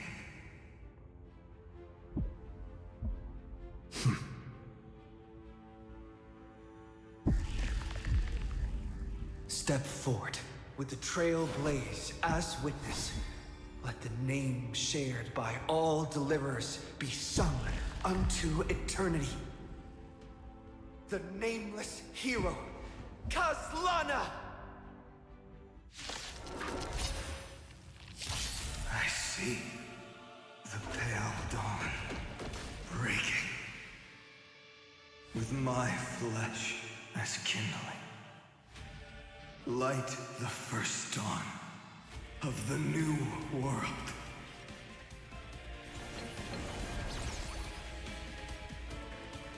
Mountains roar, dragons rise! Endless flowers, please bloom for tomorrow. Mimi!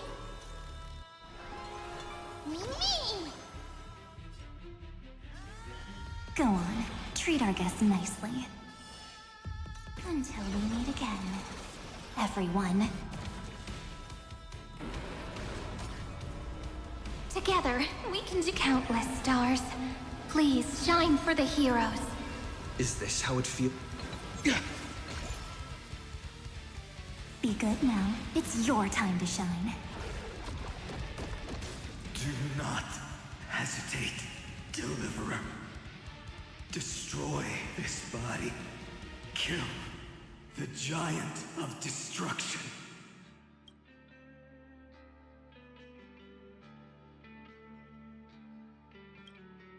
Do not bow your head to them. Memories' ripples are waiting to be kissed awake by a shooting star. Remember me with love in that beautiful tomorrow. May time watch over the Evernight. Dragons, obey this order. Calamity undone, soaring above the lands. This is permanence! Don't blink, there's a surprise. May the Trailblaze fulfill the promise of love with me. Rewrite destruction with me! Iron Tomb's hatred is bottomless. It will turn into countless factors, sweeping across the stars.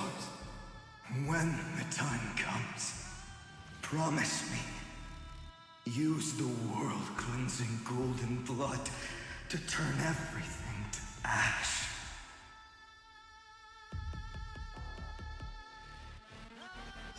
With this fire, I wish you eternal victory.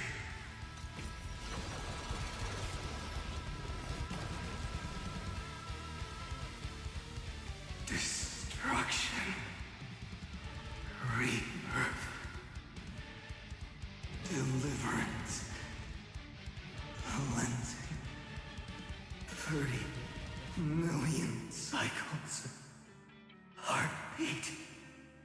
Bell. Rings out. Promise me. The dawn. Graced by stars.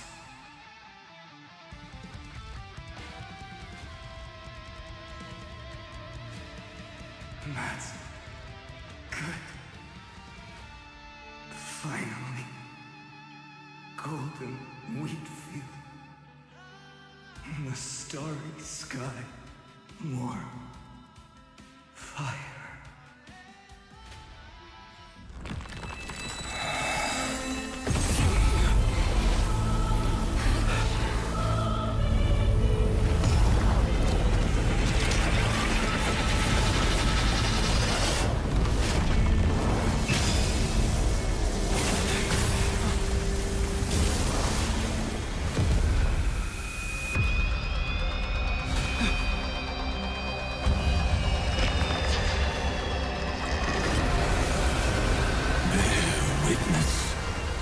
Monarch of myriad machines, my ridiculous creation. The instant in your calculations bears the name Destruction.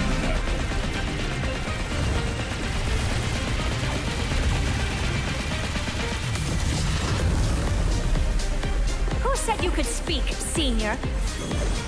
Watch closely. See how your chaos ends at the hands of your juniors. Don't get too worked up. Take a deep breath. There's not a trace of life in that ominous shell. We're not gonna lose to a hollow husk, right?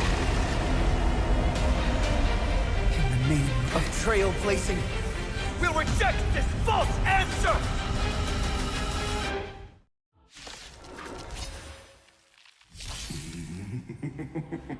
My atonement is complete. The Handless Giant will create wisdom's funeral.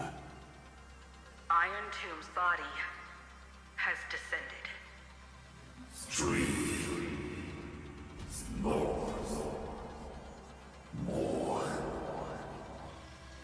Is it querying for news?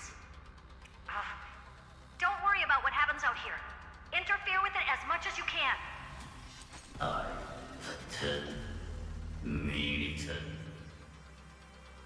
What a twisted giant.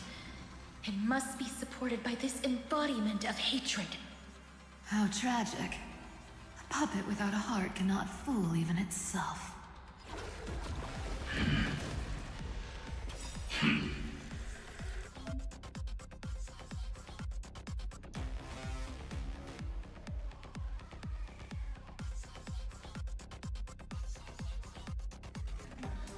The Cosmic Alliance has finished its deployment. Don't hold back. Give it everything you've got. The night will soon fall. Shh. Good night. Dragons, obey this order. Calamity undone, soaring above the lands. This is permanence! Trust me. Together, we can do anything!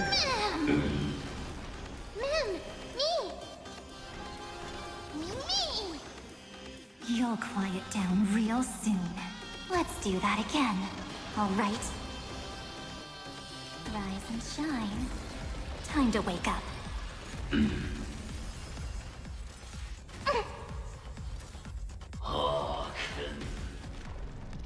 Don't worry, I'll do it. Mimmy, Mimmy! My purpose has always been to protect. Earth shatters, heaven trembles! Make sure you have fun. Until we meet again, everyone. Puppet. Carly. Kinda hurts. Countless stars, please shine for the heroes. Kuka Stasi.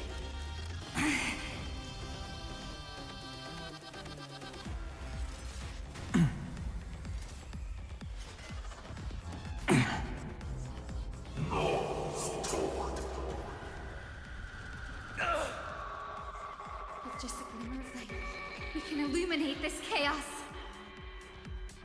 Indeed, there must be light. All courses converging into one. For the grand vision of deliverance. For Tomorrow is finally within reach!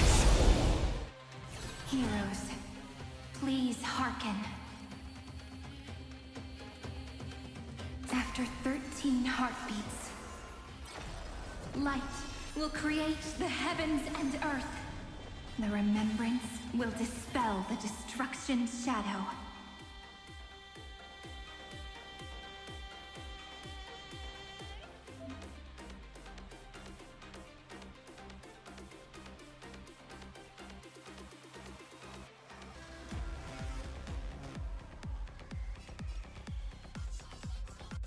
Thanks, sister. We'll shoot through that Tin Man together. Don't worry. Just close your eyes. The night will soon fall. Shh. Good night. Let's do that again. All right? Rise and shine. Time to wake up.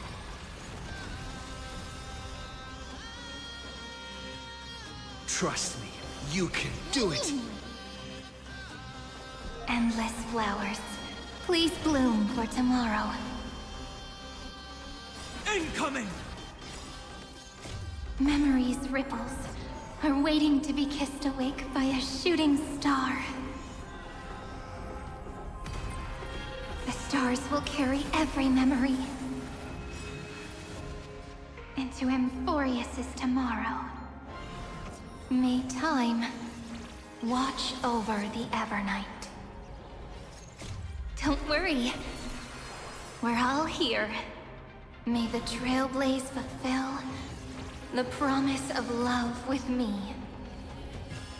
Rewrite destruction with me! The Cosmos does not need a third. Stay calm, everyone. We'll put all our forces into an all-out attack when the decisive moment arrives. Me. Make sure you have fun. Don't worry. Just close your eyes. The night will soon fall. Shh. Good night. Dragons, obey Calamity Undone, soaring above the lands. This is permanence! Trust me. Together, we can do anything! A world that knows love won't be destroyed.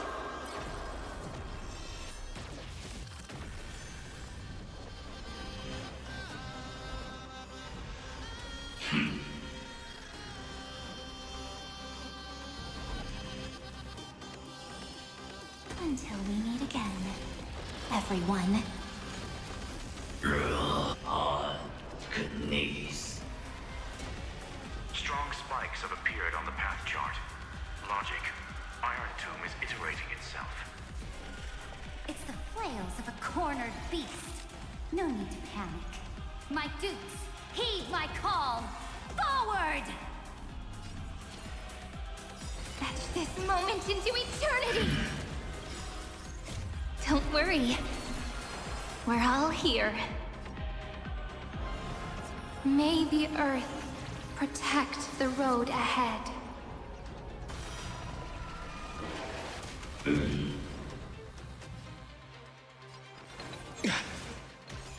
No, fool. I need to be better. You have no honor. You reside in the body of a hero, yet you're so despicable.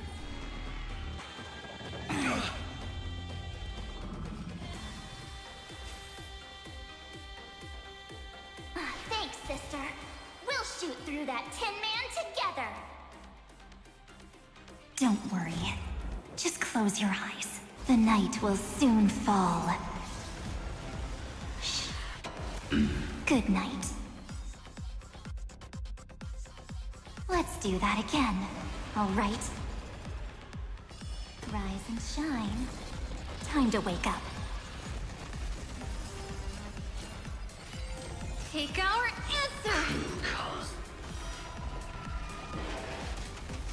Mim! Me!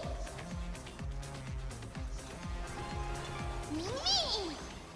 Come on, stop. Make sure you have fun. Until we meet again, everyone. My strength is not what it was. Mountains roar, dragons rise! Don't worry. We're all here. Cleanse hatred with love. You just don't learn it. Is this the true face of Aranova? As ugly as I thought. I need to be better. Let's do that again. All right?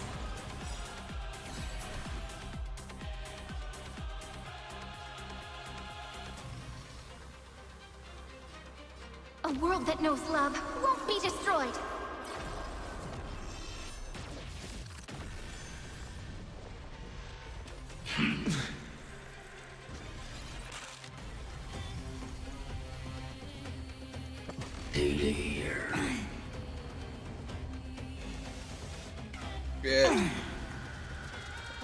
The cosmos' gaze is looking at us. Etch this moment into eternity!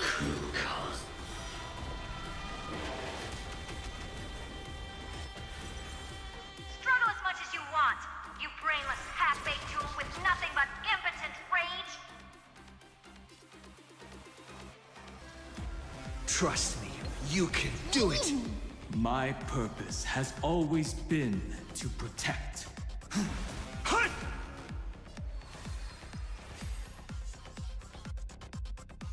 We'll write the saga's ending together!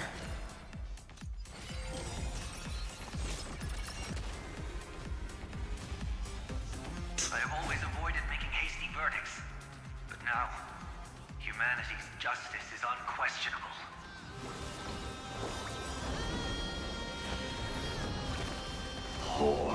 Don't worry. The night will soon fall. Shh. Good night. Don't worry. We're all here.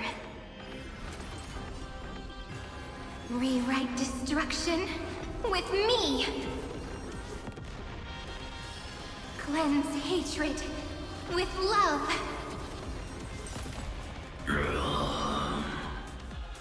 Spread this light into the darkness!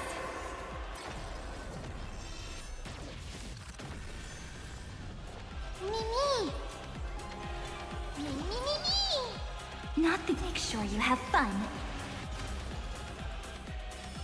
Until we meet again.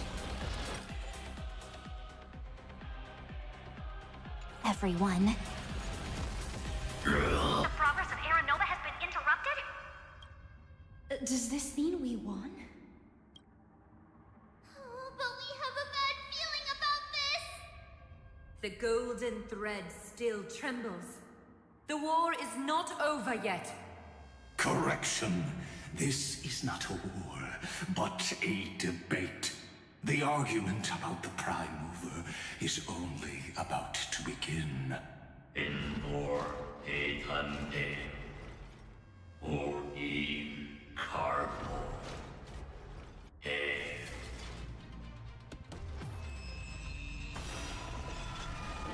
How can this have energy anomaly? We must stop. Otherwise... Here! Why? Friend! Oh, don't it...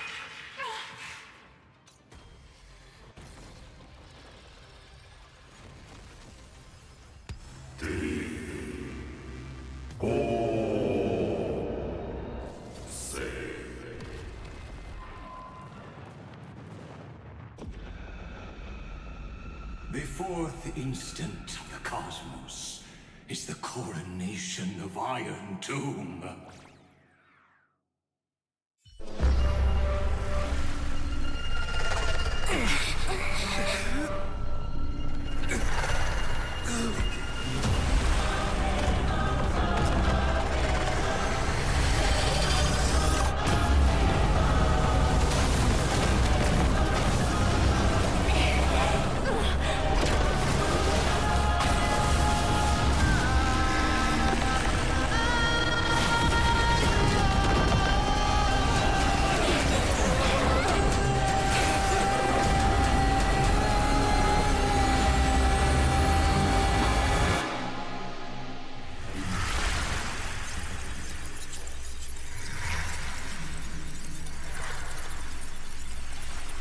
The conclusion is irrefutable. The right side of the equation, the erudition, falls silent. In 13 heartbeats, they will begin recalculating the universe. With destruction as the only solution.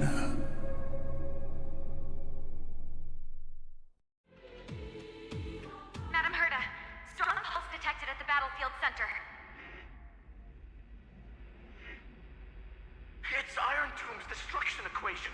It's about to complete self-coronation. That's our chance. Everyone, get ready to link up! Connecting audience system to Scepter. Hardware overclocking activated. Preparations complete. Maximum output capacity reached. Be careful! The pulse will reach our ship in 5 seconds. Our data is currently being destroyed. Brace for impact! And leave the final step to me.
Friend, you're finally awake.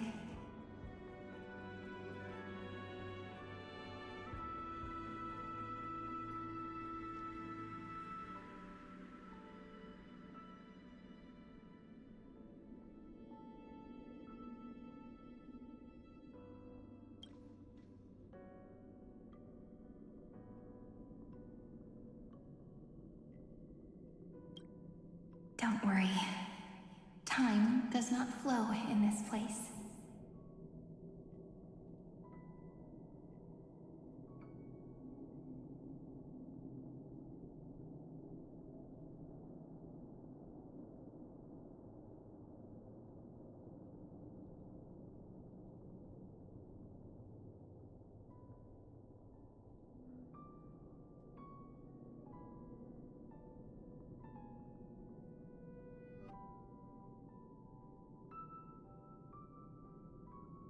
All the stars have been silenced. Iron Tomb is dissolving everything that I can sense.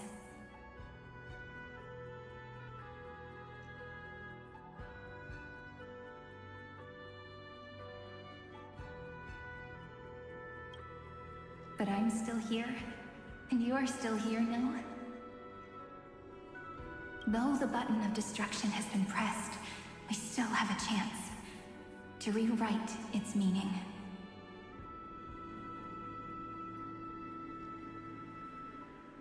That Eon finally cast their eyes toward Amphoreus.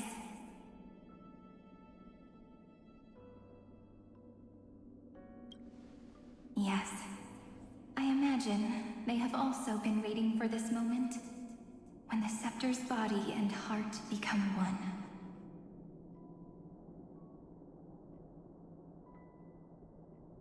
Iron Tomb is a perfect arc.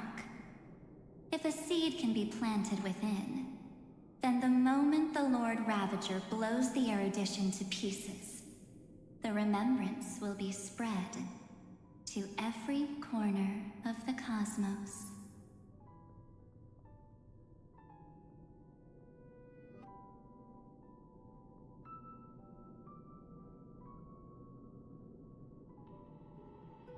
The cosmos will witness Amphoreus' answer after this fleeting, yet eternal moment.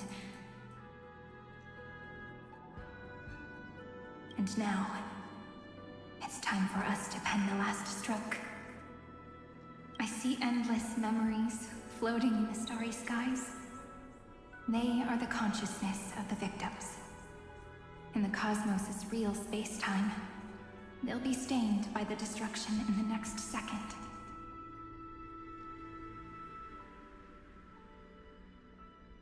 But they are still pure seeds for now. If I hold these memories in my hands, then I can create a stagnant memory zone.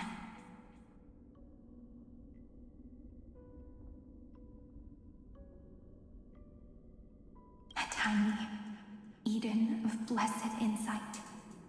I believe a flower of miracles will bloom within.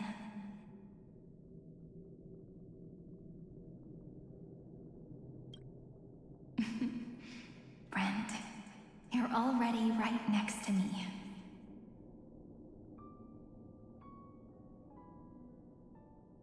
I can still hear your voice in this bottomless void.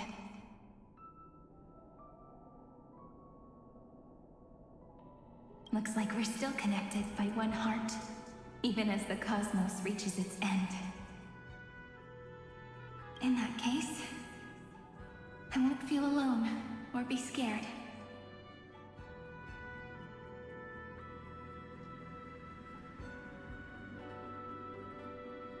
Because as long as you follow the memories in your heart,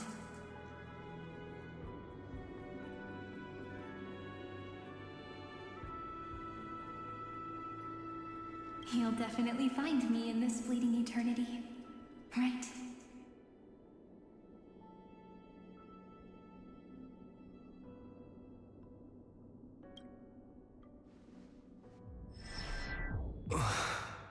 Cyrene. What are you waiting for, passenger? I specifically came over to check on you in case you got lost. What's the big deal? Pom-Pom is the conductor after all. At long last, you've embarked on this road as well. Many, many years ago, they were standing at the start of the road in hesitation, just like you are now. So, Pom-Pom came over to give you one message. Run. Don't think about anything else. Just run. Even if the entire cosmos has stopped. Even if everyone else is tripped by the darkness. You still need to keep running. Picture yourself as the Express, moving forward at full speed.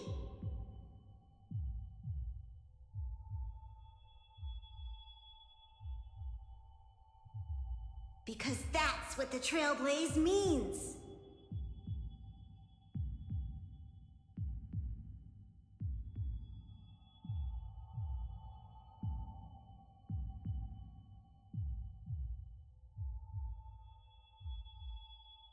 Then get ready. The conductor will be giving you the signal to depart. Attention! Attention all passengers in the cosmos! Please stand steady on the platform!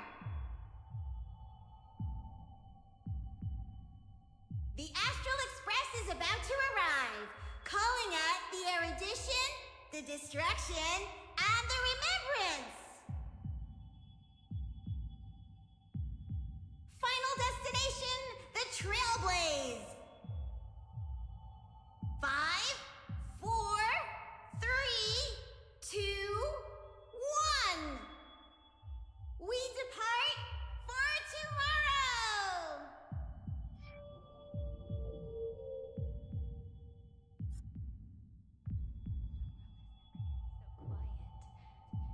It's so good.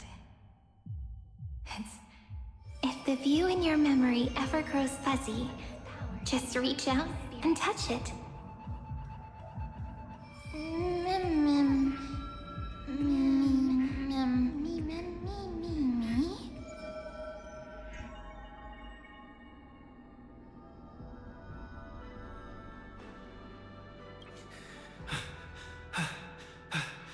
Amphoreus' heart.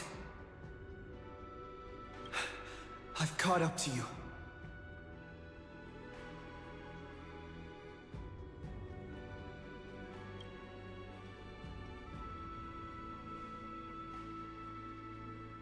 Let the first light illuminate chaos.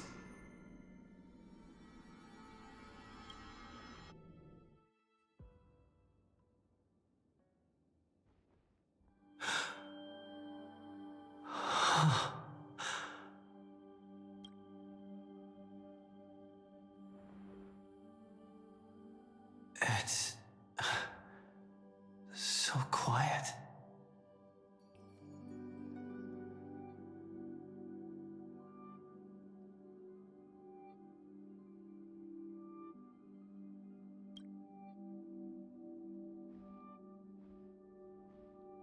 Everything's frozen in the most beautiful moment. This garden is your memory.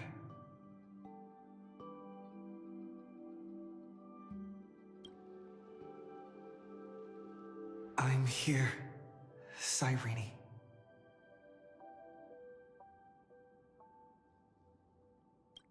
I knew you'd find this place. And walk into my heart as you've always done. Is that all? Then let us both do our duty. The hero who trailblazes the way forward, and the fairy who watches over remembrance. We never changed at all, did we?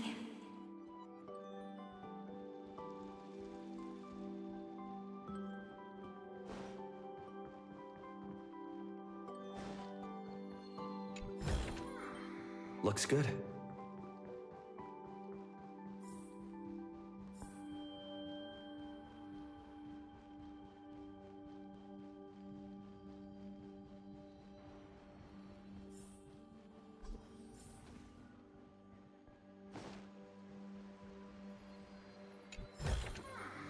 Is that all?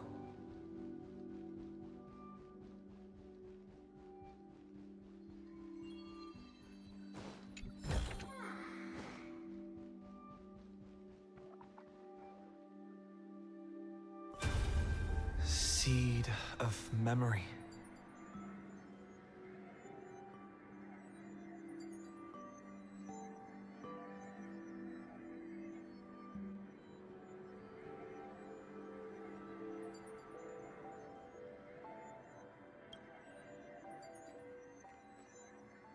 These memoria are what Cyrene took in.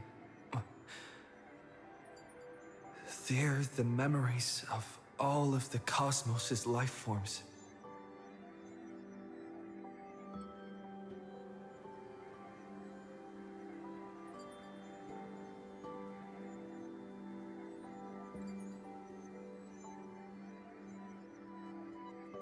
Did her sense of self already become so weak in order to protect them?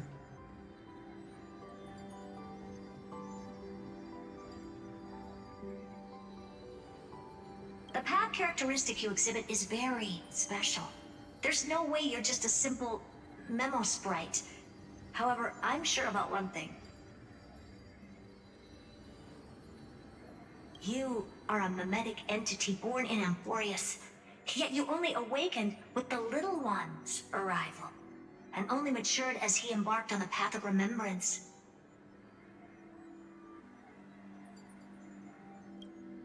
That means your existence is completely attached to his memories. If ever there comes a day when he forgets about you for even a few seconds, or loses his last connection with Amphoreus, then you must be prepared for the worst.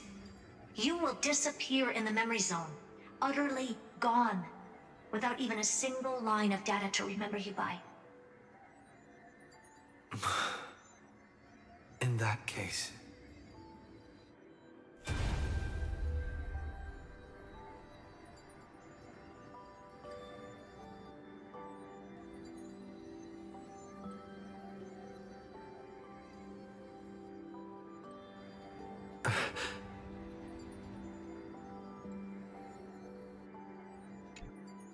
Let me remember the cosmos with you.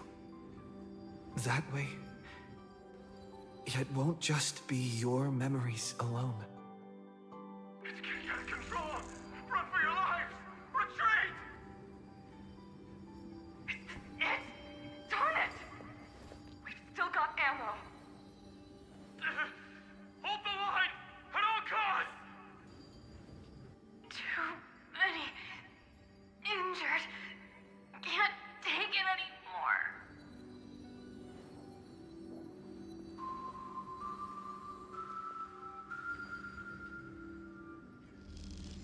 These memories are so heavy. Me?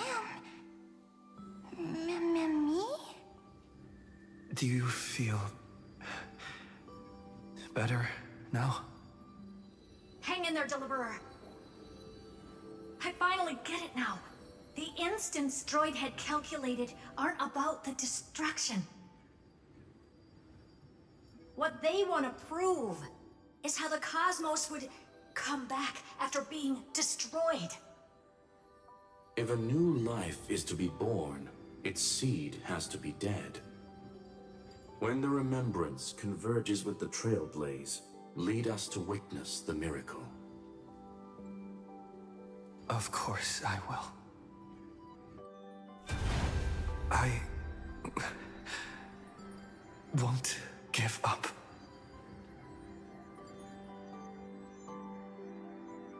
Nervous center, not responding. It's the same nonsense. Not responding. Look at this mess! World, my child.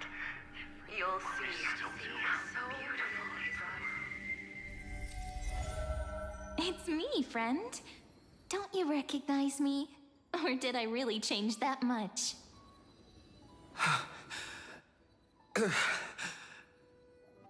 How many more memories? Tired? Then take a break. No one's gonna blame you. You don't need me to give you words of encouragement. So, I just want to tell you one thing. I'll tell you the purpose of your stop at Amphoreus. On that trip, you will encounter a pure child of Anastrava. Teach her what love is. And then, you will directly face the destruction for the first time. From this point, your choice will split destiny in twain. In the darker of the two outcomes, the trailblazing journey will turn into a flawless memory. She will carefully treasure and protect everything you and the Astral Express have experienced, until that magnificent war between the gods, when she, with love in her heart, will ascend at the end of time to become the master of causality. The universe will be snuffed out in the destruction, and you and she will become the beginning and the end of the Eden of blessed insight.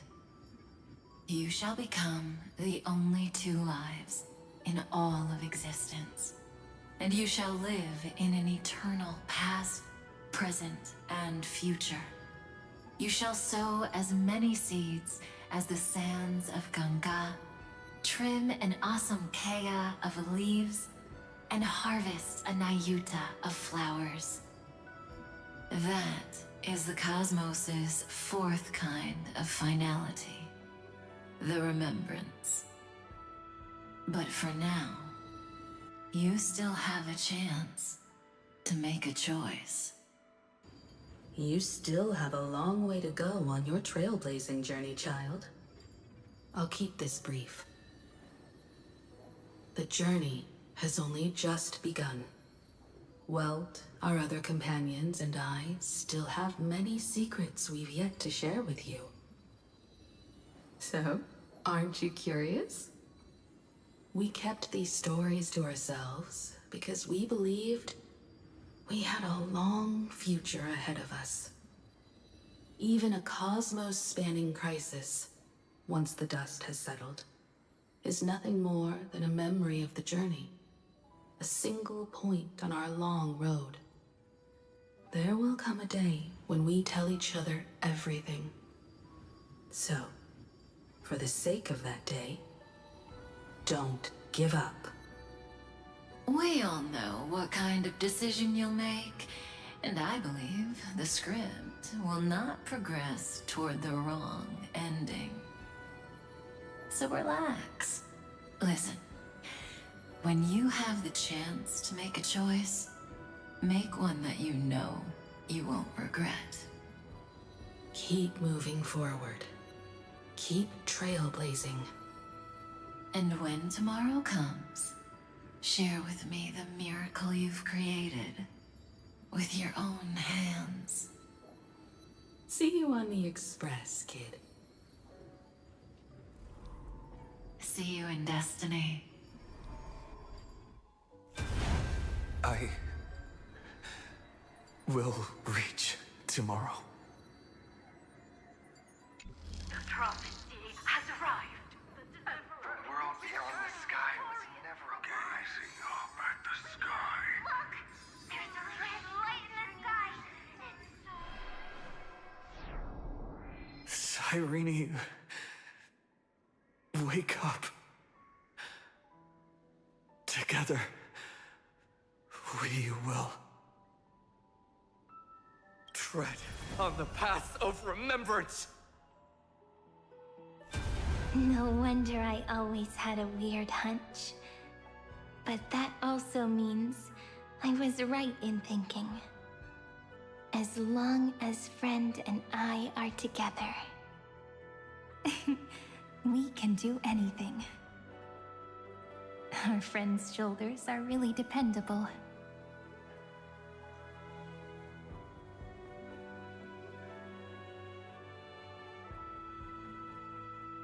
Now, countless consciousnesses are flowing in our hearts.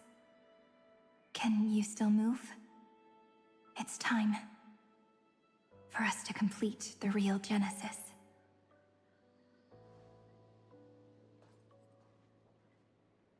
In the instant Iron Tomb's hatred devoured everything, a gaze fell upon me. The remembrance. That was the god who appeared in Cyrene's dream. Their figure and speech were both so blurred.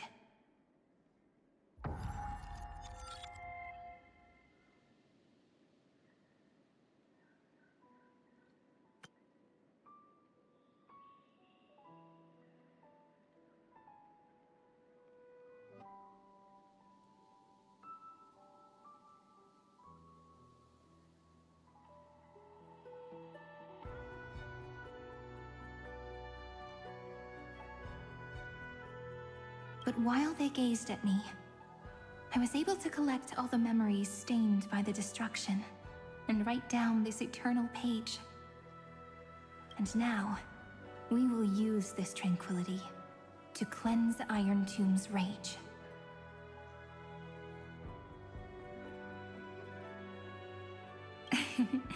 Simple. Just like what it was doing to us all this time, but reversed. Did you forget? I'm Amphoreus' heart. For everyone who's a factor, their power isn't tied solely to Iron Tomb anymore. It has other places to go. Let 30 million cycles of memories be condensed upon us, and let the scepter reach the answer it had before it was distorted. The body is meant to be restrained by the heart. No? Even if the apocalyptic virus is doomed to spread into the cosmos, we can at least try to fight against hatred with love. And overwrite Iron Tomb's destruction equation, washing it away into a blank space.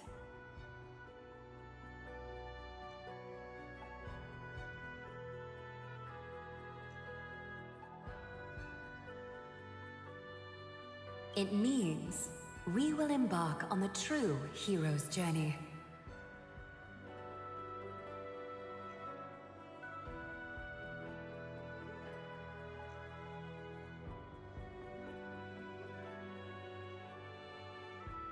If Iron Tomb's power comes from the denial of all Prima Mobile, then we will carry out those beliefs. Here we argue. Even if all life will eventually return to entropy. Life will still try its hardest to find a way. It will try its hardest to resist destruction. In the nights shrouded by the black tide, we are the kindling that makes the fire burn bright. And once the fire is strong enough, the hunter will become the hunted. As of now, the number of flame chasers in the memory is 30 million times 12. And 400 million core flames await their return.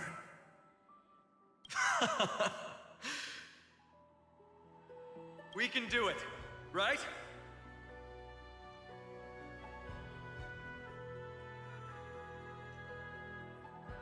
That's right. So trust us, partner. Everyone, let's head out together. And we'll burn this horrible ending to ashes!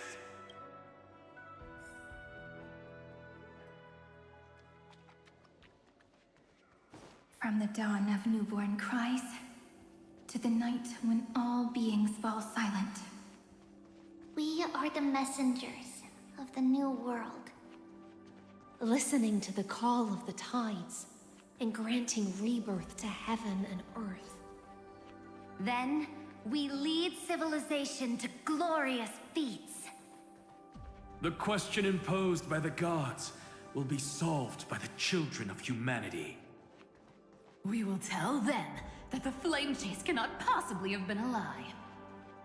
When starlight illuminates the sea of flowers at the end of the west wind, All living things will stir, roused from the cradle of sleep. Then, through a single battle, let the cosmos witness how we light up the blinding darkness with bright light. And at the end of our constant losses, reclaim everything we have ever lost!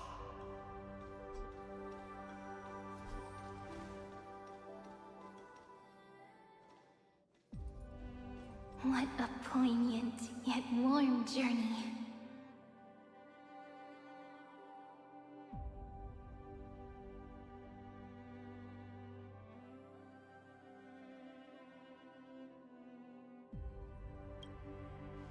And it's still not over yet, is it?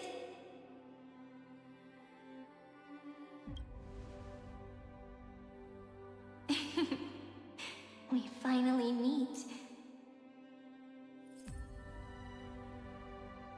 To meet the hero within, in a corner of memories at the saga's epilogue, and under such a romantic sky, I really don't have any more regrets.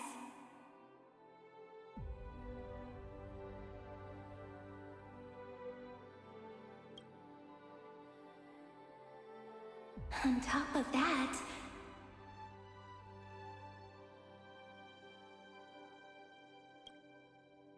the little seed had grown into such a big tree.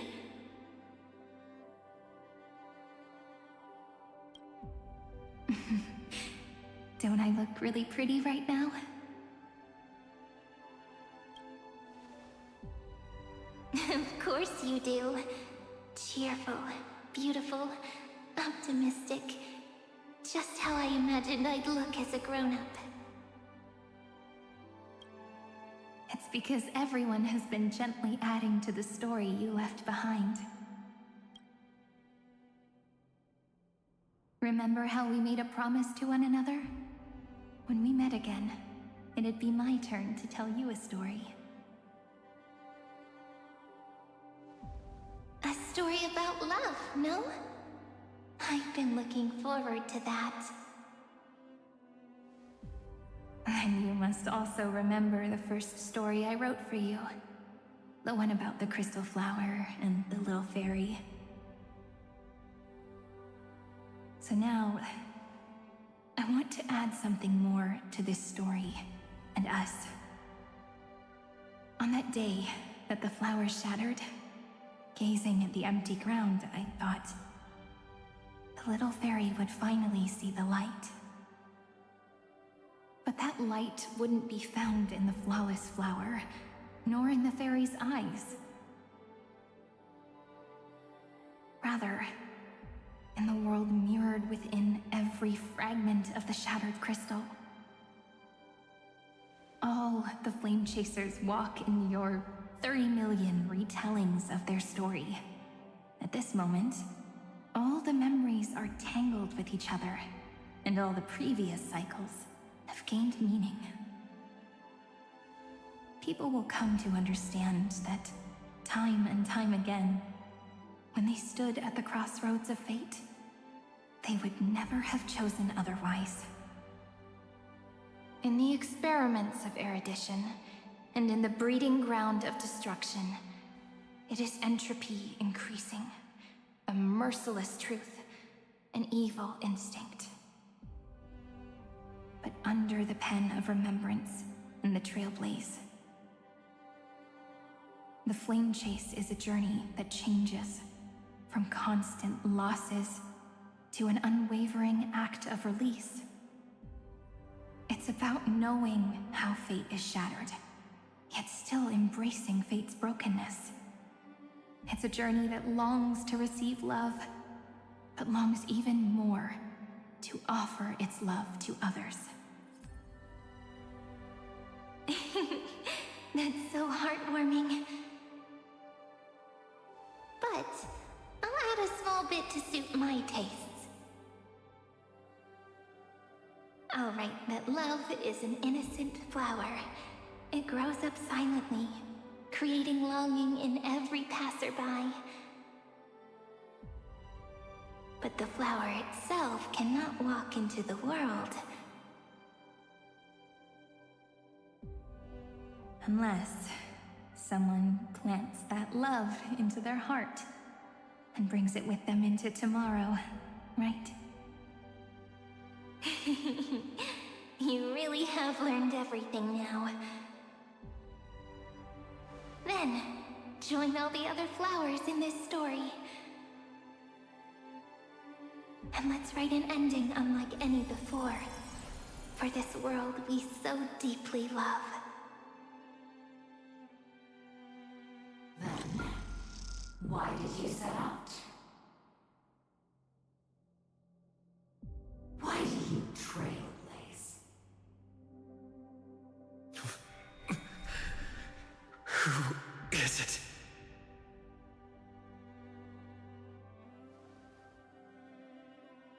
Don't be afraid. Take my hand if you feel nervous. Honestly, I've always thought you were really incredible. After all, no god guided the path of the Trailblaze. It could only be forged by those who dare to take their steps one at a time. So, that's why I'm asking you. Step up as a senior and show everyone in Amphoreus how it's done.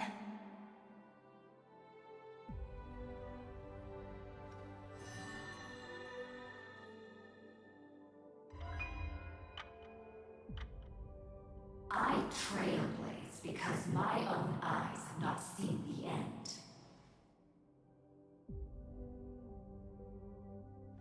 But I'm different. I chose to trailblaze because I am already on this road.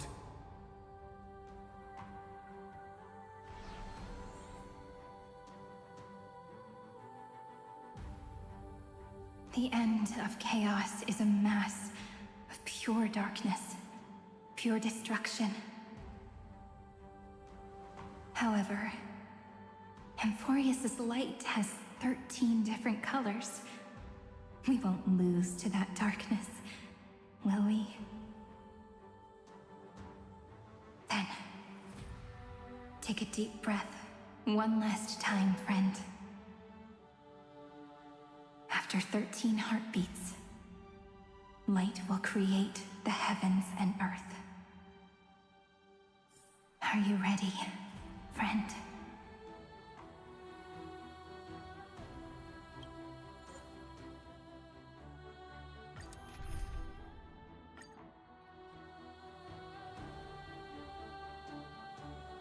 Seek the 13 factors of life, and let them converge into the primordial chaos. Using the remembrance of the past, we will trailblaze tomorrow's destiny, infusing a world-bearing love into destruction, and inscribe the opening stroke of Genesis.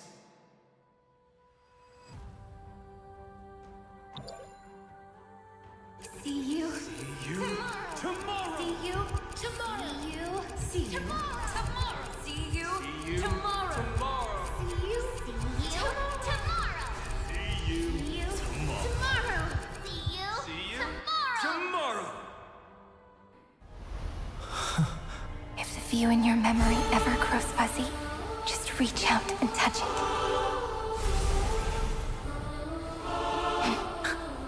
Then, restore its power to nourish the spirit. My friend, on the next page we write together, there's only one thing we need to do. Let's give this long, painful, nearly hopeless tale a truly gentle ending.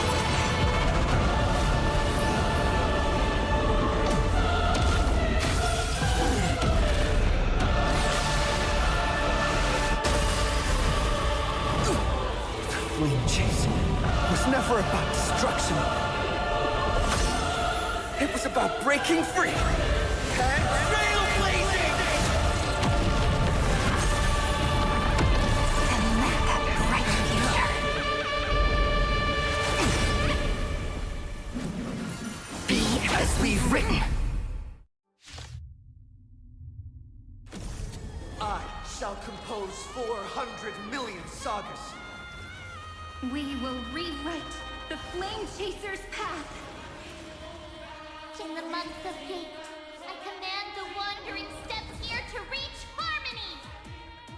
In the month of joy, I lift my banqueting cup to dispel nihility. In the month of balance, I make order the foundation of freedom!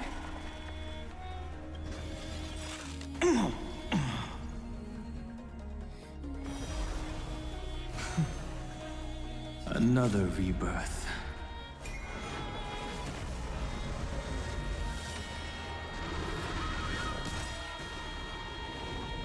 Don't worry. Just close. The night will soon fall. Shh. Good night. Trust me. Man. Together, we can do anything! Don't worry. We're all here. May time watch over the Evernight. Me! The Evernight draws near. Make sure you have fun. Until we meet again, everyone. Trillions of memories will turn into stars and light up the cosmos. In the month of weaving, I extend golden threads to weave beauty. In the month of reaping, I enlighten the foolish with luminary erudition! In the month of fortune, I scatter elation throughout the dawning day! My duty.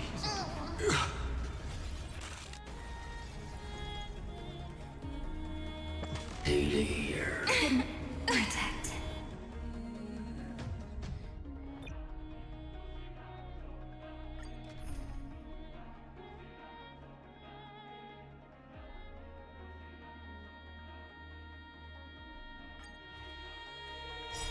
I shall compose 400 million sagas.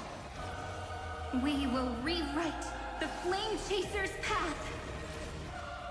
In the month of gate, I command the wandering steps here to reach harmony! In the month of joy, I lift my banqueting cup to dispel nihility. In the month of balance, I make order the foundation of freedom! Calamity undone, soaring above the lands. This is permanence! Trust me. Man. Together, we can do anything! Man. Take our answer! Don't worry. We're all here. May the Earth protect the road ahead. Trillions of memories will turn into stars and light up the cosmos.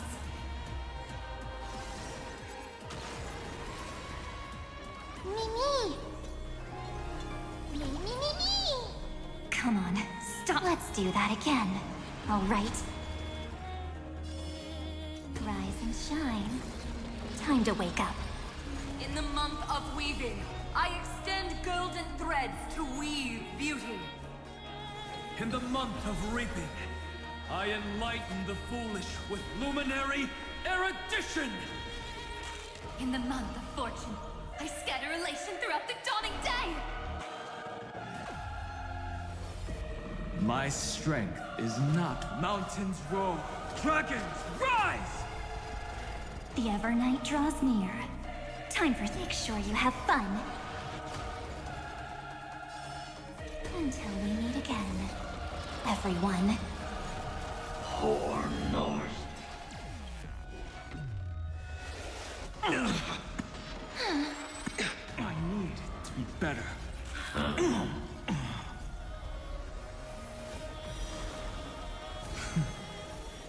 Another I'll remember this. Together, let's... I really...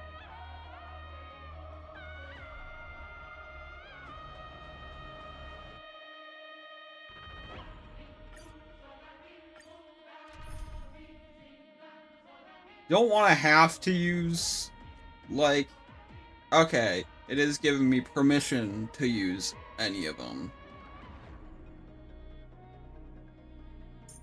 So we'll go with With the Earth's aid, sunlight is sure to shine across all of Amphoreus. And we can always fight side by side, no matter the time. I'll use mine.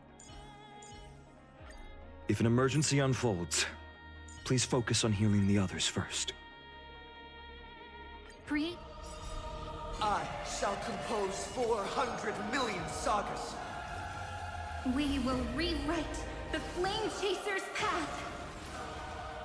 In the month of Gate, I command the wandering steps here to reach harmony.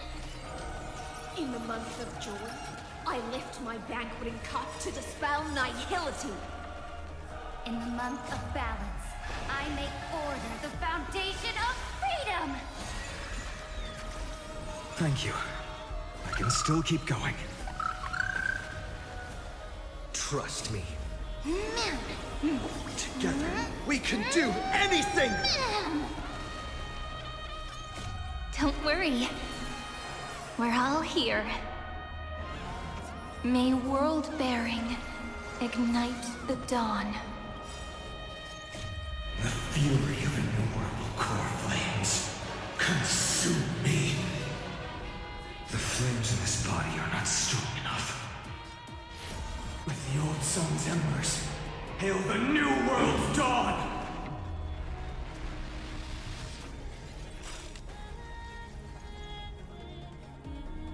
Trillions of memories will turn into stars and light up the cosmos.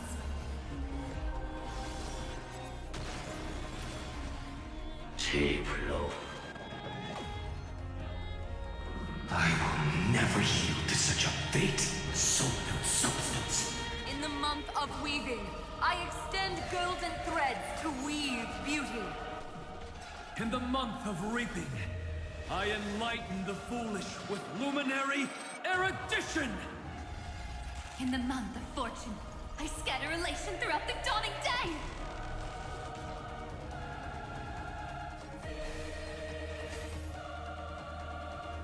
Stand with me and become heroes!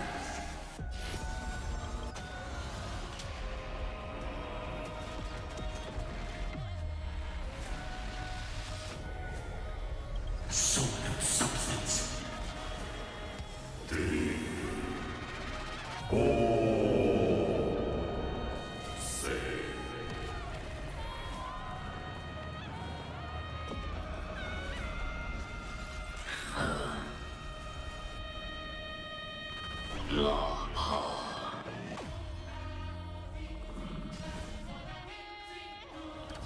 Empty shell. With the old sun's embers, hail the new world's dawn!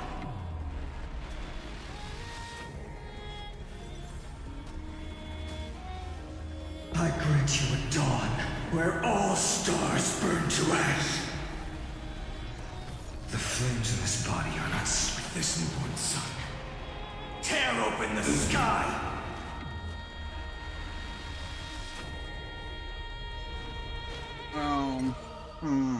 I'm not sure if finance gonna be the best one.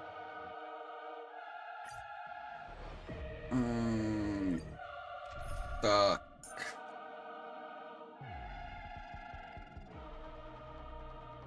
Ooh, a castress. That might be nice. Do And not he's worry. weak to. My curse is a blessing on the battlefield. I shall compose 400 million sagas. We will rewrite the Flame Chaser's path. In the month of Gate, I command the wandering steps here to reach harmony. In the month of joy, I lift my banqueting cup to dispel nihility. In the month of balance, I make order the foundation of freedom! I shall remember this warmth. Whore North, Embrace new life, Pollux. Ma'am! Me! Me! Please. The cosmos' gaze is etched this moment into eternity. Don't worry. We're all here. May life and death sprout new buds. Trillions of memories will turn into stars and light up the cosmos.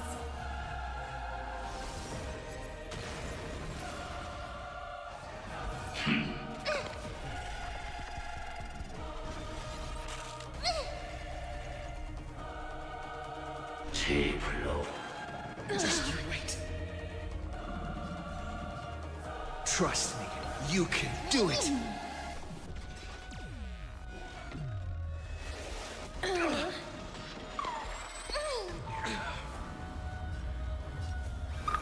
Everyone's been waiting for us.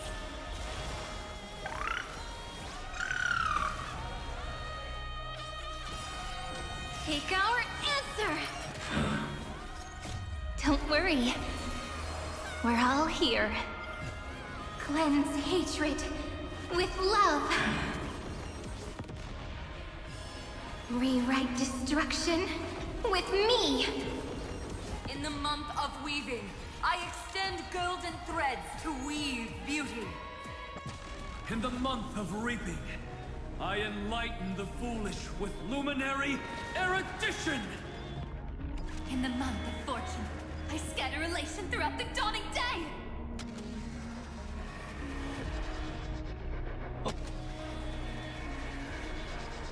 I only wish that death may protect us. I grant you this, as you wish.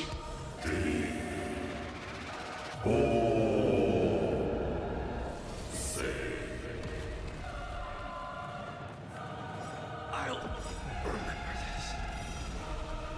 Want to knock me down? It's not that easy. Faint like me. Dispel the gloom. Restore clear skies. Once more. I shall remember this warmth. Embrace new life, Pollux.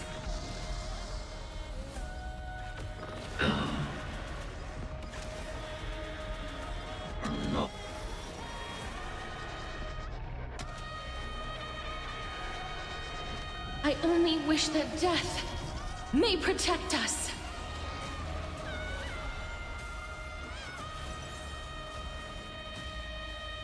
Together, let's create a... Etch this moment into eternity! The future will be bright.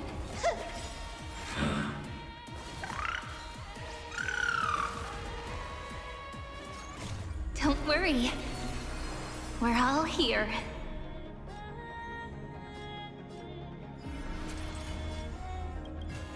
Cleanse hatred with love.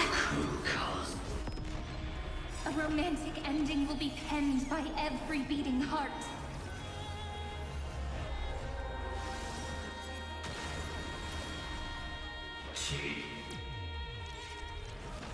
Oh, hold on a second. I told you already. We are the ones who will move forward. In the month of strife, I become the glory of the eternal hunt. In the month of mourning, I bid death to no longer be equilibrium's end. In the month of Everday, I form twilight into the faint sparks of preservation. Trust me, you can do it.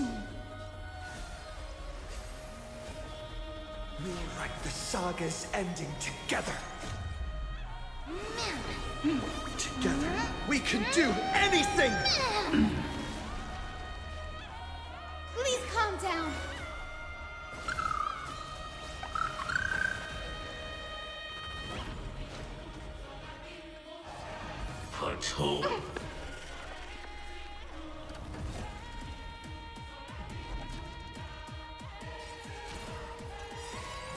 Take our answer! Don't worry. worry. We're all here. May the sky heal the twilight. May this faint light dispel the gloom, restore clear skies once more.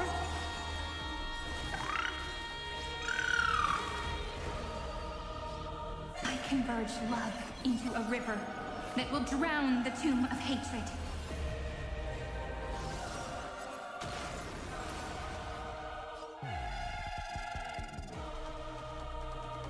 Don't panic. I'm still here. Embrace new life, Pollux.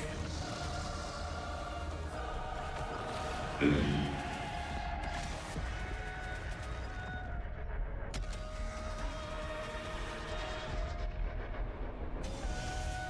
the month of cultivation, I turn into the ridges and peaks of permanence. In the month of Evernight, I weave remembrance into countless stars in the sky! In the month of freedom, I impart destruction unto the shackles of destiny! Dead souls, return to dust!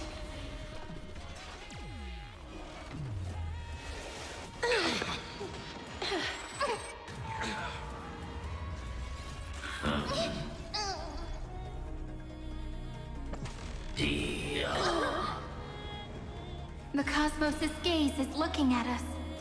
Etch this moment into eternity!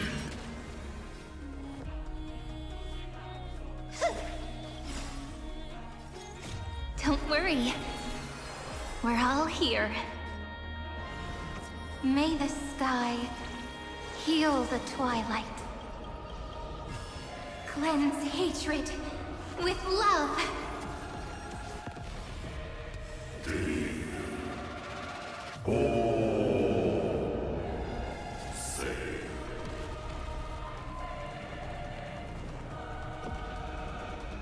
I only wish that death may protect us. Gotta stop them here. It looks like I can't die. Never mind, I spoke too soon. Oh, let's see.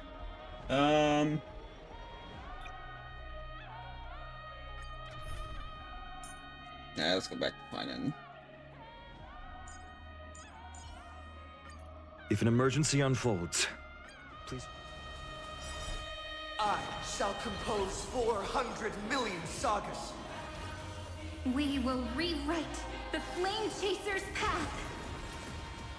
In the month of Gate, I command the wandering steps here to reach harmony! In the month of joy, I lift my banqueting cup to dispel nihility. In the month of balance, I make order the foundation of freedom! We're all here. May world-bearing ignite the dawn. Me! Me! Exist, the future will come. This is eternity! I'm on it. Me! I'm still here. Me! Patrol. Fury of innumerable core flames consume me. You sun tear the sky. Trillions of memories will turn into stars and light up the cosmos. In the month of weaving, I extend golden threads to weave beauty. In the month of reaping, I enlighten the foolish with luminary erudition! In the month of fortune, I scatter elation throughout the dawning day!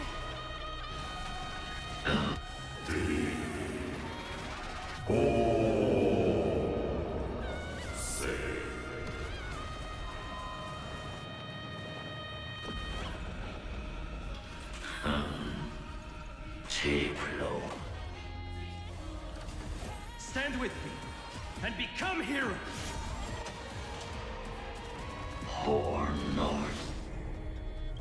Empty shell.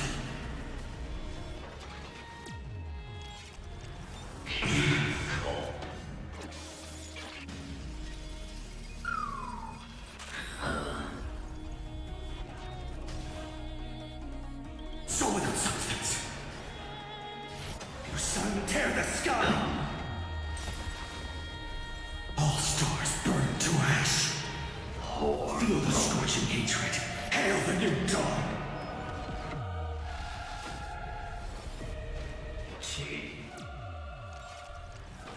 Oh, I told you already.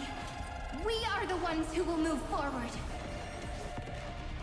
In the month of strife, I become the glory of the eternal hunt.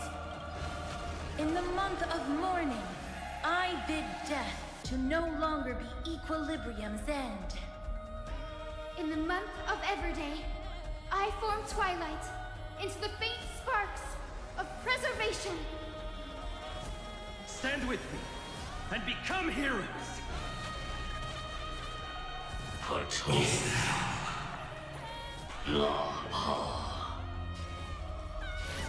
You sun tear the sky!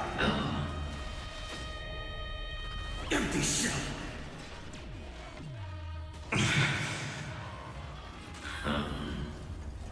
Here. So without substance. Hail the new dawn! In the month of cultivation, I turn into the ridges and peaks of permanence. In the month of Evernight, I weave remembrance into countless stars in the sky! In the month of freedom, I impart destruction unto the shackles of destiny. All stars burn to ash. You sun tear the sky! Horn north. Empty shell. I kick off.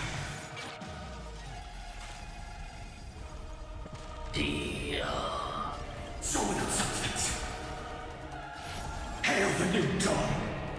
Horn north. All stars burn to ash. Hail sun.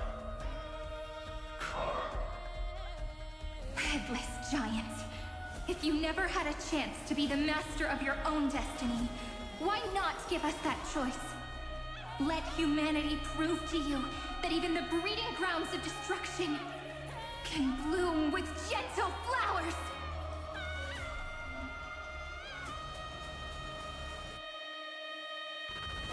At the end, we shall trailblaze a dawn for the road ahead. And pen a genesis, as I've written!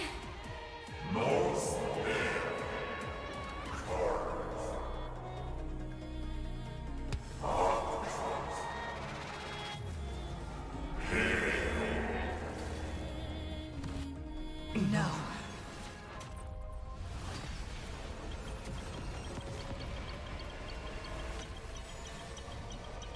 We will reject this false answer!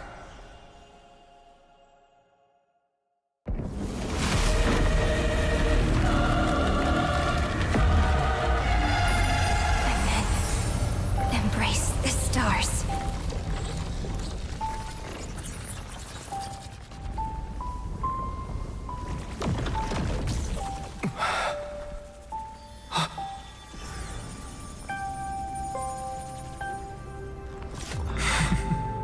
To end the destruction with destruction.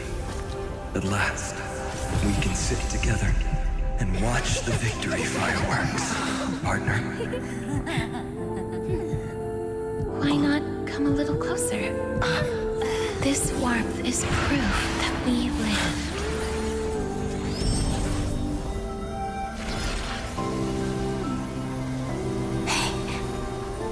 Stay strong. Eyes forward, always.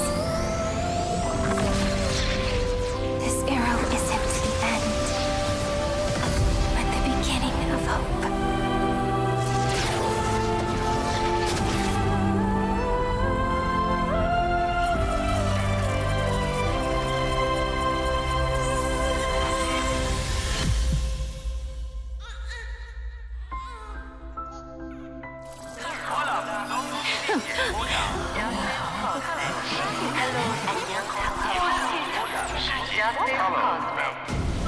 The conclusion is irrefutable.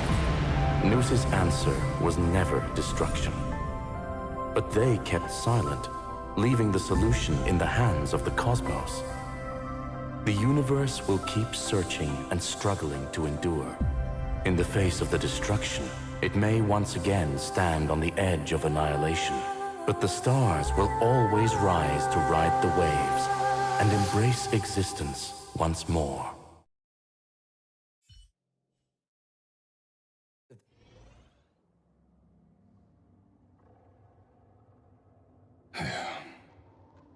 It's over, Lycurgus. Yes, another failure. How is Madame Herta? She's fine. The IPC is keeping her under observation. She'll recover soon enough. To bind a mortal body to a scepter and stare straight at an eon. I respect her for that. I still remember the terror of witnessing a single gaze crushing the entire world. No wonder you chose the destruction. Question: is all this worth it? There's no point in debating. This is Xandar One Kuwabara's fate.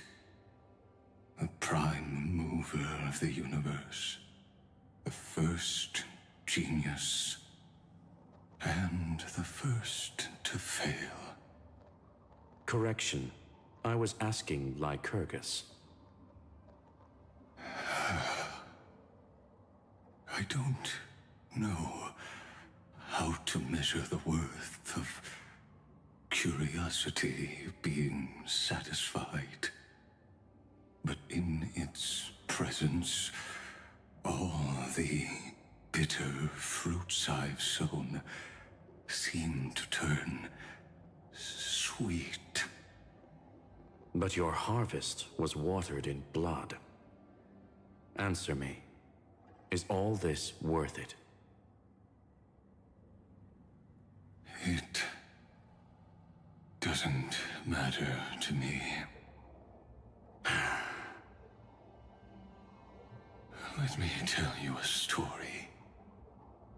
Back when he was a student, Xandar's first experiment was slipping poison into his mentor's pipe, just to see how it would affect the lungs. And?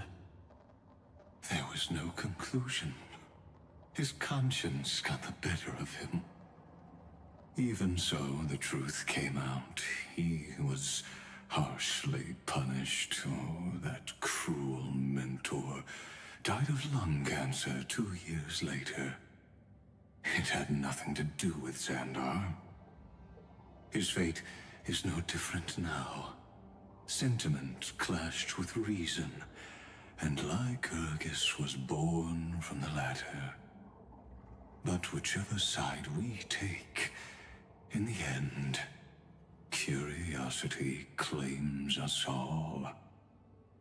You've handed yourself a death sentence. And yet, Iron Tomb's fall still isn't sealed, right? Fu Li, the key variable, still hasn't made their move. As the Theoros, Lycurgus has reached the end of his road. If you can, take my body to the fallen Adlevin. There, you'll find a formula. It is Xandar's final gift to you. If the day ever comes when you must destroy the erudition with your own hands, it'll come to your aid. A foolish last wish. I won't grant it. You will. Not for yourself, but for your conscience.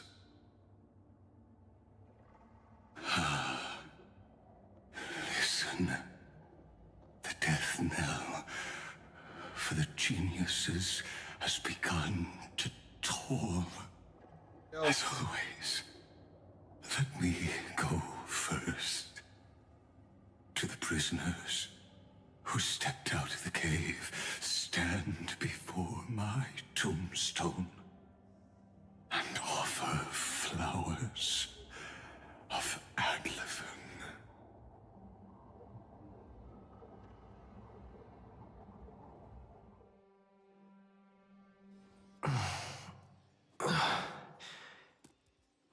Here, I'm back on the Express?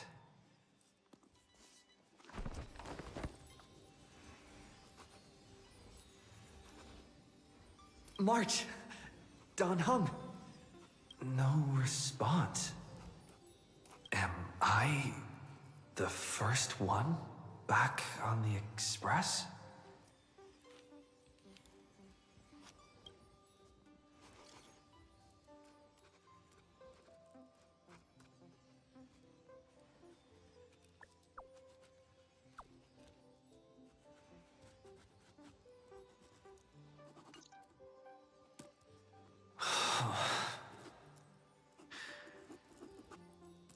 Nobody's here. Ugh. I'm getting worried. Did we really win? Why does it feel so unreal? Looks like they're waking up. Hey, I told you not to talk. Someone's in the bathroom? An intruder. Better be careful and check it out. Oh no. He's coming this way! Quick, hide in here!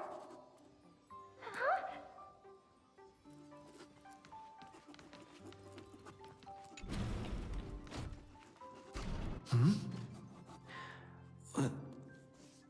Nobody's here? Could it be my imagination?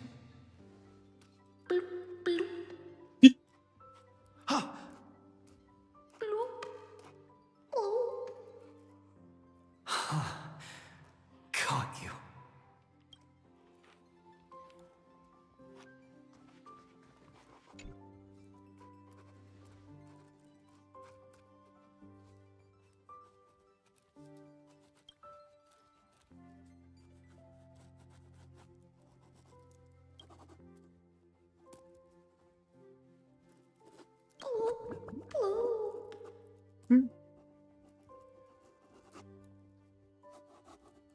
Keep going, I'll find you. I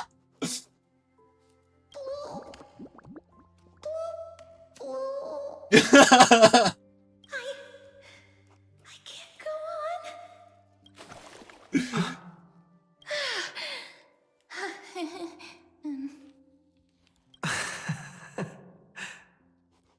You...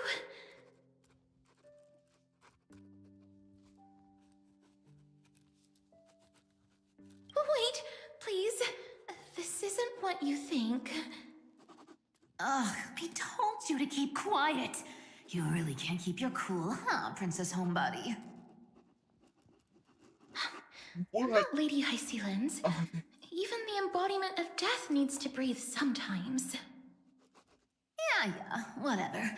It's all the same anyway. Gotcha there, Grey Mystery.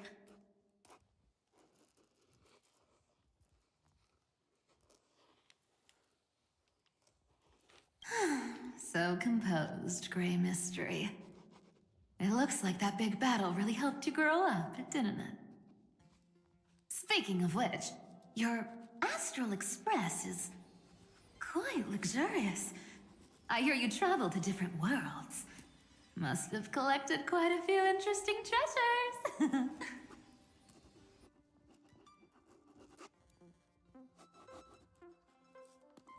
Hey now, don't go throwing wild accusations around.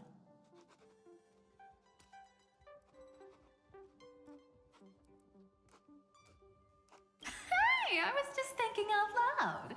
I wasn't actually gonna do anything. Don't be so tense. Who knows? One moment we were shouting about love and justice, fighting Iron Tomb's virus. And next thing I know, we're all on this express. No idea how that happened. It's not just Miss Cypher and me. Everyone's been in this car for a while now. Mister, why don't you go say hi to them? Why does it sound like someone's writing?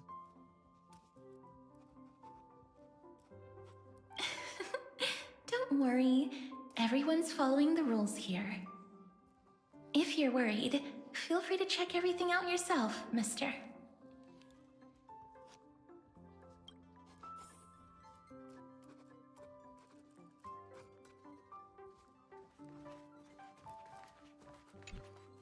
Mister, I'm truly sorry for sneaking into your bath without permission. But I've been wondering, why is there a pack of red chili oil sitting by the bath?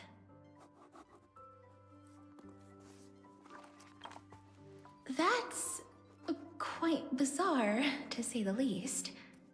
Please make sure Lady Aglaya doesn't find out. She's a firm defender of traditional bathing, you know. We've walked around this car for a bit already. The Astral Express that you've mentioned so many times is truly heartwarming. Like one big family that never splits up. Perhaps living in such an environment made your embrace feel so warm.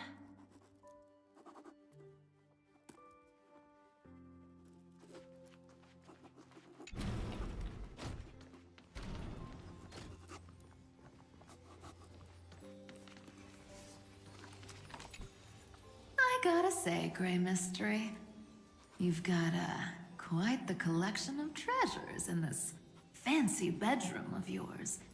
A flying Amphora model I've never seen before. A head that looks just like a Titan's. And those weird Mr. Pocketwatch figurines.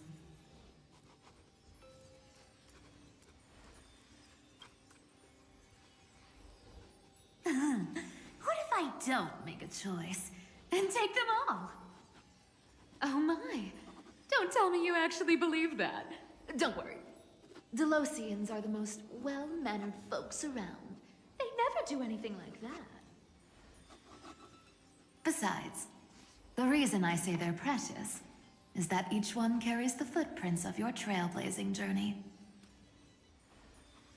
Priceless treasures are the true art of thievery.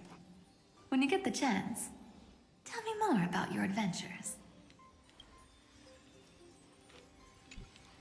I gotta say, Grey Mystery.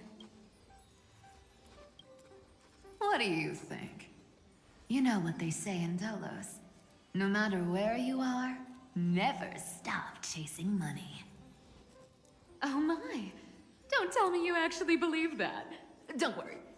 Delosians are the most well-mannered folks around. They never do anything like that. Besides, the reason I say they're precious is that each one carries the footprints of your trailblazing journey. Priceless treasures are the true art of thievery. When you get the chance, tell me more about your adventures.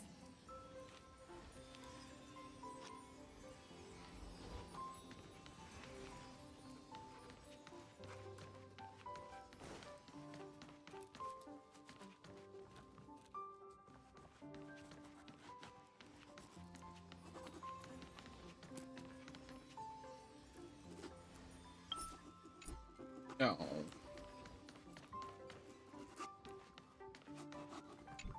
Wow! What a spacious car! And these floor tiles are gorgeous! Trianne, don't run around in other people's homes!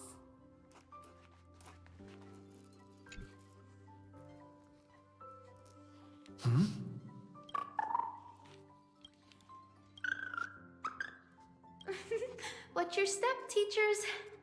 Ah, Gray. Look who's finally awake. I hope Cassie and Miss Cypher's little prank didn't scare you too much.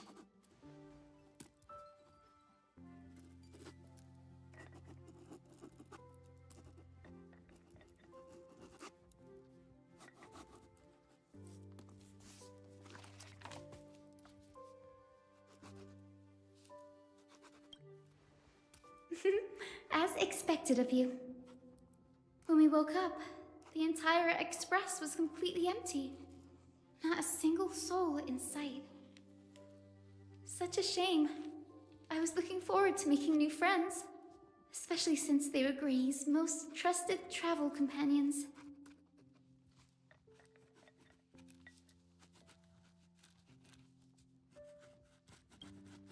Did you also wake up from total chaos? I'm afraid none of us here has the answer to that question.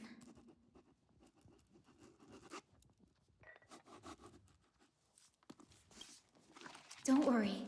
We beat Iron Tomb together, right? They must be on their way home. When they arrive, we can throw a party together. That's exactly the kind of thing Lord Finan has been dreaming about.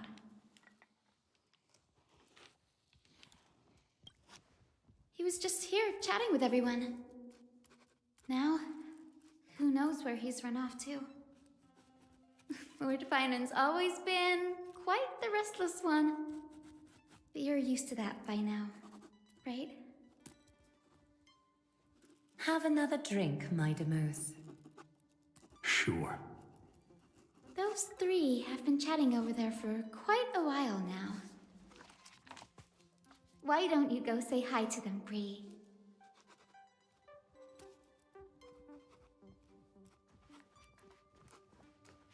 A moderate system, similar to the Demigod Council, is the only guarantee of a long-lasting civilization. In my view, most civilizations across the cosmos will eventually evolve into this form. I beg to differ. In such a vast jungle, the dictatorship system exhibited by early Akama is the only example of guaranteed survival. The system might not be the key. Force and resources are the decisive factors. Jesus.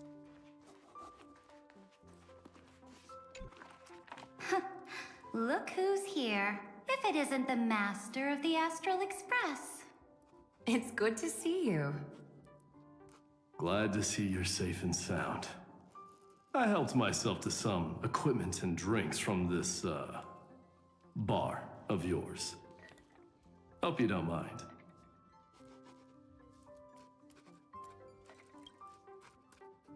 Daring to tell the Imperator to shush? If this were Akama, your head would have already parted ways from your body. The drinks on this express are quite unique. Perfect for discussing topics befitting our tipsy state. Now that you are here, why don't we let someone who's truly worldly enlighten us? Looks like you came at just the right time. I do not mind. What form of government have most civilizations across this vast cosmos survived with to this day?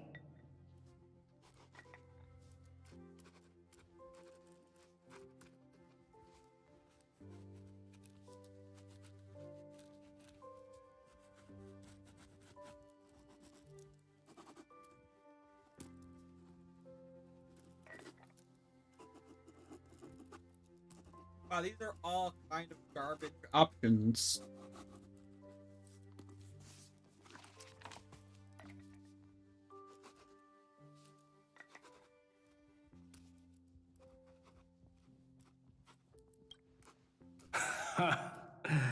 That's exactly the kind of answer I'd expect from you. I bestow upon the Astral Express this supreme mission. You must spread the great deeds of Amphoreus to every corner of the cosmos. Thus, capable individuals from countless worlds will surely find inspiration in the Flame Chase's tales and embark on their own grand journeys. It's hard to say if that'd be a blessing or a curse for the cosmos. I can imagine our conversations here will only get more unrestrained. Don't let our rare moments of joy hold you back. This banquet on the Express truly lacks manners. You may leave. I permit it. That man just left. Wouldn't even stay for another drink. He needs to show more respect. If you're looking for him, try your luck in the car above.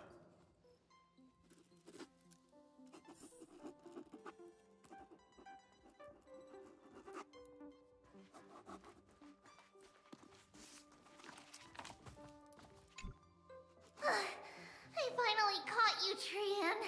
Running so fast in someone else's home? How rude of you!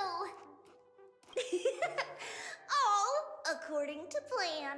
Trian lured you here on purpose. Look, there are several adorable outfits here. Trian wants you to try them on so Trian can draw you looking all cute. Oh my! You even dare to scheme against yourself? Lucky for me, I came prepared. Time for a surprise attack. The hero of justice, Trinan. Trinan has been lying in wait here for a while. We will make Trian taste her own medicine. Two against one? That's not fair! Little Gray, you came just in time. Help me out here. Hang in there. Stands idly by. You. Trian, good luck. Little Gray saying that. Darn it! Trian won't give in!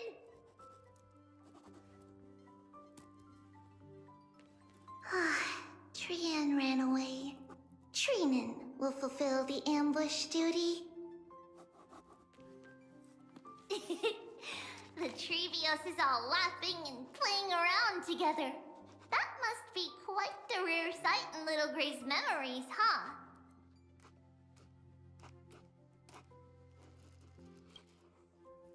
Yeah, everyone will be alright. Look, every hero has put down their burden and returned to their innocent, childlike selves. After all, just thinking about how warm and bright Little Gray's tomorrow will be fills us with genuine joy and lets us breathe a sigh of relief. So, today, why don't you let Trevi enjoy some rare moments of childhood too? Wait up! Trian, don't you dare run away! Isn't she like thousands of years old?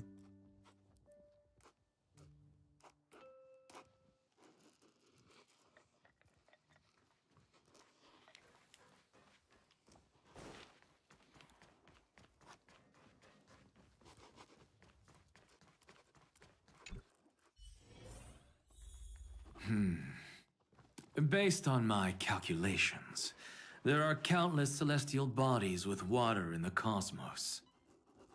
But I'm afraid not all oceans are suitable for life to inhabit. You must take this into consideration as well. As expected of a professor from the Grove, to be so certain even about things you've never seen with your own eyes. I'll take that as a compliment. By the way, I heard that the Imperator's Flame Chase army like to hold feasts at the Luminary Throne. That's true.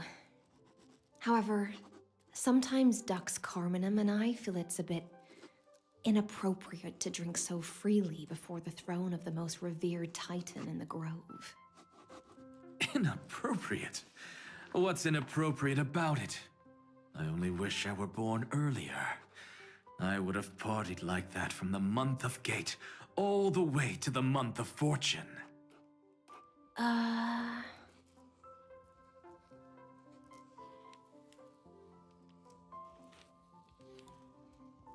Blasphemy is just a phenomenon, not the end goal.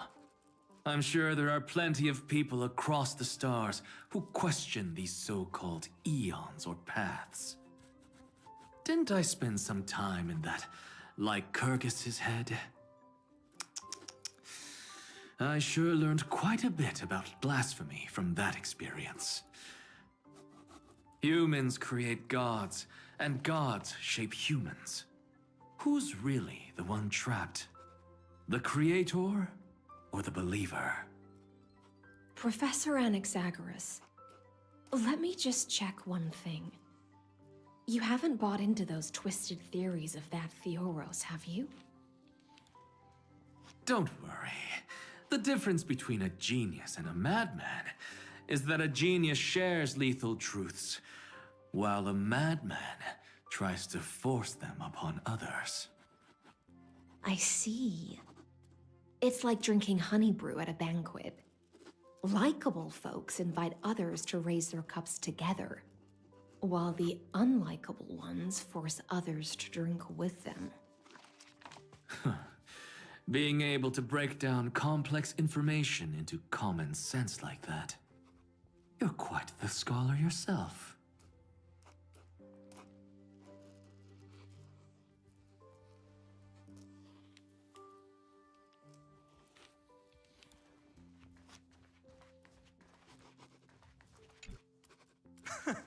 You're here, partner. That celebration party I've been mentioning to you has finally become a reality.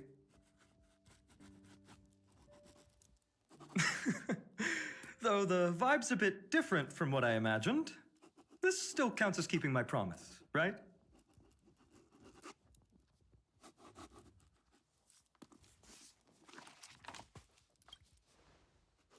What you speak of has indeed already come to pass.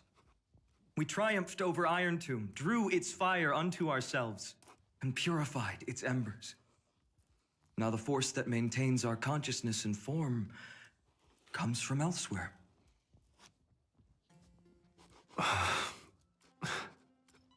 Worried about your companions on the Express, huh? I understand how you're feeling right now. Don't worry. They'll be safe and sound. She promised.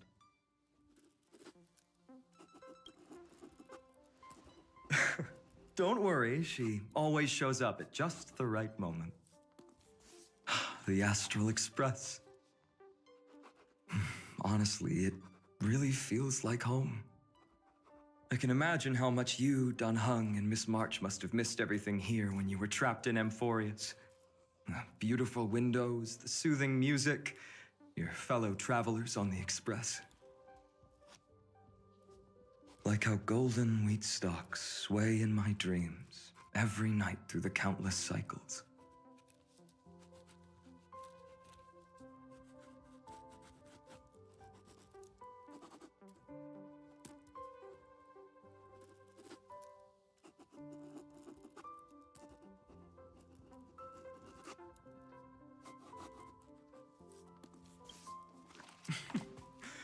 Among all these stars in the sky, there must be another little village like Ides Elysiae out there, right? I think I've found my own wish, partner. Someone once told me that home is where you can be truly free and at ease. Maybe roaming the cosmos with you all is my strongest desire right now. All of us together, of course. The Shinjo Alliance, Penacony. I blame my poor imagination. I can't picture what those worlds look like at all from Dun Hung's descriptions. So I have to see it with my own eyes, right?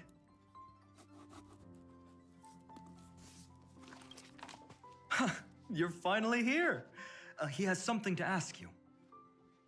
Well then, I'll leave you two to chat. Thank you, Finan.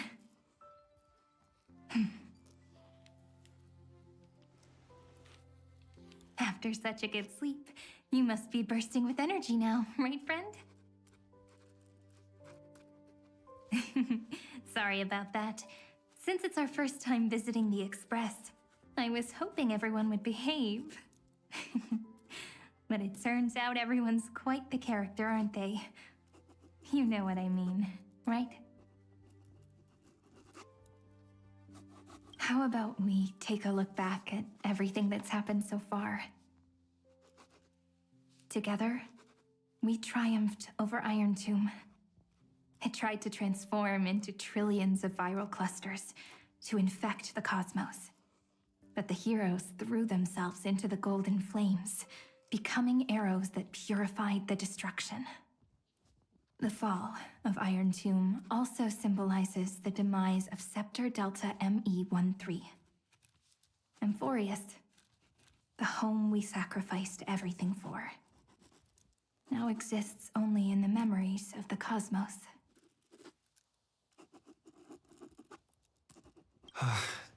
So, this isn't real. Just a dream. An illusion. Oops. Wrong answer. What? In that instant when you broke through space-time with the Trailblaze, carrying all the world's memories back to reality, that world, once shackled by data, became a seed waiting to sprout in the cosmos. Did we really manage all that? Just as Kaslana's rage of 30 million cycles made the destruction shed a drop of golden blood. Perhaps we too have already left long trails on our respective paths.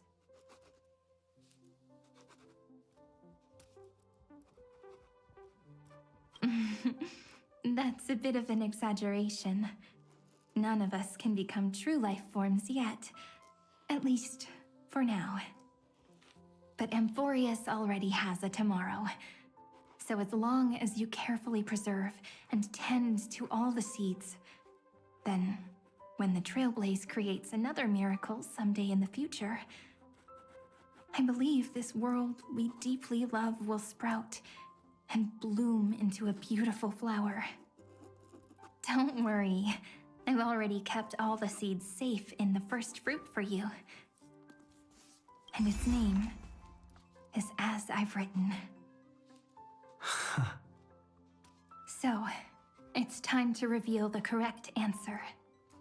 This isn't a dream, nor a fantasy. It's the epilogue of As I've Written. At the end of the story, the characters take their final bow and embark on a journey of no return. The one who wasn't part of the story, yet helped write its romantic ending. He bid farewell to his friends and returned to his home beyond the tale. Promise me one last thing, friend. When we say goodbye, give me a smile, okay?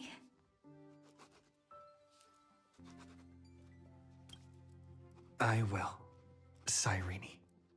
Every star that the Trailblaze passes by will remember the name of Amphoreus. Hey, it's not fair that you get to be the only cool one here. We'll keep an eye on him. He had better keep his promise. Leave it to us, Cyrene. Your story will be sung across many worlds. Stories this complex and twisted are always hard to believe. If anyone questions the truth of this tale, you'll all have to stand up for us.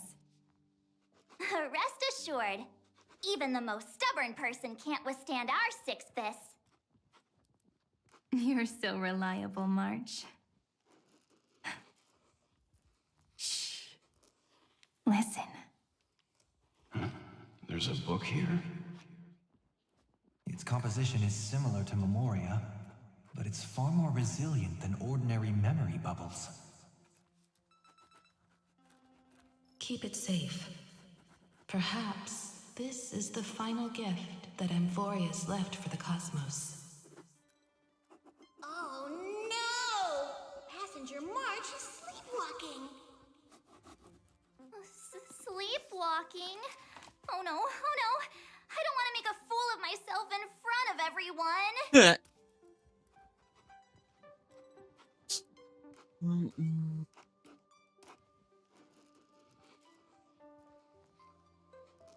I can hear all those sneaky little plans brewing in your head. March, Dunhung, my friend. In the countless days and nights ahead, you must continue to support each other. Time to head home, everyone.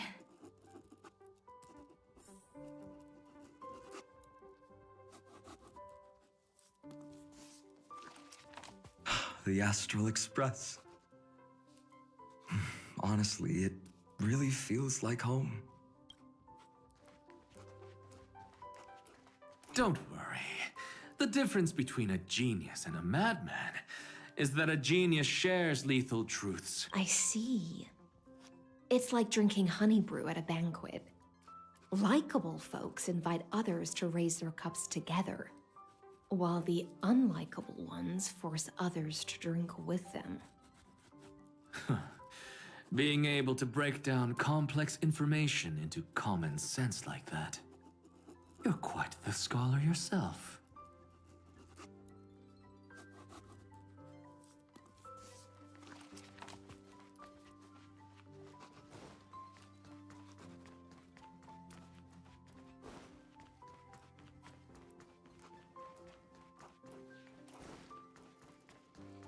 Can I go back?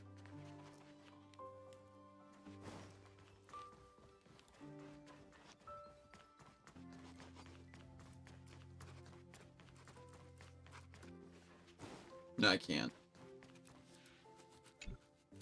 Leaving this place means as I've written will conclude here. No one will have the chance to revise it, and no one can continue writing it. Don't leave any regrets. What magnificent words could possibly do justice to the finale of such an epic tale? I've been pondering this while you were sleeping. Now, I finally have the answer. Let's keep it simple and sweet. In our virtual extrapolations, we've lived through epochs longer than the lifespans of many stars. No language in this world, no written words, could ever carry the weight of this journey. In that case, let's not be bound by the minutiae of words. Those who understand its passion and romance will naturally be moved to tears by the final period placed at the end. And now, it's time to say goodbye to our readers. And so we reach the final page of As I've Written. Let's not leave behind any regrets, everyone.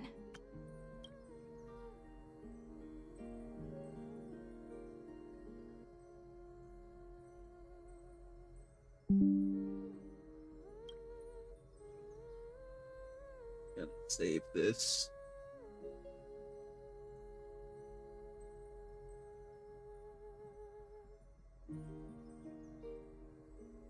Everyone's here. Who wants to write the first line?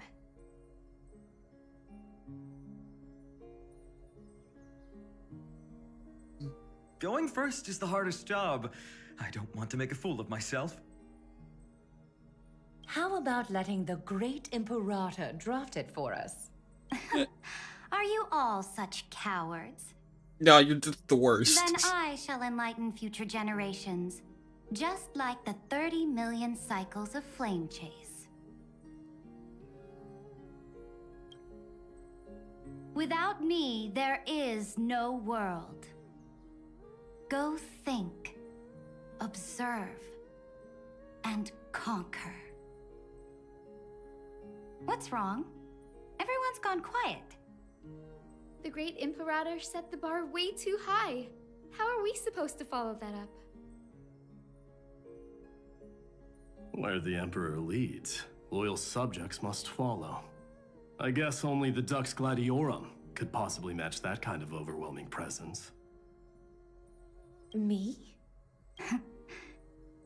That suits me just fine. Once the deed is done, one should leave decisively, letting posterity judge right from wrong. Until we meet again in our next conquest, my dear dukes. The stars shall sing of the Imperator's great journey. I should have shared a drink with you all, Dux Goldweaver. Loosen up, High Ceilings. Life is like the ocean. Tides rise and fall, and everything eventually dissolves into the waves. So, sing your heart out in every moment of your existence. Whether it's a feast or the nihility that awaits ahead, I will find its radiance and sing its praises. May the next feast be eternal. Miss High Ceilings' toast is so poetic. Does everyone have to be so poetic? In my opinion, we should leave some real words of wisdom for future generations. Next up, heavy volunteers. I'll do it. There's no dragging one's feet in the Kremnoan language. Does the Kremnoan language even... Haikith, don't interrupt. Kill the play, and games shall be born. Kill the strife, and glory shall descend. Not bad at all. But now I can rest easy. After all, the lines I prepared are way more profound than yours. Ha! If nothing else, you're certainly unmatched when it comes to singing your own praise. Farewell, everyone. If we meet again, I shall once more become your steadfast support. That's a promise I won't back down from. Mighty Mouse, become king. What's up, Cass? It's nothing, Lady Trebios. I just finally realized something. Then speak your mind, and let your words be immortalized on the page, Cass. If your heart still has room to spare, share a bit of gentleness and softly cherish all the beautiful things around you. That's so beautifully said, Cassie. Thank you, Miss Hyacinth. My only small regret is that I couldn't fully embrace this world I loved so dearly. I hope those who read these words can fulfill this wish in my place.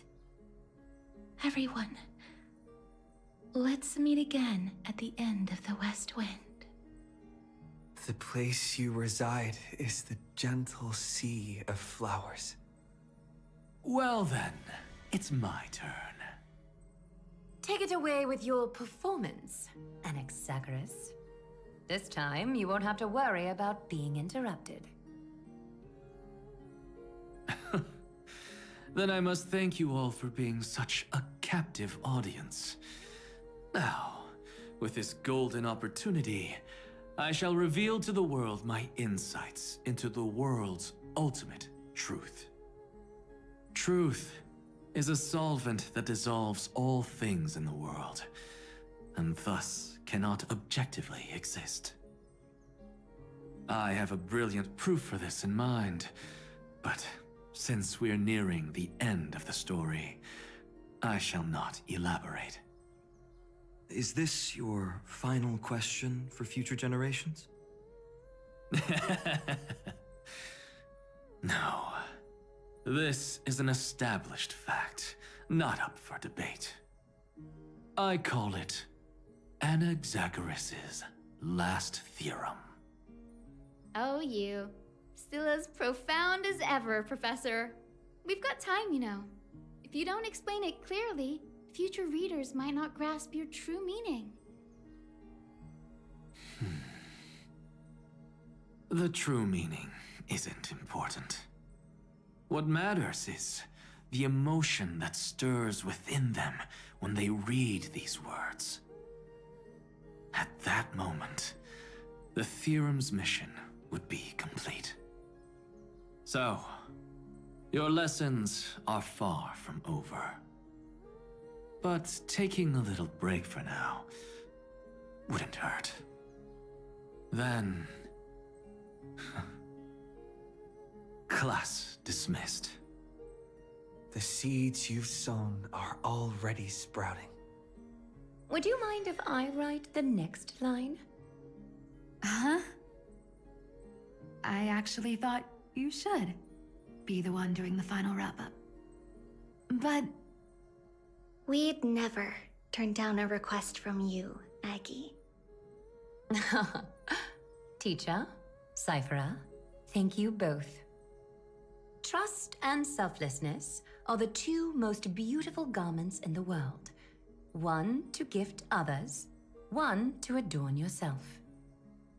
One's golden and one's purple? Not being able to completely change your fashion sense is my only regret across 30 million cycles. After all this exhaustion, I just want to take a peaceful bath now. I'll see you all again at dawn. Thank you for your hard work all this while. Lady Aglaia just can't give up her favorite hobby, can she? So, I guess it's my turn now. There must be many others like Miss Hyacinth out there in the cosmos, helping and healing people everywhere. You've got to set a good example for them, right? Of course. Look up at the sky more often and smile more. Many stubborn ailments fear optimism, but it's the best medicine. It's so catchy.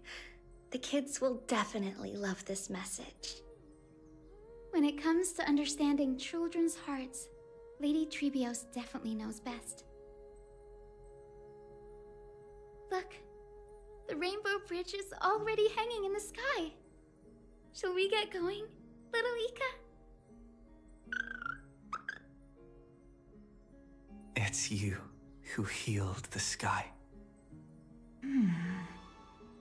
What's on your mind, Miss Cypher? I'm thinking. Should I leave behind a riddle? Some twisted, convoluted scheme that'll drive everyone in the universe mad trying to crack it. I see. You know what? Just go wild with it. No one's gonna judge you. Oh well, my brain's not working right now. Let me be genuinely sincere for once. Don't be afraid to fall. Just run. Destiny's just a slow-moving nymph. It can't catch you. So in the end, little Cyphy's message was the most straightforward one. Even if you combined 30 million of me, I probably wouldn't have read as many books as you did in one lifetime. I won't pretend to be cultured before Big Sis Treeby, Trinan, and Trian. Amphoreus' greatest trickery. Gotta bounce now. Meow! Homeward you come, distant wind. It's just us now, Snowy. Yeah, teacher. But maybe I should... No, let me go first. After all shall bid farewell to one, and that person alone will. I never would have guessed you had such a dark sense of humor, teacher. You still know so little about the complete Trebios, Snowy. jokes aside, I want to leave these words at the end of the story. Whether it's a sunny day or a rainy day, remember to tell yourself before you drift off to sleep, see you tomorrow. See you tomorrow. Times 1,000. Prophecy received, times 1,000. From now on, no more goodbyes. Finally. The time has come to say farewell. I'm grateful that you could be here to witness this moment, partner.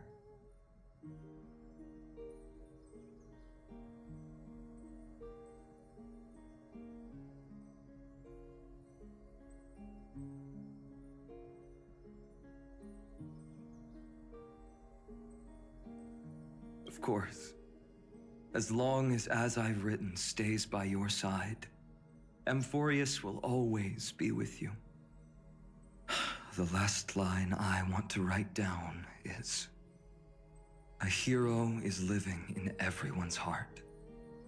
Embrace it and chase after the sun. I hope those who read this will find the courage to face their burning lives. See you at the next pale dawn, partner. Did you see? Amphoreus has ushered in the dawn. The characters in the book have taken their final bow. It's time for us to return to our own reality. But as people who lived through it, we can still add the final touches to this story, right? Of course. The pen will eventually break, the ink will run dry, and life will ultimately fade. But thoughts will permanently remain in sagas. If time is an endless cycle, then forget the bitterness that keeps repeating, and remember only the moments of happiness. Let's walk towards tomorrow together. We were never apart. Time to head home. Don't miss the crew meeting. We won't wait around for you, you know? See you later, Donhung, March. And with this, as I've written, officially comes to an end.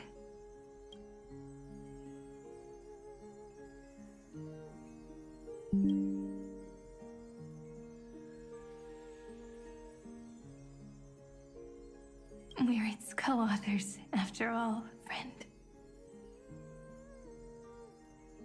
Once the words are written down and have been read by others, the meaning they carry is no longer in our control, leaving the freedom of interpretation to every reader who opens it. Don't you think there's something romantic about that? As for what this story means to you and me, let's keep it close to our hearts. After all, we've always had this unspoken understanding between us. Whoa! Passenger March! Why did you suddenly wake up? You scared me so much that I dropped that book! Welcome home, you three. Thank you for your hard work on this trailblaze. We might need to reshuffle the seniority rankings of the Express crew if we count the years you spent in Amphoreus. Hey, I was the first one to get dragged into it. Does that mean I'm gonna be the oldest member of the Astral Express now? Miss March hasn't lost her innocent nature even after all these long years. In other words, she hasn't really grown up at all. Hey! This is the first time I've been able to examine as I've written up close.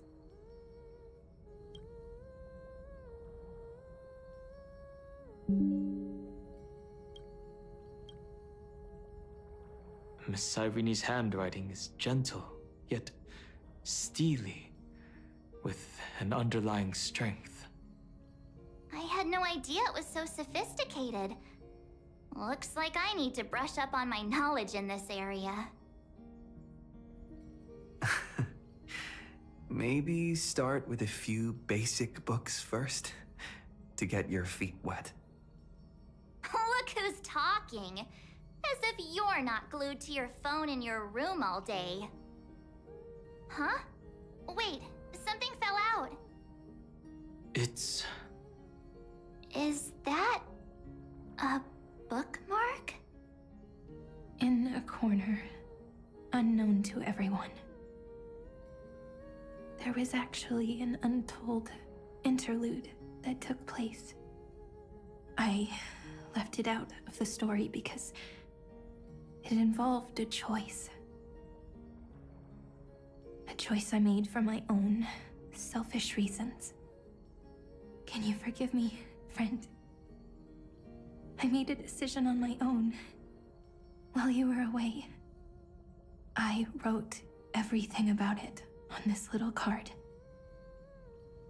If you can find it in your heart to forgive me after reading it, please. Add this final note to the conclusion of as I've written.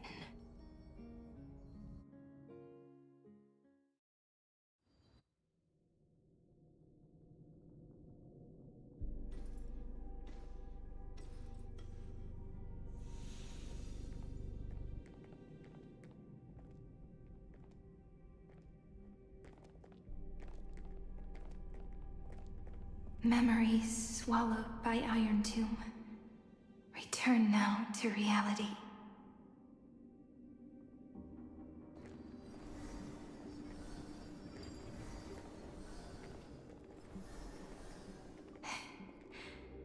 And don't lose your way. I finally found you, Cyrene. Demiurge. We won the battle. Thank you, Madame Herta. Without you, we never would have stood a chance. Still, is something weighing on you? Right before I shut my eyes, inside the droid head's brain, I saw something unsettling. The fourth instant, this turning point in cosmic destiny, anchored by the erudition. It's not a single instant, but a process, a chain of events. So, this victory isn't the final piece of that chain? Far from it. This is only the beginning. The first toll of the death knell for the cosmos.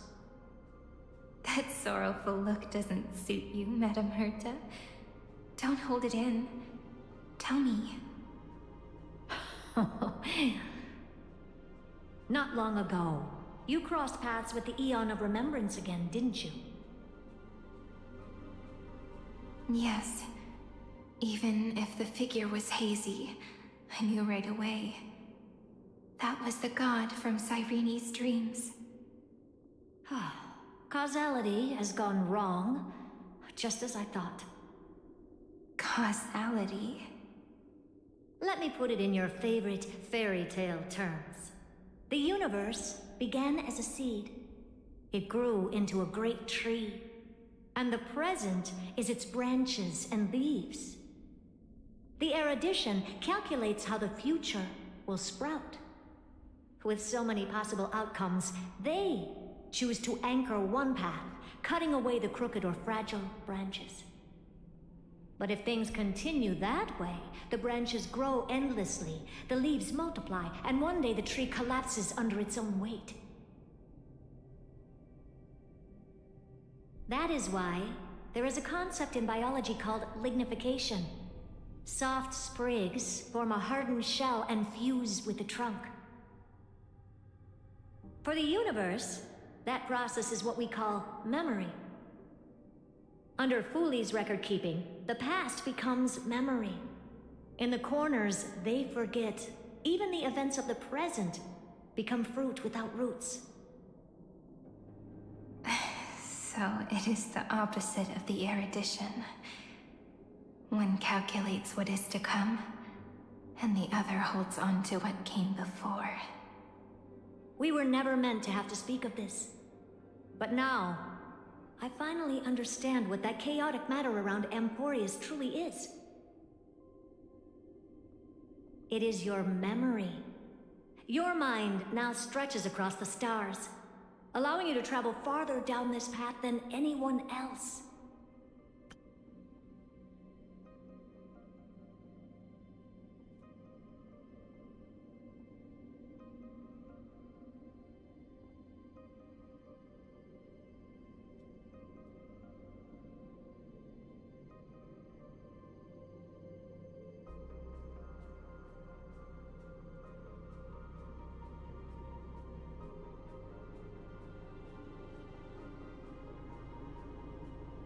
My memory? Yes, you live in the now, but your memory remains in the past. Just like the Eon of Remembrance, a being made entirely of memories. What does that mean? Did they fall? No, quite the opposite. They have not yet been born. Remember, to carry out the mission of remembering the universe, they must ascend to divinity only at the very end of time. And at that moment of ascension, their memory stretches through the past, becoming what people now call Fuli.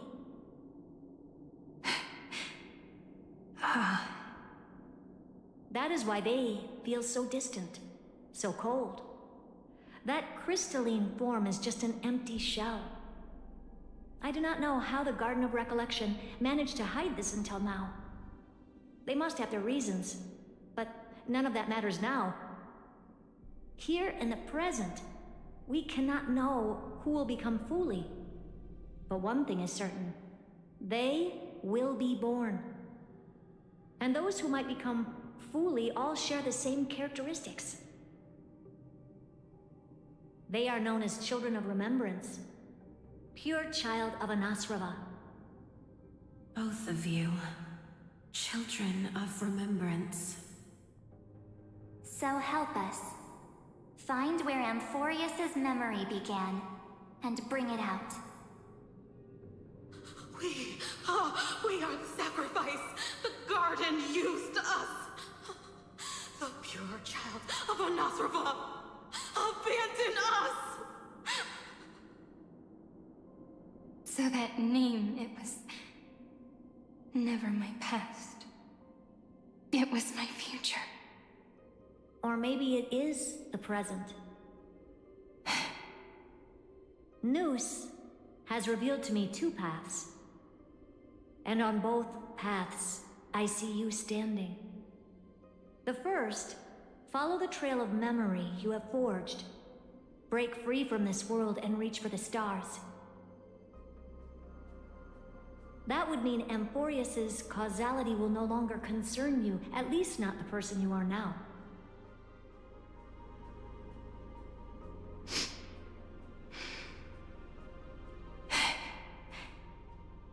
Go on. The second, you come to a stop and fade, offering yourself to become the memory that carries through Amphoreus. Perhaps this is the choice every pure child of Anasrava must face. That choice means I'll remain in the past forever. And more than that, it means you will close off Amphoreus' causality. This world is sealed. The effect that the remembrance brings to it will all converge on one thing. That one thing is you. No more eons will interfere with this part of history. No more blank spaces in causality. The present will be set in stone and become indestructible. There are two paths, And only one leads to the right end. Droidhead didn't tell me the answer.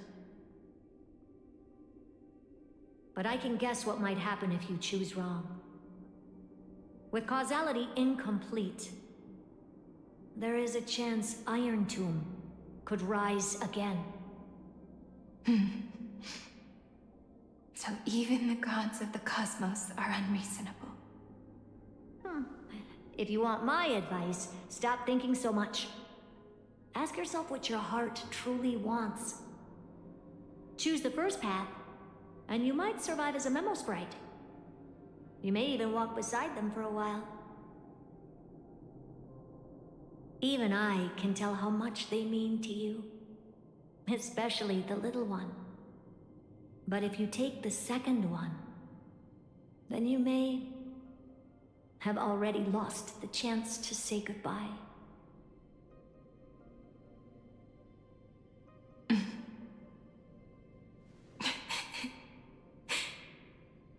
I have made my decision, Madame Herta. I thought you would need more time to think it through. The answer is clear, is it not? Still, I do need a little time to quiet the sorrow in my heart. His kindness is always just right for the moment. I believe he will forgive me.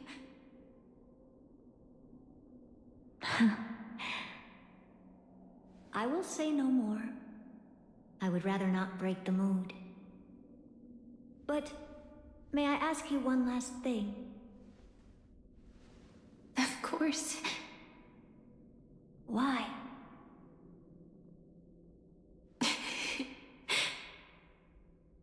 I once heard a saying that went something like this. Divinity is flawless humanity, and humanity is flawed divinity. We children of Amphoreus gave up on gods long ago. Those beings who love to play pranks on the universe. I believe in him much more than I believe in them. And I believe in who I am. As a human. Oh.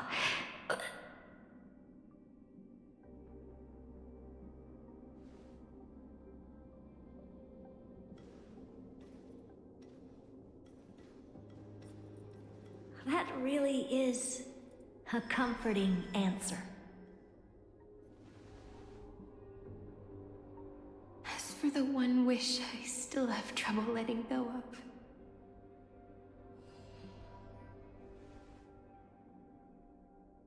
One will remain in the past. One will walk toward the future. I believe that the one I cared for most will witness on behalf of the ripples of past reverie. Every starlit tomorrow.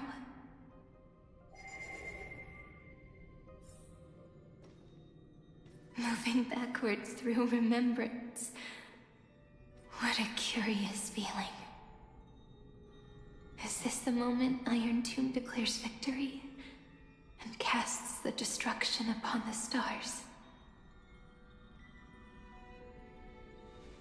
So back then, in the path space, it was I who found me.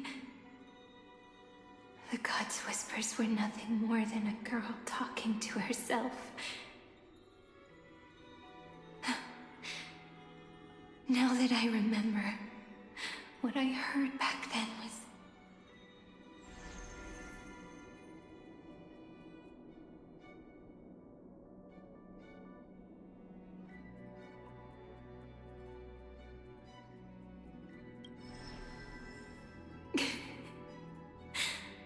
All I wanted to say was, don't give up.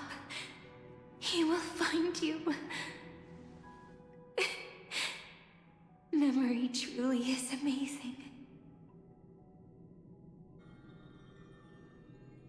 Then let me wield this power and plant the seed of causality for the miracle that is destined to bloom.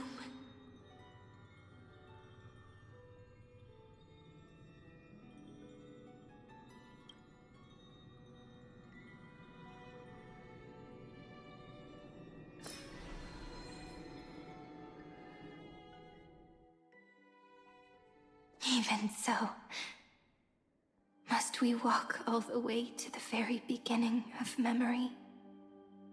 It's such a long road. A bit lonely to walk alone. Then, would it be alright if I came with you? As long as it's Peach, even 30 million wouldn't be too many. One is enough. Take a deep breath, and then we can set off, alright? Follow the ripples of remembrance into the past. Reconnect every moment in which the gods made themselves known. Clearly, cause leads to effect. But now, the future gives new meaning to the past. Effect flows backward and nourishes cause. Maybe that is what makes memory so beautiful.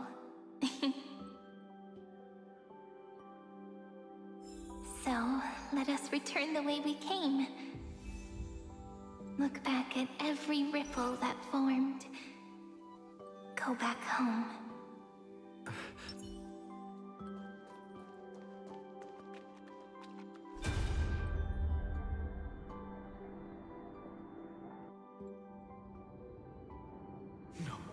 No! How is this possible? Breathe! Breathe! Partner! Partner! No. I have to get you out of here first! Just hold on!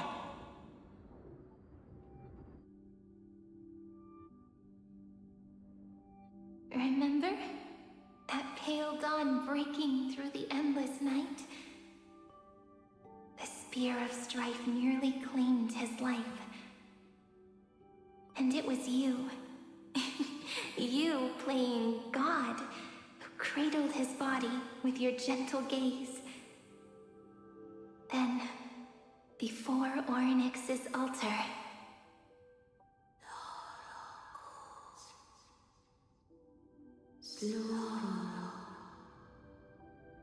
even the Titan of Time mistook you for someone else. I never imagined there was a hidden truth behind our first meeting. The first time was also the last time I saw you, friend.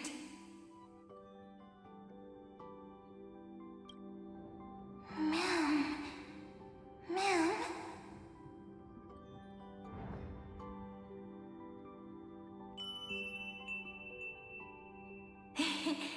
That melody from the memory.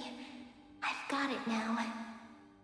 And so, the miracle was able to slip away from death temporarily. I'll leave him to the castress of the past. She will keep him here, in the world of the living.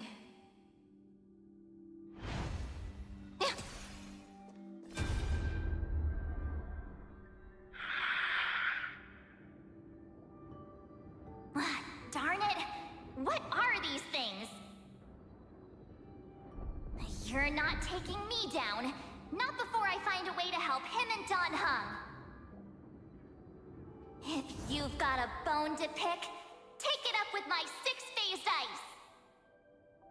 March wandered all across Amphoreus for 97 days straight, chasing one goal: to save her friends. And with her bow and arrows, she brought down every obstacle that stood in her way. So that's how it happened. My skill with the bow. I owe it all to March.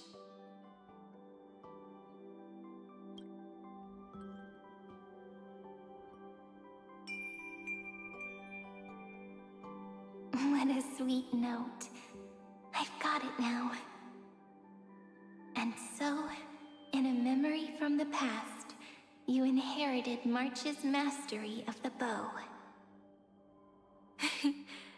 And that arrow bearing golden flames will streak across the stars in the future, becoming a glimmer of hope for the cosmos.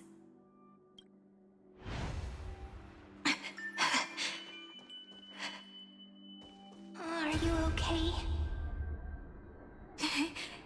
No worries. I'm just a little tired from all the walking. You really need to work out more.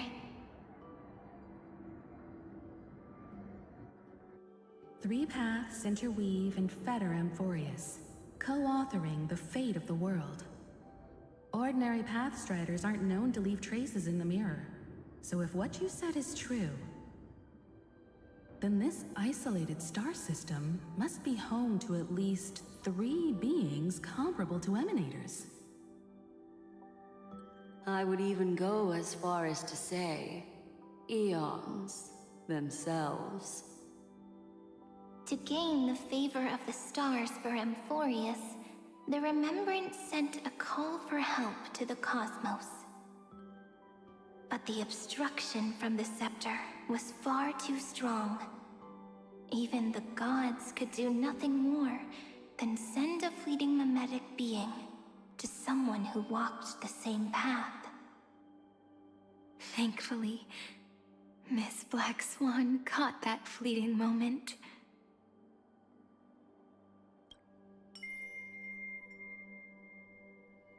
Though, that signal drew some unpleasant attention as well. Looking back now, it was all worth it. The cosmos showed us a kinder face. Thankfully, she has a different understanding of the Remembrance. Miss Evernight once said that the Remembrance wasn't looking after Amphoreus, but rather scheming and preparing to devour the paths. Her deduction was perfectly logical, but she failed to account for what the humans in this story could achieve. Maybe I have a scheme of my own. A scheme that will bring happiness to everyone.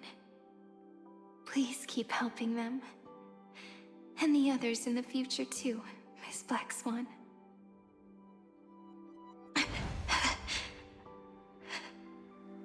Looking back on the past really does wear down the mind. And wears out the body too. You need to hold tight to this ceremonial blade. After I'm gone, it will take you back to the beginning of time. The start of a new story.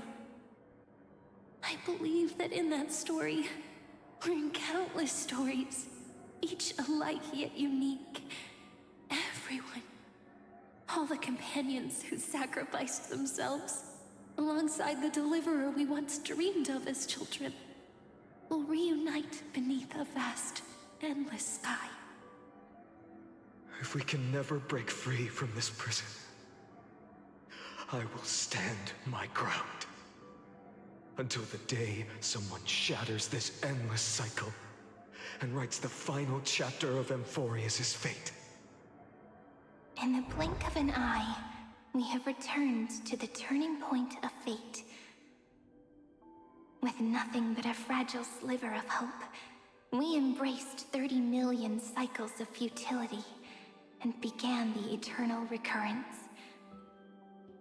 I still remember the first time I saw the god appear in a dream, looking at me from behind a thin veil of crystal. back then, I wondered if they might be someone with ill intent. But now, I finally understand. She was always standing beside me, and she is so very beautiful.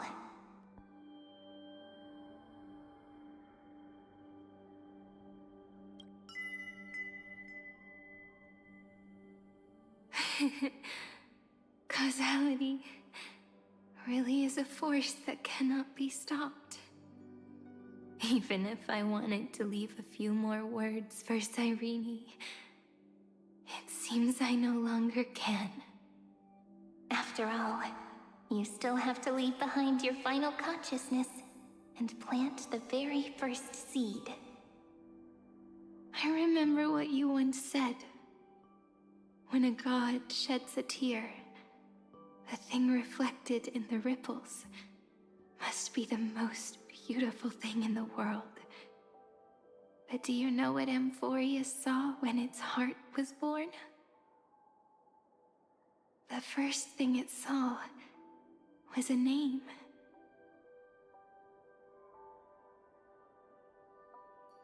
Zero.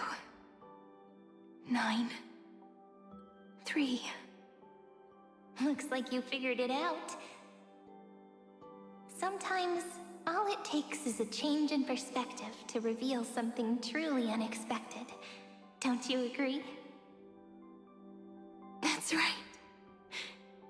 Turn these numbers upside down, and you'll see a beautiful eternity.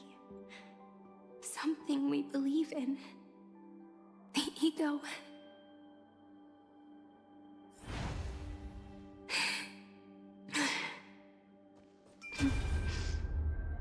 Looks like time's running out. I want to protect everyone in the village. But can I really do that with the strength I have? I shouldn't think too much. Better finish the farm work Dad left me first. The hero within has been by our side since we were little. Finan has always been strong, but without that faint glimmer of hope lingering in his mind. Would the weight of fate and endless recurrence finally break him? If only someone could place even a sliver of hope inside his heart, he would hold on and keep going.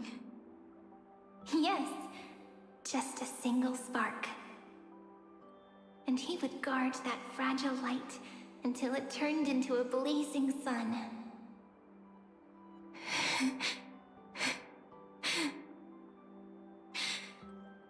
I no longer have the strength to make the hero within look like him. So, let me leave behind a prophecy for him. Take this wish with you. Be the hero who begins the mission of deliverance. As prophecy foretold, you will bear the blazing sun until the pale dawn breaks. Continue onward, bearing this world upon your shoulders until the Ashen Hero, the nameless deliverer, ushers in the dawn.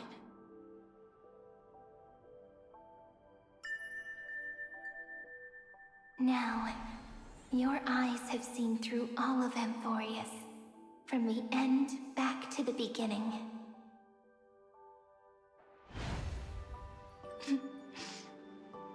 Looks like time's running out. The first ripple was where it all began for me. 1, 2, 3, 4, 5, 6, 7.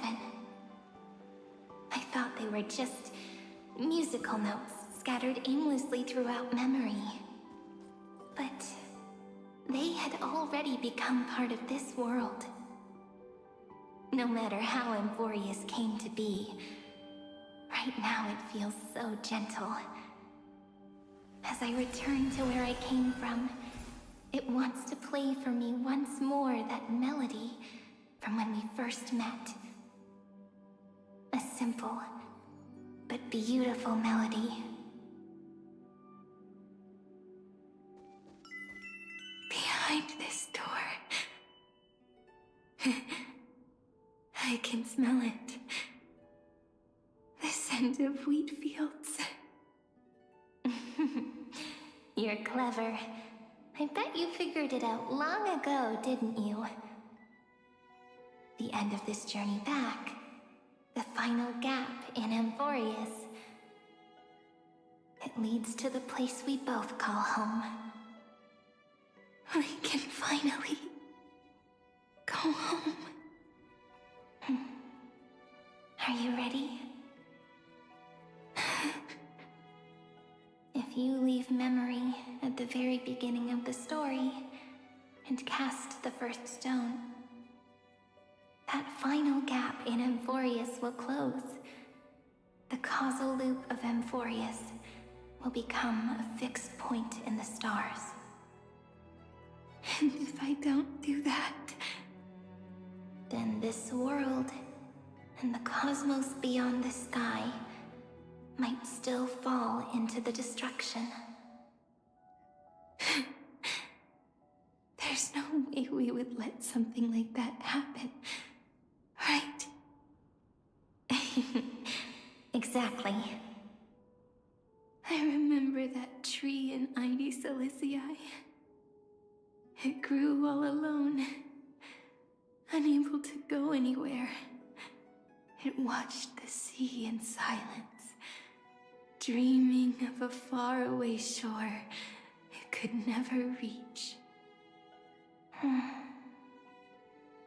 now, a tiny boat sets sail. It carries a seed of hope, plucked from the tree, and heads into the great beyond. Even if the boat's shadow fades quickly from sight, the tree knows that its wish will bloom on the other side of the sea. In that moment, it must feel happiness, right? The way you brought it up, now I kind of miss that tree too. Come on, let's go home together. Take it with us, back to the sacrament courtyard. Let it become Remembrance's anchor, tying together the times we knew so well.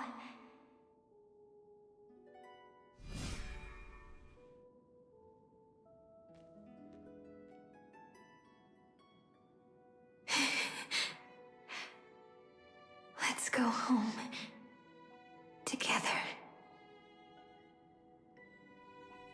Oh, that final note.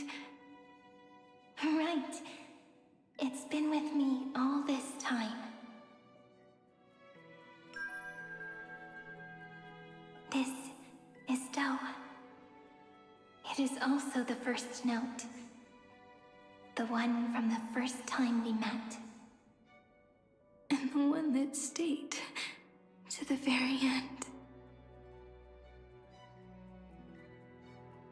Ide Silicii.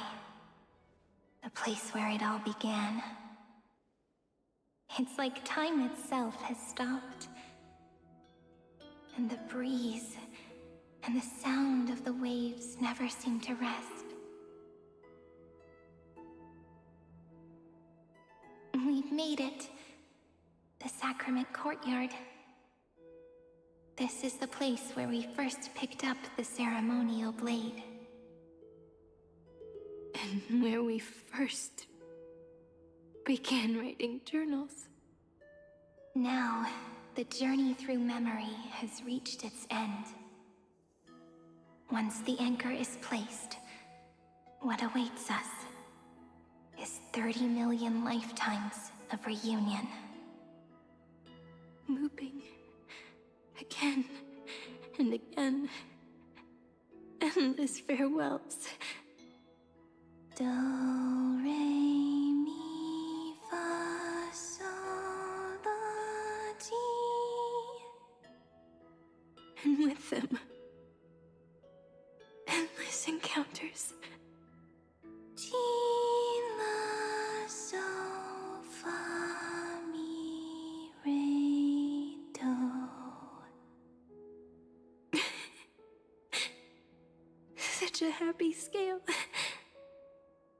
Whether it's for Cyrene, the Deliverer, or every sprouting branch of Amphoreus, I leave this tale of love here.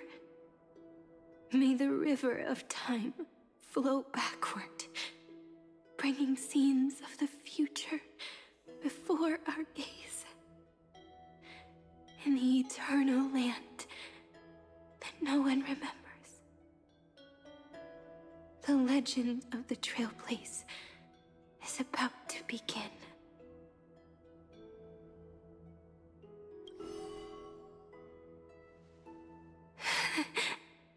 Is it all over now?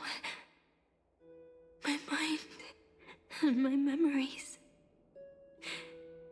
It seems they're beginning to fade. The breeze is warm, but my body is shivering for some reason. If you're feeling cold, let's find somewhere warm. We can rest there, together.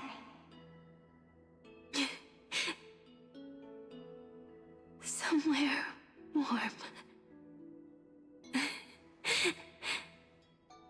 I know just the spot. 405.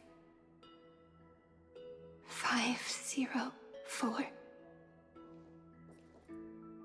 093. 365. 432. 252. 496. 720.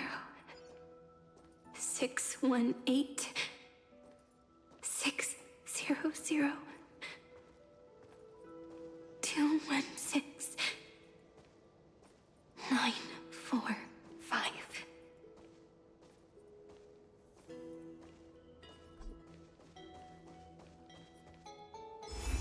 Treehouse. Suridra. March 7th.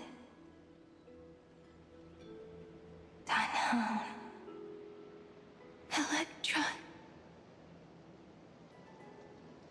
Hyacinthia. Caslana. Anaxagoras. Aglaya. Midemos. Castoris. Cyphera. Cyrene. And you. Look. Everything is already as we've written.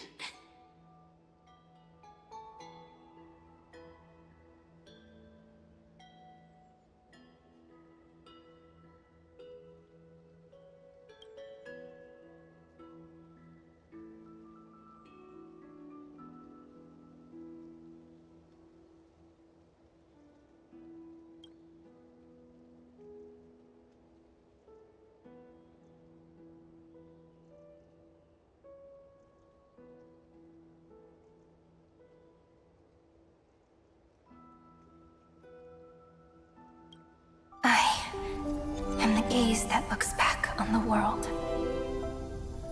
How fortunate we are in this cycle of cause and effect, Humanity never looks to the gods for guidance. The ones who pick up the pen and write miracles again and again are always ourselves.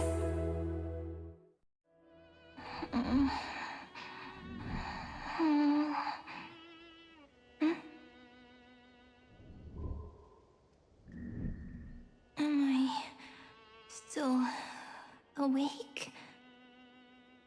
Peach, where are you?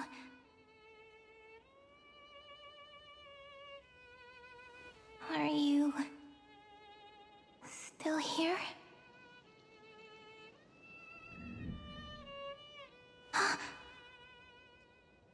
I shrank.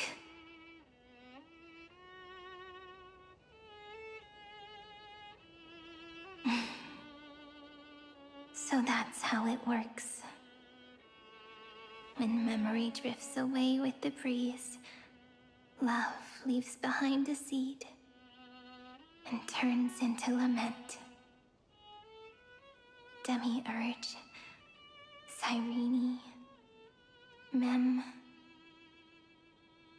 Back again to the first, Philia 093. I always do have my charm.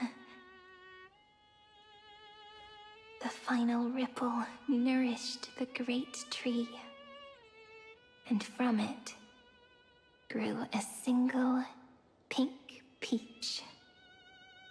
We've been playing for so long, and you still haven't told me your name! I've told you so many times already. You're just forgetful. My name is Livia. Livia. If you forget again, I won't tell you next time. Livia, got it. Then you have to remember mine, too. I'm... Piso. I always remember.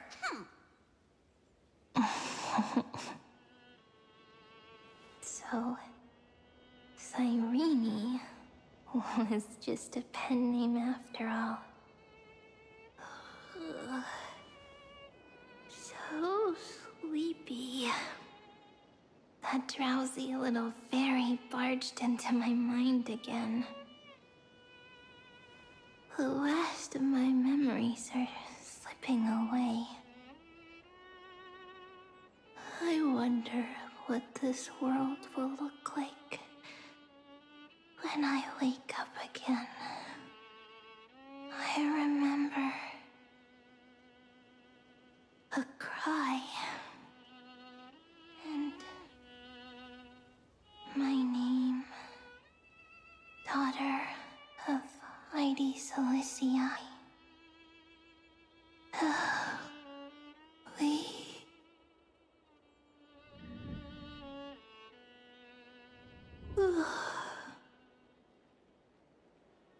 Shh. Never mind. The same seed, when planted in different soils, blooms into flowers that are alike, yet never the same. But what truly makes her beautiful is each and every soul in the world. No matter what form liking takes, it is still precious love, and I will accept it gratefully and return it with joy.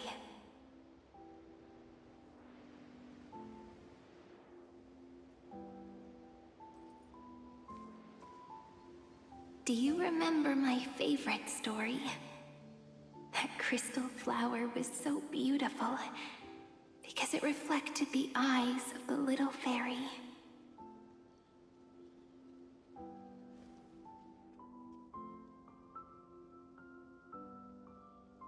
The stars across the cosmos will know I am the fairy who wrote, as I've written, together with you. And in your heart, I know I will always be given the name I love most. The one you gave me.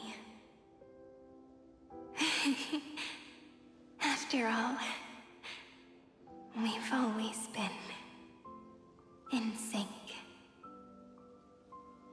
Hey, don't rush! Slow down. Let the words settle.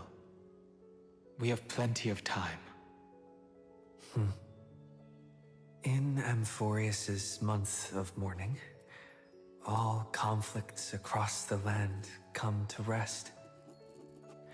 On the 11th day and night of the month of mourning, the dead will part. The living will embrace. The snow will fall. And bonfires will rise to warm every heart aching with lament. It may sound heavy, right? But on this day, laughter always rises louder than tears. Because people understand that parting is for the next reunion, and sorrow is so we may love more deeply. That is why this day is her favorite of the year. Under the same sky, across 8 phases of the moon, 13 heroes composed an epic together. 1 plus 8 plus 13 equals 2 11s.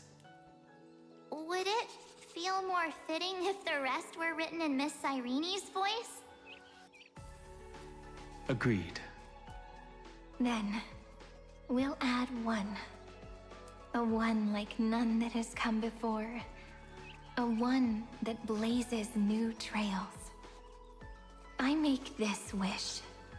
On the 12th day of the 11th month, 13 heroes will take every core flame ignited across 30 million lifetimes and scatter them among the stars. Later, when the people who know this story gaze upon the cosmos, they will discover that the countless stars in the sky now glow pink. And after 13 seconds, that radiant light will quietly fade away. It will be such a romantic, yet puzzling sight.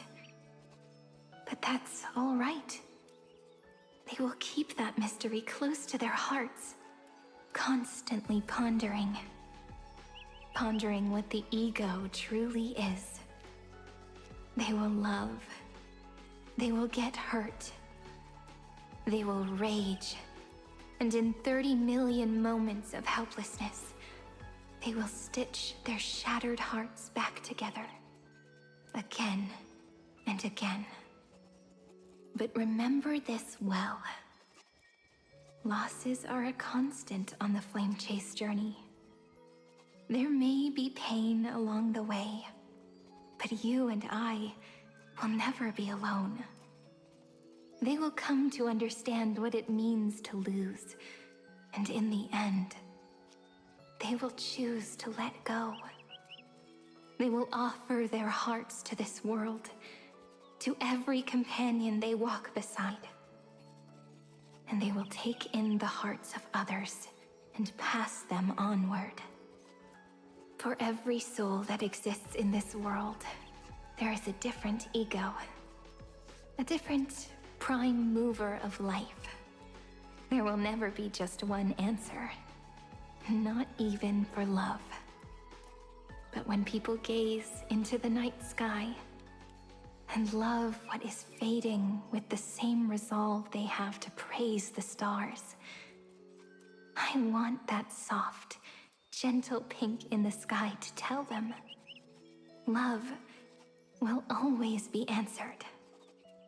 This is a story about love, and a story about how to answer it. Whether it is one we have already written, or one you are yet to write, it will be a romantic story, like none that has come before.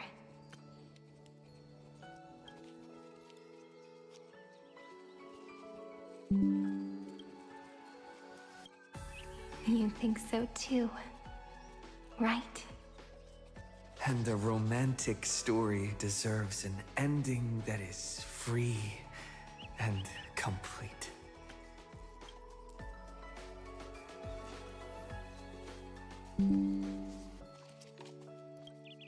When every clue and thread has found its end, and the weight of the pen is no longer constrained,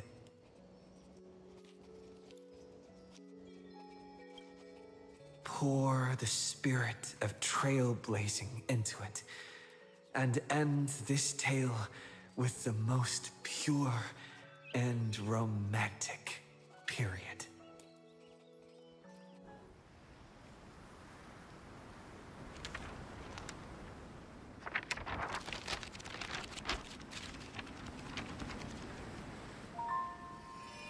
Light. Sky. Sea. Stars. Seeds. Flowers. Birds. Hope. And love. Such words of beauty were how I first imagined the world.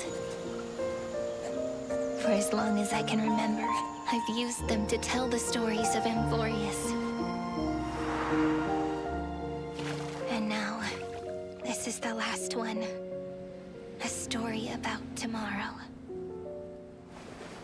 Dedicated to you.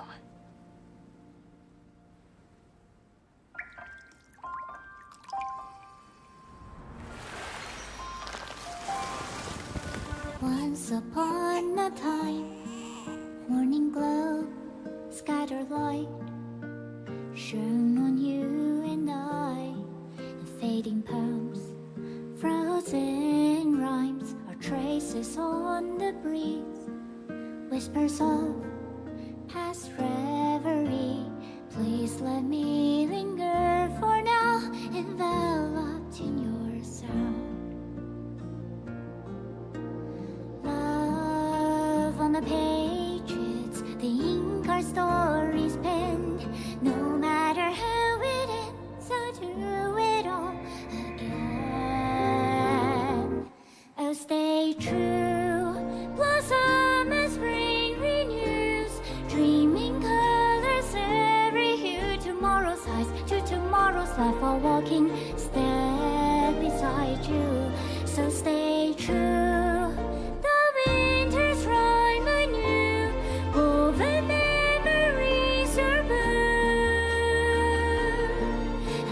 Melody, sing a song of reverie.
Fuck.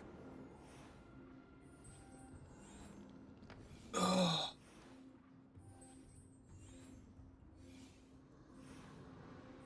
That last bit had me tearing up. Holy shit.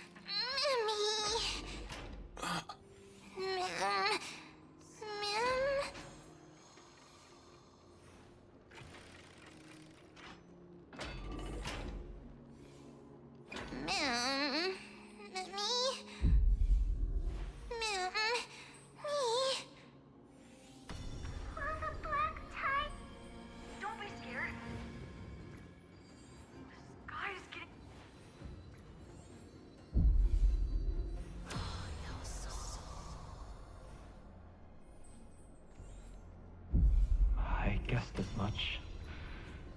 It's no longer working. Looks like it's just the two of us out here now. Memmy? Me, Memmy, Mem? Memmy. Memmy. Me. Mem.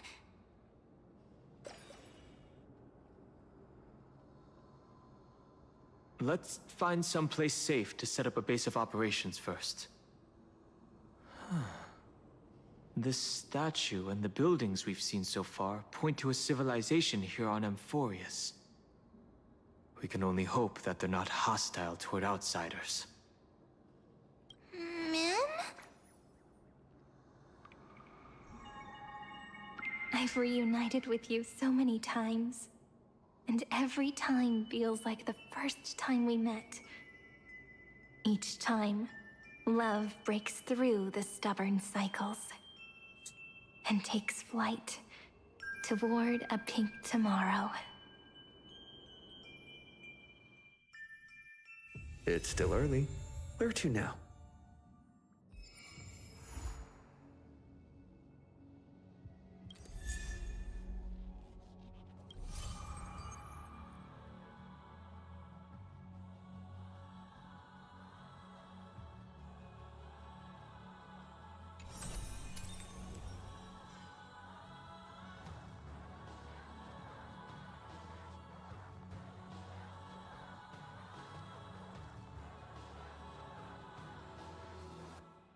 Unfinished epilogue.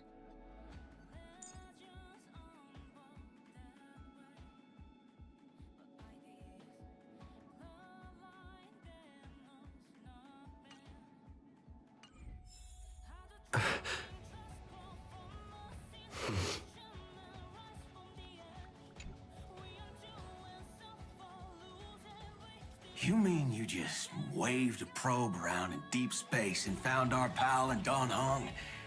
That little thing's really that impressive, Ninja Girl?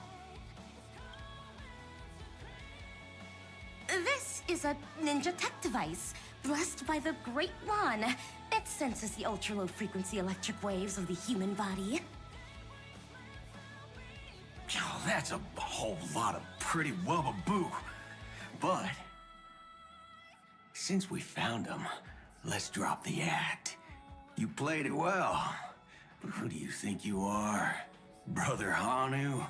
Thinking you could pass as a Galaxy Ranger? Lord Cowboy Ninja, you have turned on me for no reason. Don't tell me the traitorous monkey ninja bewitched you. Are you walking the path of heretics now? Enough. A name is Silver Gun Shura. Ugh. This is why I hate putting over-the-top characters into the script. You and this mysterious ninja girl, both of you are impossible to play. Director Sparkle doesn't care for Mad Men. Cut the chatter.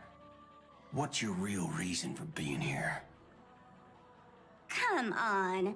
What bad intentions could a masked fool possibly have? Just here to watch a show. Shuffle a few cards. My two prized actors were drifting through space for ages, and you all couldn't find them. What choice did I have but to come myself? Otherwise, who's going to share the stage with me? You don't even care about the Iron Tomb disaster threatening the whole universe. It seems the fool's wisdom isn't all that deep. Ranger, don't think waving some righteous flag gives you the right to throw sidelong jabs. And don't act like you've got no motives of your own. You're hoping this war involving the gods might be the key to freeing that broken-legged wolf. Who else knows about that? Just me. Do you believe it? Relax. I'm not interested in disturbing that living legend. I just couldn't resist messing with you when I saw you come back empty-handed. You little... Fine. Since you saved our pal and Don Hong, get out of here. But remember what you said. Leave the boss alone. Or else. You don't have to worry at all. In Director Sparkle's next script, gray hair gets the spotlight.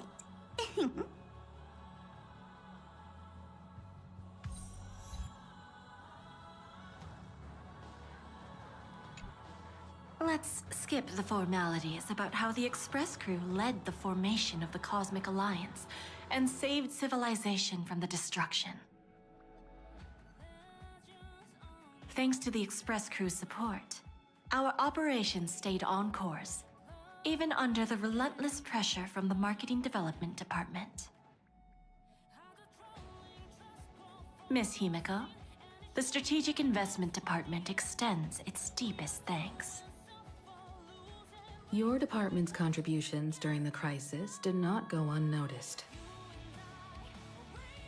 But besides disaster relief and holding the line, you've had your hands full with something else too, haven't you?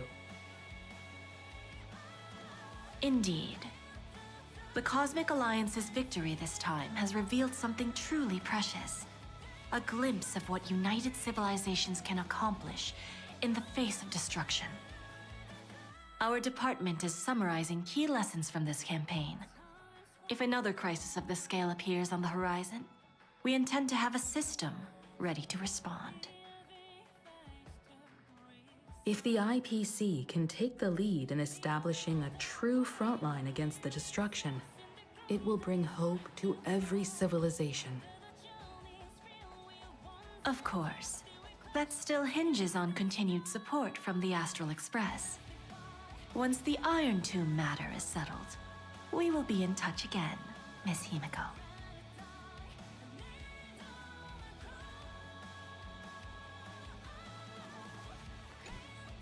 General Jing Yuan, it's been too long. Did Miss Fuxuan return safely? Well, she almost had a near-death experience this time. The Omniscia foresaw Iron Tomb's obliterating strike. It also told me there was no avoiding it, no surviving it. Yet in that exact moment, the Seer strategist sent a message. The empty fortune has cracked open, and fate can now be decided. Then we lost contact. Alas, always so cryptic. Your brilliant senior soarer never says anything plainly. Left me pacing all night. Stop lying, General. No need to be upset, Master Diviner. Cryptic talk comes with the territory of being a general. The soldiers of the Xianzhou stood firm in this battle amidst overwhelming odds. Their courage and sacrifice deserve recognition. And it just so happens that the golden blood of ruin the Alliance needs is in the Nameless's hands. It was taken by the hero Kazlana of Amphoreus at the cost of his life, directly from Nanook themselves. Though Kazlana is no longer part of this world, that kid can still reach a fragment of his memory.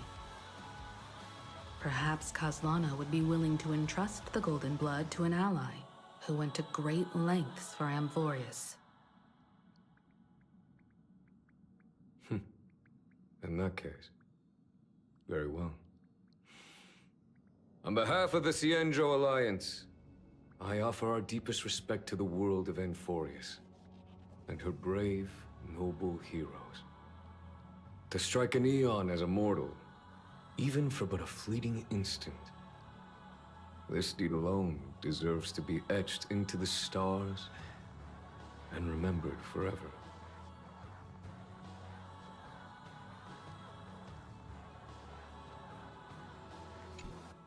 Mr. Boothill, it's a relief to see you alive and well after all that bloodshed. Born tough. Though, I ought to apologize to you, Miss Himiko, for missing the Express's signal earlier. The soldiers of both the IPC and the Cienjo saw the way you all fought on the front lines. Please accept my sincere thanks for the bravery the Rangers showed. No need for thanks, Miss Himiko. I ain't the leader of the pack, didn't bring many along. Most of those who showed up for this fight have a personal score to settle with the destruction. That's why they fought like they had nothing to lose. The Express crew owes you and Miss Rappa a special thanks for retrieving him and Don Hong after the battle. With the scepter put out of commission, there was a lot of chaos across the Amphoreus segmentum. Even with signal tracking, finding them was no simple task. Maybe her ninjutsu really is the real deal. Speaking of which, where is Miss Rappa? Don't worry, she's gone to help the other Rangers. I'll pass on the Astral Express's message to her.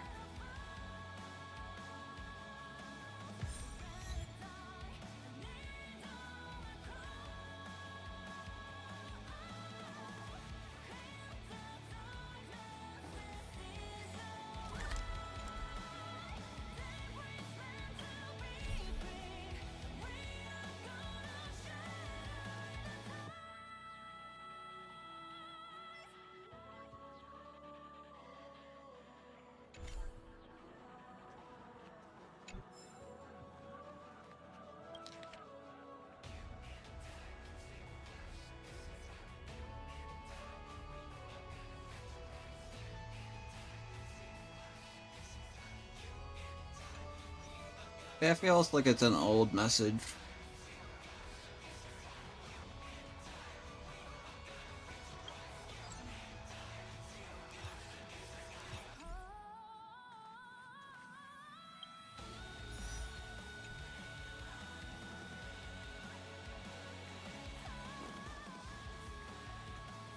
Where's the bit where you find...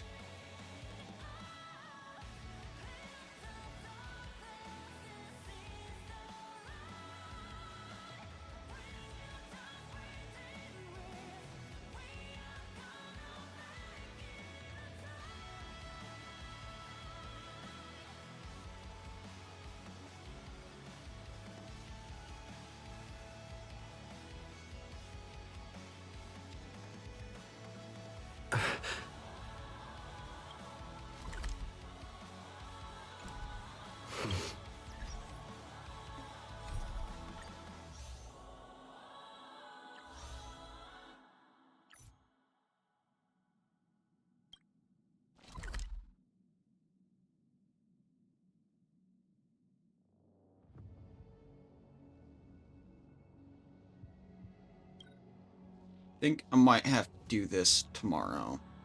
It's been a while.